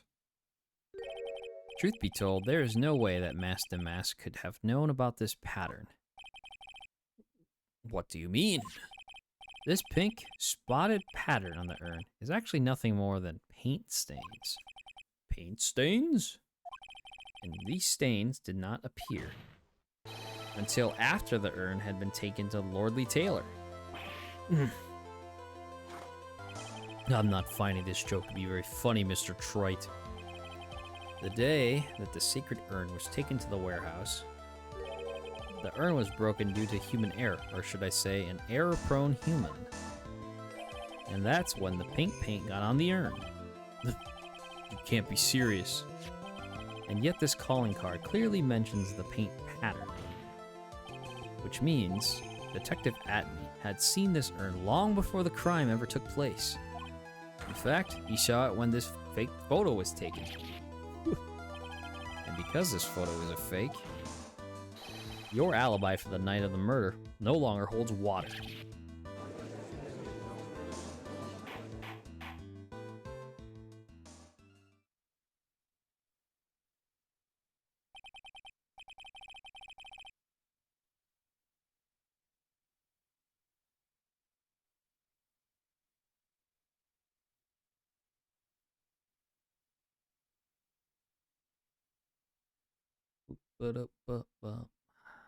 Witness, do you have anything to say for yourself? Alright, I did it. He's broken. Nick, I think it's still a little early for a victory pose. Huh? Oh, man. It's so sad. No one has any conviction these days. Conviction, you say? Yesterday, we all decided unanimously that this man was Mask to Mask. And now we're calling him a murderer. You don't think we're being a tad fickle? That's a good point. No way, don't fall for that too, Your Honor. You say that Luke Atney was the one who killed Kane Bullard? And let me ask you this, why would he do that? An excellent point. Motive, Mr. Wright. Motive. Might you my merry murderous motive manifest? Nick, he's getting his second wind. If he prepared an alibi and pinned his crime on Ron DeLight, as you say, he must have had a very strong motive for murder. The only one with any motive we've seen is Ron DeLight. Isn't that right, Detective? Indeed, according to my own research, the boy's motive is clear. Without a motive, it's nearly impossible to prove guilt in a murder case. Now then, maybe you can enlighten us as to what the defendant's motives were. I'd be honored to, sir, old timer. They're doing everything they can to make Ron look suspicious. Despite our lack of hard information, this may be our only chance.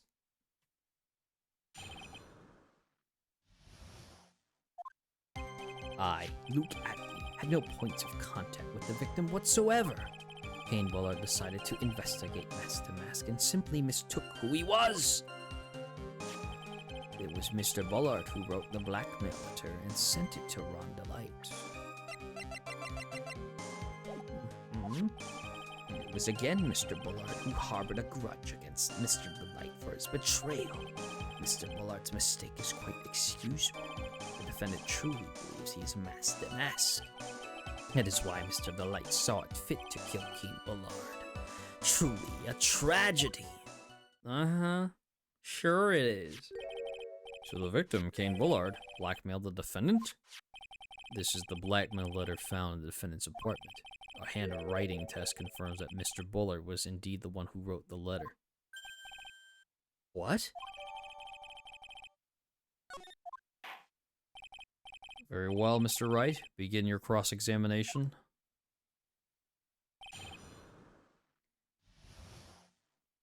Ugh. This guy's so slimy, bro. And who in the world is going to prove that? I will.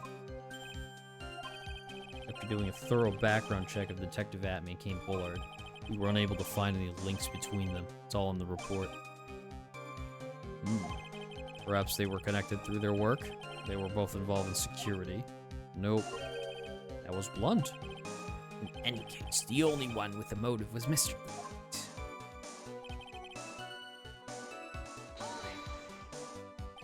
Mistook? Right, mistook, from the Old Norse mistake, meant to take an error. That wasn't what I meant. Just who did the victim mistake Master Mass to be? Why, the answer is obvious. Ron Delight, of course. Boy, I like to wipe that smug look off that guy's face. Why would the victim mistake the defendant for Master Mask? Don't you already know that? Zavari, take a look at this newspaper. Oh, that's the famous Tear of Amanon, a magnificent jewel.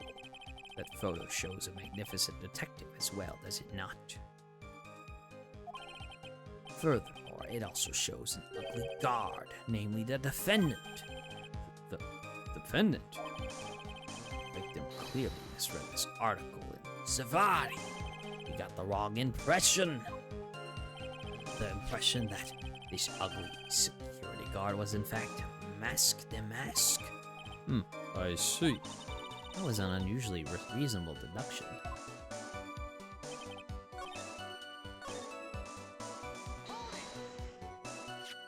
You mean this blackmail letter right here? It says, bring 50,000. And the handwriting is, without a doubt, the victim's. There's no mistake. We have an official report to prove it.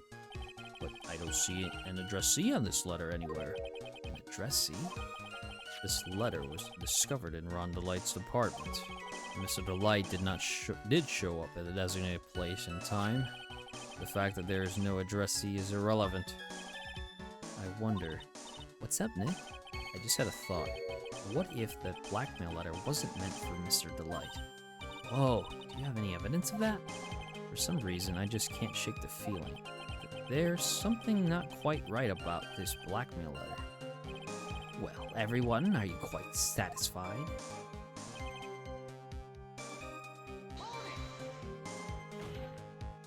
What do you mean by that? Oh my, I was certain you already know or where. Zavari!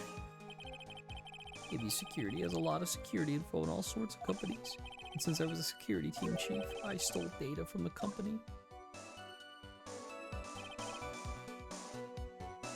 Kane Bullard had yet to forgive young Mr. Delight, which is why he sent him that letter upon mistakenly believing he was the thief. Here's a file that we discovered in Mr. Bullard's office. Evidence that Mr. Bullard was receiving money through blackmail. However, is this a bit odd?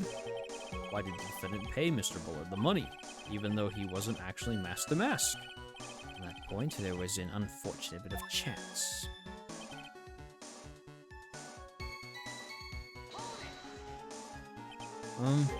Do you really think that story is going to hold up? That assertion is not merely my own, I'm afraid. What do you mean? I have here a memo from Ron Delight's wife, Desiree Delight.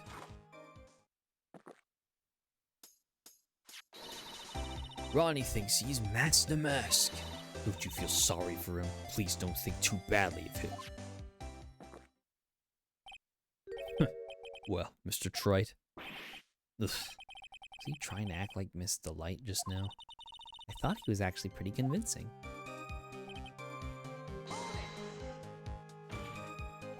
Well, that's just your imagination talking.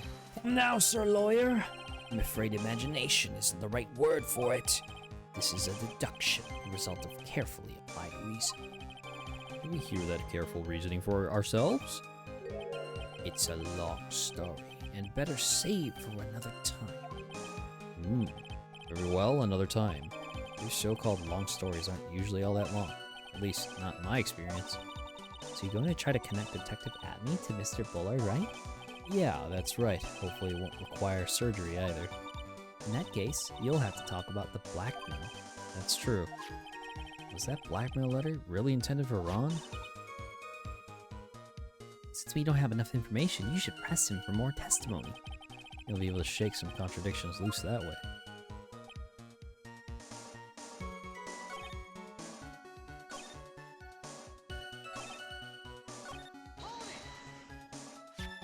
You mean this blackmail letter right here?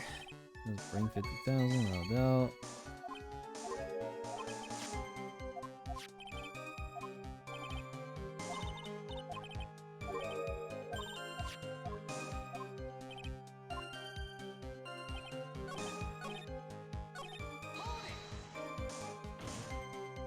And who in the world is going to prove that? Blah blah blah. It's,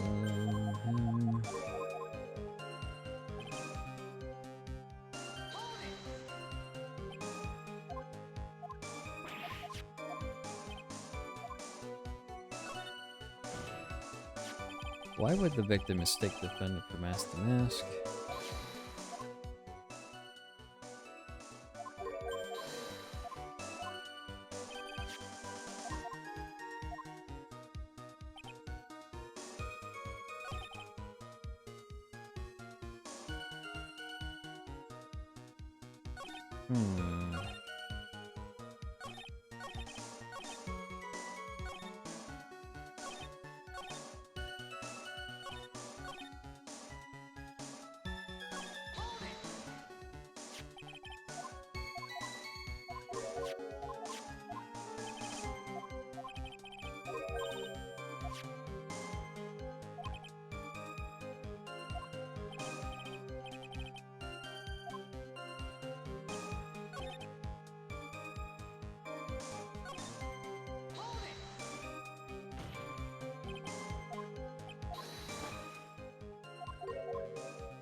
I got an idea, but I don't know where the statement is.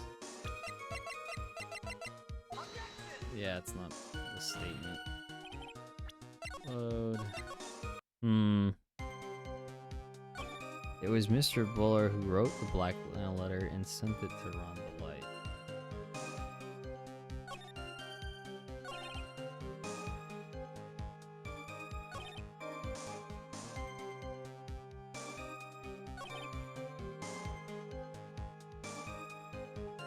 Mistake is quite excusable. The defendant truly believes he is mask to mask.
Ugh. You know, it would be kind of nice if they spelled it out instead of making us work for each press. I already pressed the shit out of him, and I don't even know, like...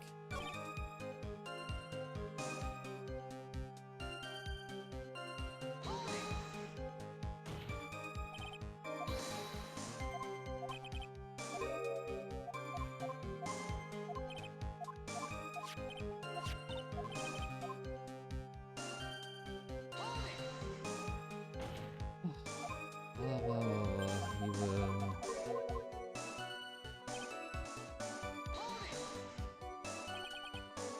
Look.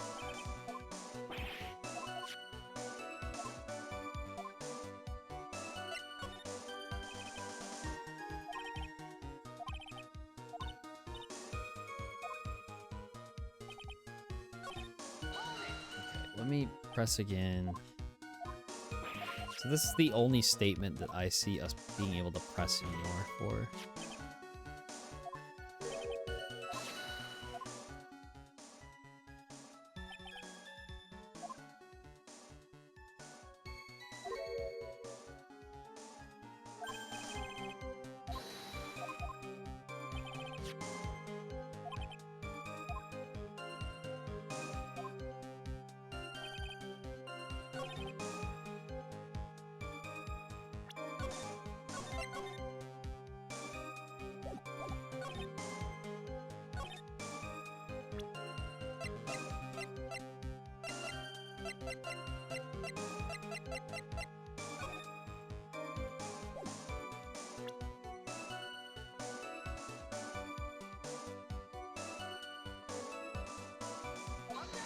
Ah, dude, this one is like our first real big roadblock. I don't have the logic in my head to make the case for stuff.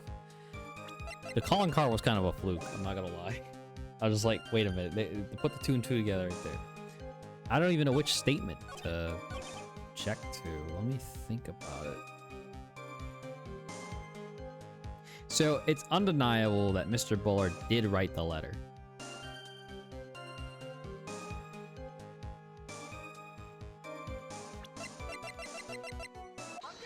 Oh, it was that simple, bruh. It was that simple. Oh, it hurts. It hurts so much. I was thinking too fucking hard. Mind if I ask you a few questions, Detective Atme? Well, if it's just a few, I guess it's all right. When you said that this letter was addressed to Rhonda Light, I couldn't help but notice one major contradiction. Contradiction? I don't know where a walking contradiction like you gets off saying things like that. You want to talk. At times like these, men are made to express themselves with their fists. Why don't you show us what you've got there, Junior? Indeed, time to man up, Mr. Wright. Show us the contradicting evidence in the content of the blackmail letter.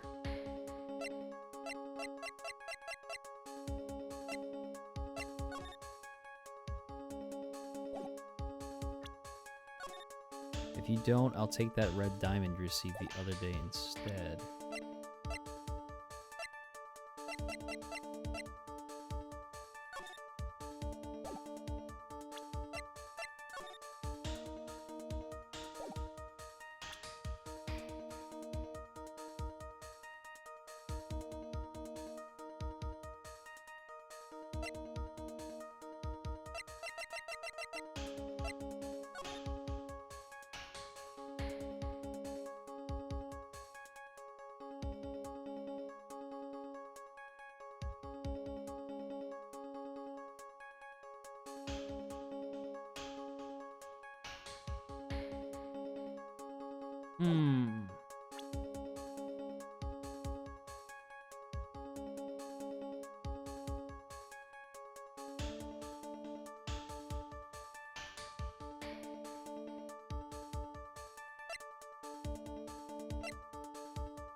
Hmm.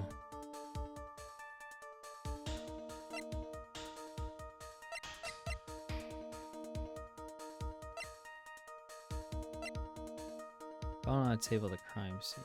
Show us the contradicting evidence and the content of the blackmail letter.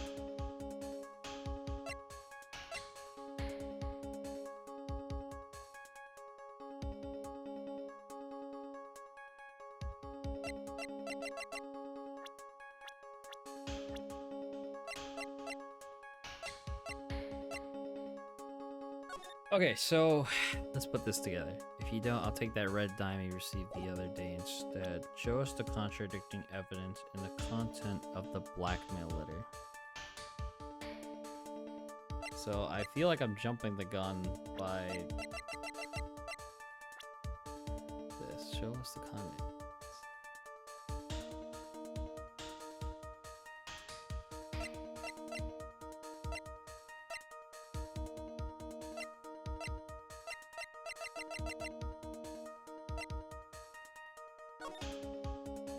I think it's this, but it's not. Show us the contradicting evidence in the content of the blackmail letter.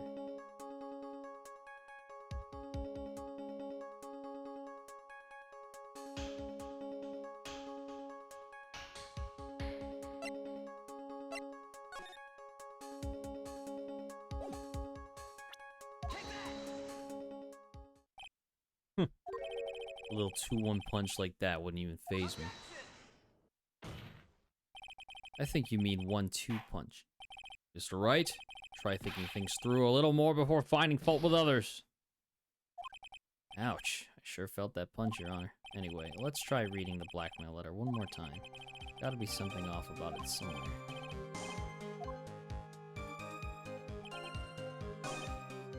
Alright, load again. Okay, so...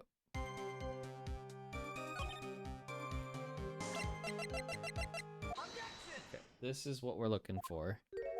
Blah, blah, blah. In the content of the blackmail. I'm pretty sure they mean the red diamond, but all of this stuff.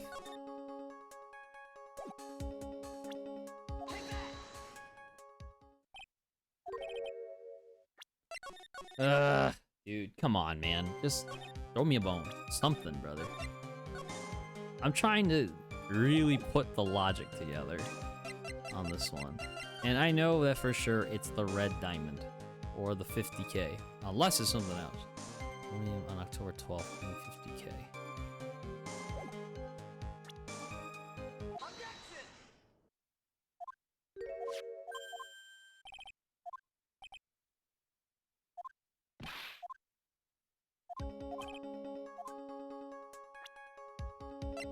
Content of the blackmail letter.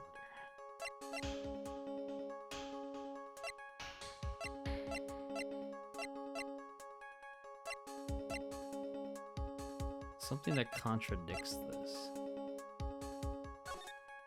If you don't want your true identity revealed to the world, come to... If you don't, I'll take that you received the other day instead.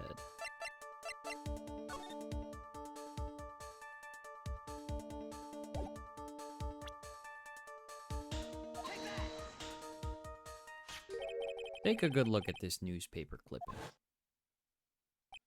It contains a picture of the Tear of Ammonon, the stolen jewel. What about it? The problem is this jewel's color. Color? I'm not much for discussing color myself. According to the clipping, the color of the stolen jewel is blue. However, in the blackmail letter, a totally different jewel is mentioned. I'll take that red diamond you received the other day. Red? Which means the red diamond described in the blackmail letter is not the Tear of Ammonon that Mass Demas stole at all. Your point is, Mr. Trite, so you are trying to say that this blackmail letter was intended for someone else. That is what you're trying to say, right, Trite? That is what you're trying to say, right, Mr. Wright? Well, is that what you're trying to say, right, Nick? Yes. This is who Kane Bullard was actually blackmailing. It was Maya all along. Naturally, It was you, Detective Atme. Do you have some sort of basis for that claim? You have been personally involved in every single mask-to-mask case, and in the last case, you recovered what was stolen and received the jewel as your reward. Jewel? Probably the one wrapped conspicuously around your finger. That red diamond ring.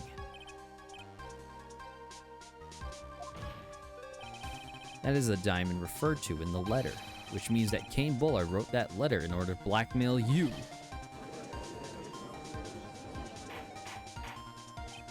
Order in the court! Order, I say. It seems you've gone too far with your childish pranks, Mr. Trite. I don't like the way he said that. Kane Bullard blackmailing Luke Atme? You for real? Yes, I am. Nick, come on, stand up to him. Then answer me this. The blackmail letter contains the following passage. You don't want your identity revealed to the world. Yes, it certainly does. Kane Bullard threatened to make Luke Atme's identity public knowledge.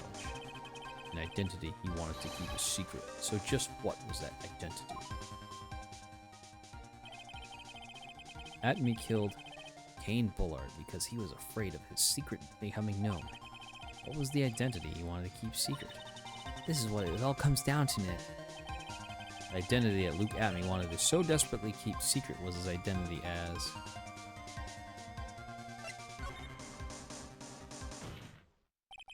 Luke Atme was a blackmailer.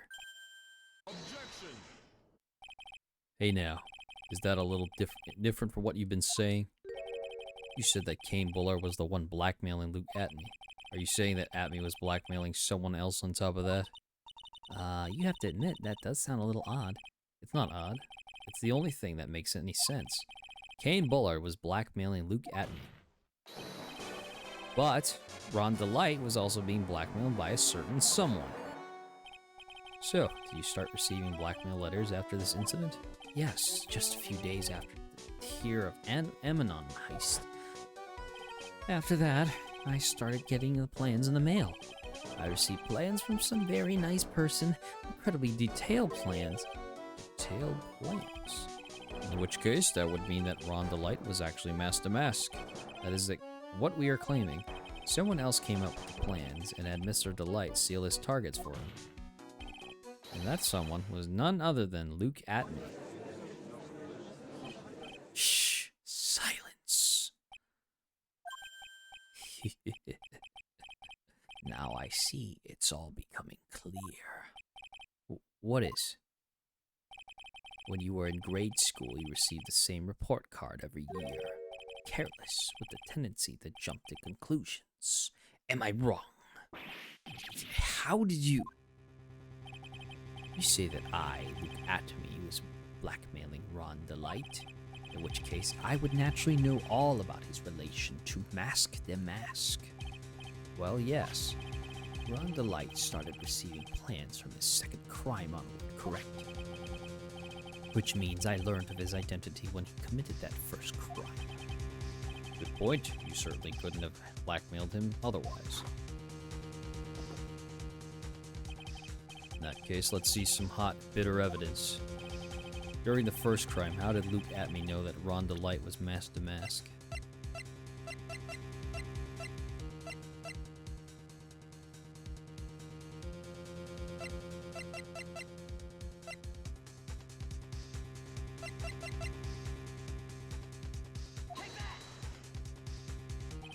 I think I see it.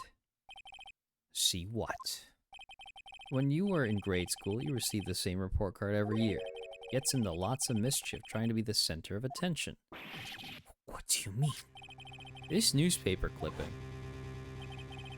It has a picture of you and Ron DeLight in his guard uniform. It seems that Mask the Mask didn't just disappear into thin air. He just took off his outfit and hid it in a bucket. That sounds far too stupid to be true. Correct. With tricks like that, he couldn't fool a baby, let alone an ace detective. That's when you figured it out, Mr. Atme. That's when you learned that under his mask, Mask the Mask was really Ron DeLight. Wasn't he supposed to be mask to mask? Not only that, it looks like he wasn't even an ace detective. I can't believe it. He was just a slimy blackmailer. What a fraud, trying to pass himself off as an ace detective. Why, how dare you expose me like that? Why, I mean, I've never blackmailed anyone in my life. I'm a famous and proud ace detective, and also mask to mask. Why can't you understand that? I'm afraid you are neither a proud thief nor an ace detective. You're a blackmailer and a murderer. That is your true identity. Why, you? How dare you even? Ooh, I can't read that fast, brother.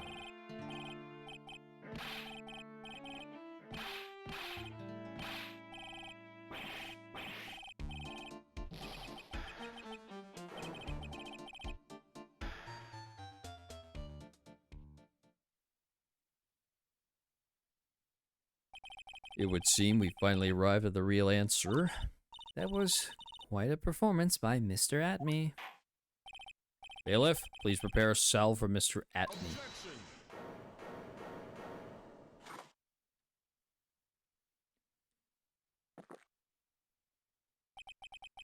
Hammer that strikes too fast. There's no time to aim. What do you mean?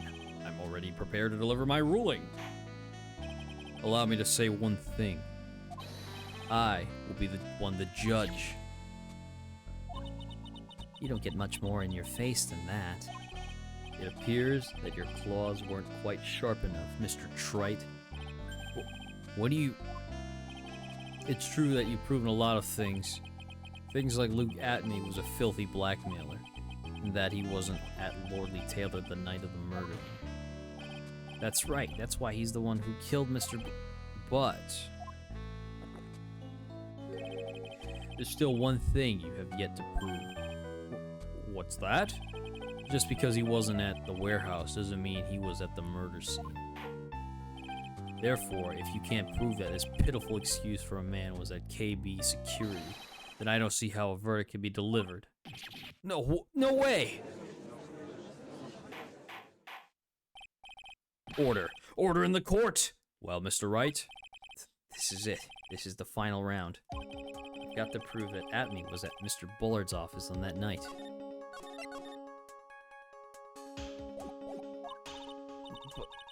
Can you really prove that? That's long enough. Mr. Trite, I want to hear your answer. That night, Luke Atme was at KB Security and the defense. The defense can prove it with evidence. Are you sure? Don't you worry, I'll watch over you as you break down and fall into pieces. Very well then, let's see this proof. Proof that Luke Atme was at KB Security that night.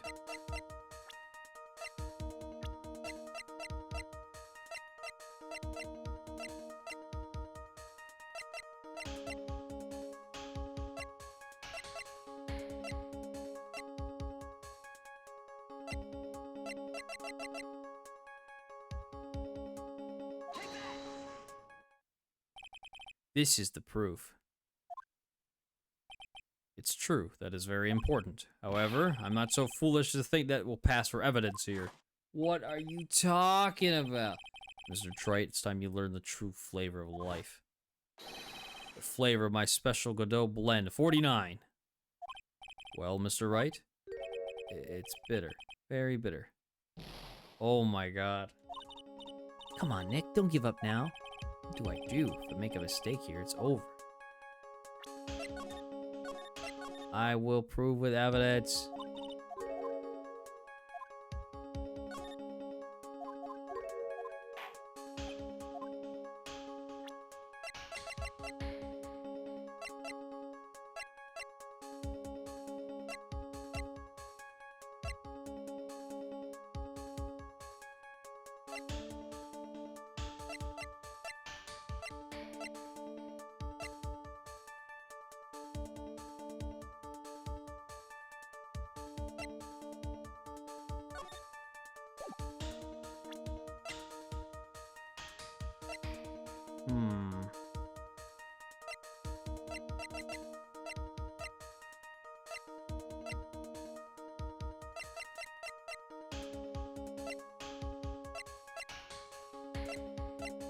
Let me think about this one.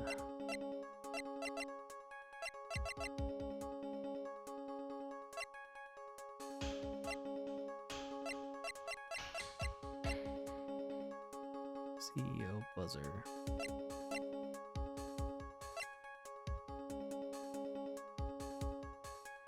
I'm gonna table the crime scene. Okay.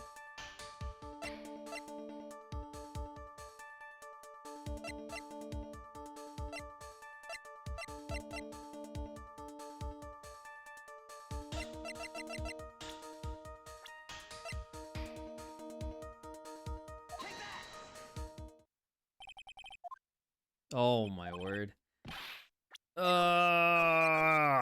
This is bad. Can't prove it. I can't prove it. Just as I thought. But if we hear more of Detective Atmey's testimony. Unfortunately, that's as far as you go, Mr. Trite. What do you mean? I won't allow for any more testimony. That's what I mean. What? Have you forgotten? Luke Atmey is here after we interrupted his own trial, and you have failed to prove that he committed the murder. I think it's time for this witness to return to his own trial and face his guilty verdict as mask to mask. No. Well now, Sir Lawyer, it seems that love wins out in the end after all. This slimy bastard, bro. I am the ace detective, as well as mask to mask. My verdict will verify that. Just as Ron DeLite will verify that he is the true murderer. I declare that with the full force of my ace detectiveness. Order. Order in the court. That's enough deliberation over this witness. I can't believe this. At this rate, Ron is... Don't give up now, Nick. We still have tomorrow. We can look for more evidence in... By then, it'll be too late. Why? Double jeopardy. One of the basic rules of any court of law. Double jeopardy? The defendant be tried and found innocent in court.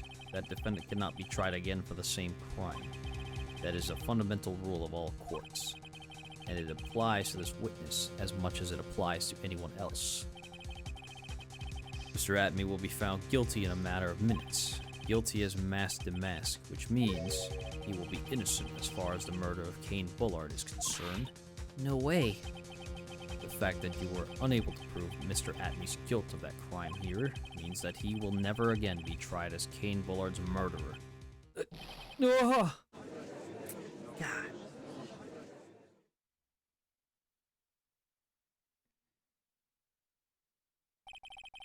Now there's nothing I could possibly do to win. Even if Ron is proclaimed to be innocent, the real killer, Luke Atmey, will go free. You have cross-examined every statement that witness has made here today, and as long as there is no testimony, or no more testimony, I'm afraid I have to declare that there will be no further questioning of this witness. Are there any objections?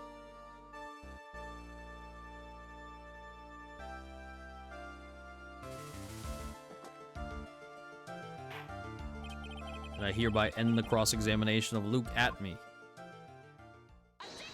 What? I think I see it. Your Honor, when you were a child, this is what was on your report card every year.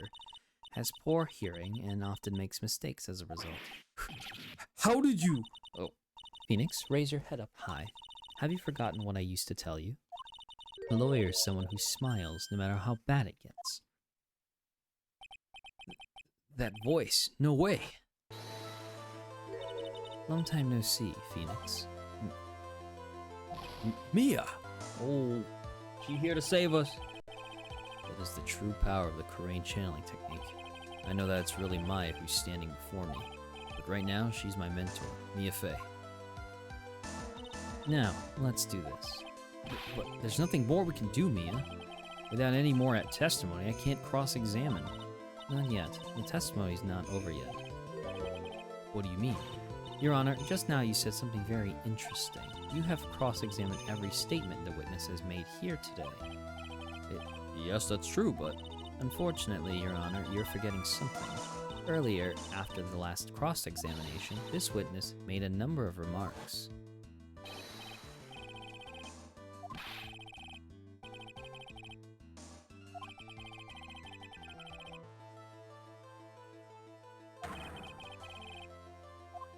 Ooh. Yes, but these comments appear to have no importance whatsoever. Very well, then we shall prove their importance via cross-examination. At any rate, as long as the witness has made these remarks, we, the defense, assert our right to question them. Is that all right with you, prosecutor? Is something the matter, Mr. Godot? Ah, nothing. Oh, sir lawyer, it looks like you're one step too late. You think such falsehoods will do anything to me? Look at... Let's hear it. Huh? It's true that the witness had made some remarks. So then, let's hear this last bit of cross-examination. Mr. Godot, what are you... Very well then, Mr. Look at me. I'm going to allow the defense to cross-examine your earlier remarks. The defense would like to hear why you declared the defendant to be the true murderer. So please, give us one last bit of testimony. Phoenix, this is it. This is our absolute last chance. Yes, Chief.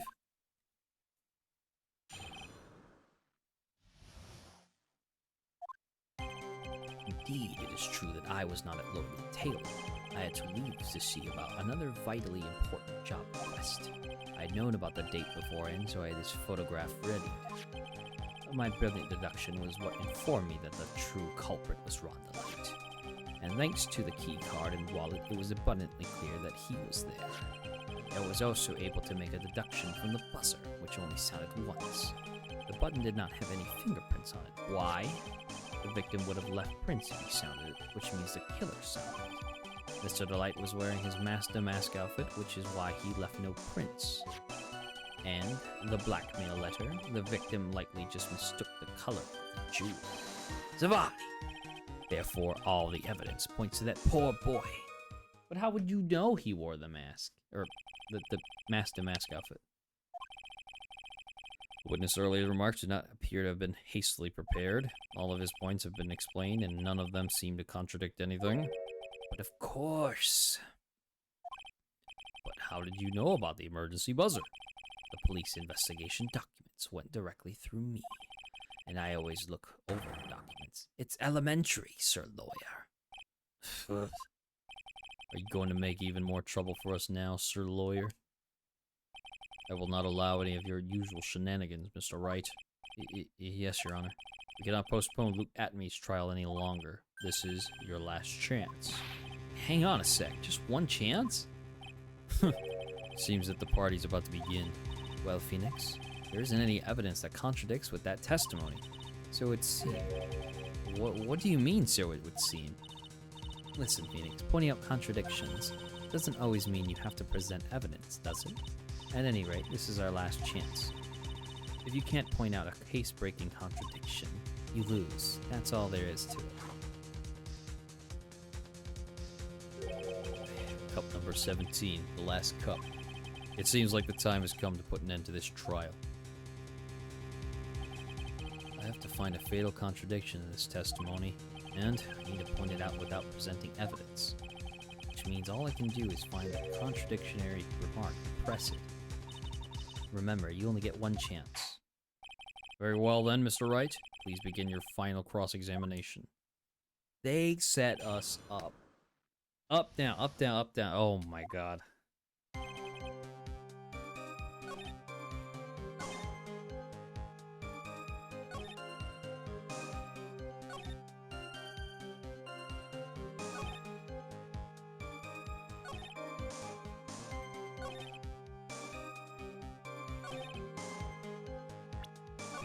I think it's this statement. It's gotta be. How would you know he was wearing the outfit, though?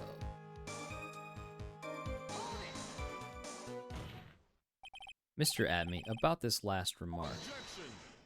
You still don't get it, do you, Trite? This isn't time to be pressing the witness on every little statement. I'm afraid you're the one who still doesn't get it, Mr. Godot. What? Mr. Atme, it seems you have finally admitted that you were in the CEO's office on the night of the murder. How can you say that? Let's review your testimony. Shall we, Mr. Atme? The button did not have any fingerprints on it. Why? Mr. Delight was wearing his mask-to-mask outfit. Is that correct? Indeed, that's what I said. My deductions are absolutely foolproof. More like your deductions prove that you're a fool. I'm sorry. Whatever do you mean? For some reason, I'm starting to get really thirsty. When exactly did we learn the fact that Ron Delight was dressed as a mask-to-mask when he went to the scene of the crime? It was just a few hours ago, back when my sixth cup was looking at me with a cold stare. Huh? Oh, did I forget to mention it before? I'm sorry, I just never had a chance to mention it up until now. That's right, the defendant had yet to tell anyone else this fact before this morning. Therefore, the only people who should know this are those who have been watching this trial. Oh, do you understand now, Detective Atme? There's no way that you should have known about that. You were in the next courtroom being tried as mask to mask, so then enlighten us. How did you know about that piece of information? Hello, Gentron. Thanks for 20 points for the Wendy's T-Rex Burger Challenge. Come on, this detective must have known about it. He probably had plenty of chances to find out beforehand. And it's those chances that I want to discuss next. That night, Mr. Delight was wearing his mask-to-mask outfit. There is one and only one way for Detective Atme to have found that out. Only one way, you say? Please recall, if you will, Mr. Delight's testimony. When I entered the office, there was a suspicious shadow there. For a second, my client witnessed the real killer. But Mr. Delight never saw his attacker, so there's no way to tell whether or not the real killer was Luke Atman. It's with that statement that I'll turn this case on its head. Just what are you implying?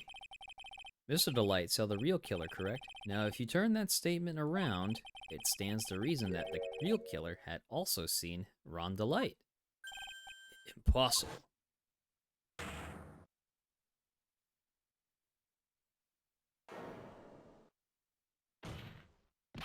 Detective Atme, you saw mask-to-mask at the murder scene that night. You saw him when you killed Kane Bullard and assaulted Ron Delight. That was the only way you could have known what Ron was wearing.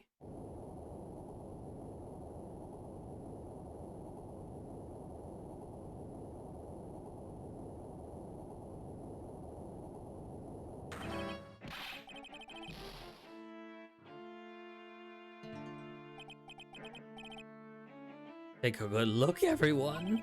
Unable to find a rival worthy of my genius, I was forced to create one by myself.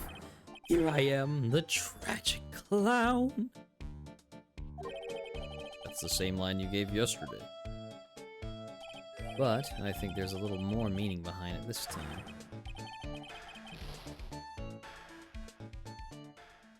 But what was his motive, though? Unless he was caught. Oh, wait. The motive was blackmail. He was being blackmailed. Yeah, by. Okay, I get it. What an awfully complicated incident. True. Kane Bullard was blackmailing Luke Atme, who was in turn blackmailing Ron Delight. And upon killing his blackmailer, Luke Atme tried to frame Ron Delight. He then claimed to be guilty as mask to mask in order to escape his true crime. And to that end, he came up with this plan. He used the double jeopardy rule when making his alibi. At any rate, it would seem we've finally found the truth. Excuse me, I came perilously close to besmirching the record of an innocent young man. Besmirching him with the title of murderer. Don't ignore me! Oh, dude, can he just stop? Oh, I didn't realize you were there. Why would he be? Why wouldn't he be? About the verdict. I know. You never committed any murder. That's right. I'm so glad you understand that. But I really am mask to mask. Huh? So thanks to that trial yesterday, I'm innocent now, right? What was it you said? Double jeopardy? Now that you mention it, I've been careless.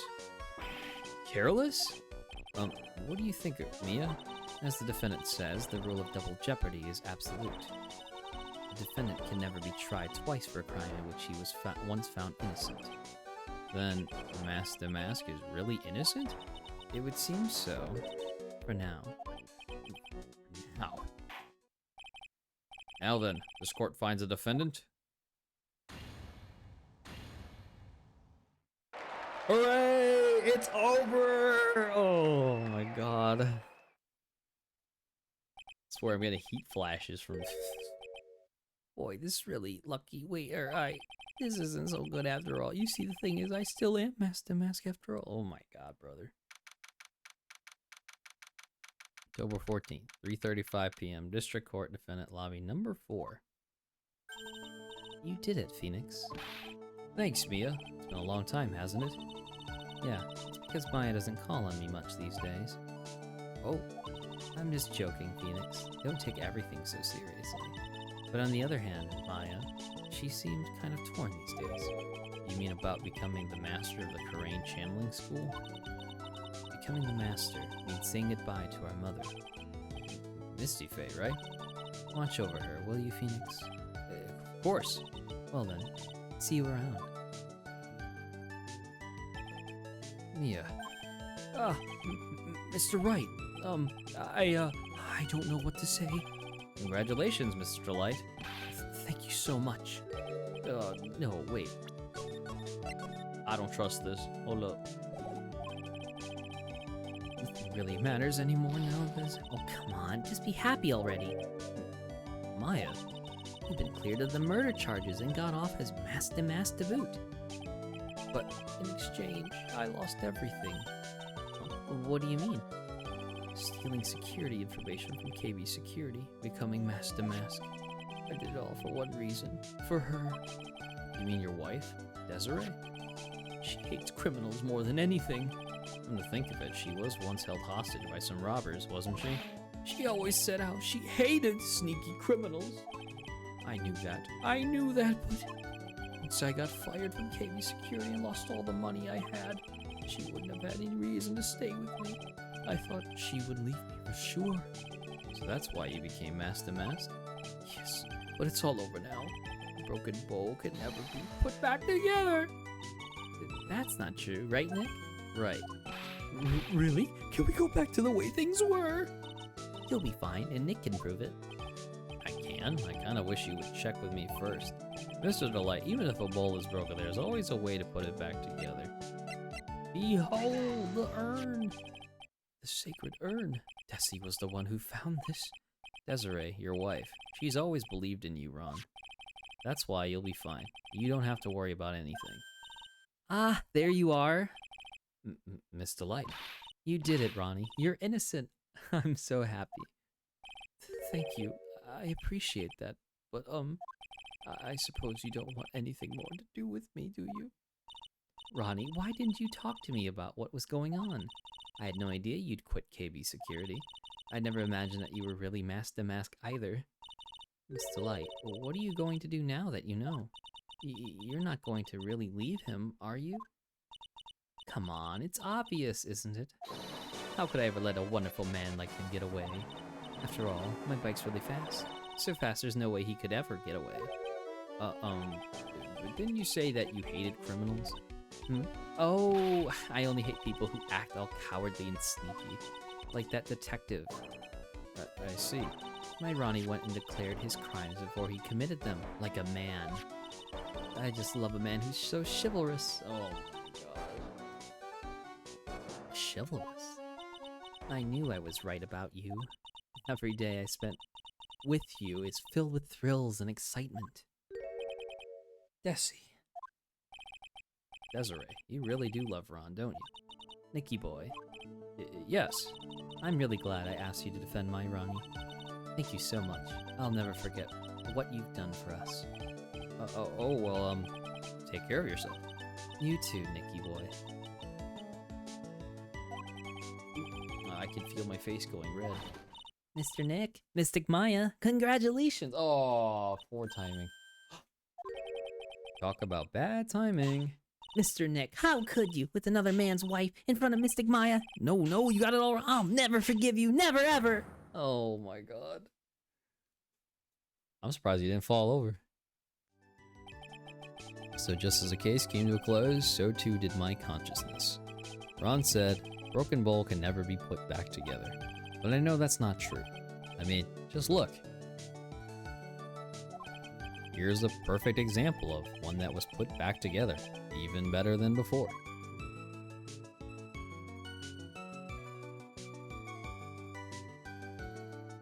GG! Episode 2 done! Oh. Episode 3, Recipe for Turnabout. Oh no. Yeah, I'm gonna save this. Alright, that's plenty of Ace Attorney for today. Oh my gosh, some of those cues were like, okay, I gotta like really think about this. Put it together. Put it all together. Oh. I can't wait for this one though. Oh, it's not gonna be fun if I remember it correctly. But I mean, did it just fine. All right, let's give the shouts real quick. Oh my gosh. Let me give a shout here to Nintendo's. Thank you for the raid earlier. If you haven't followed Nintendo's, Nintendo plays a whole bunch of games.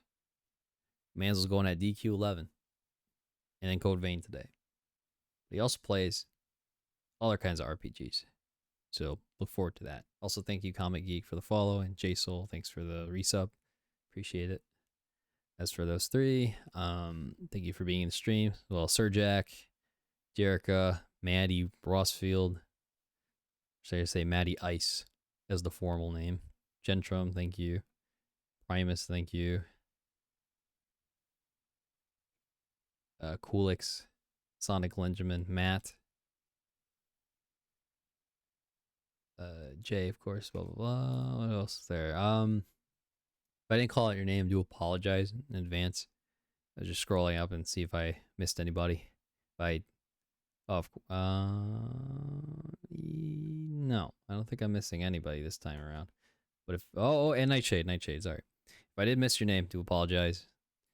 Make sure y'all, get a chance to relax, eat some, drink some, get some rest.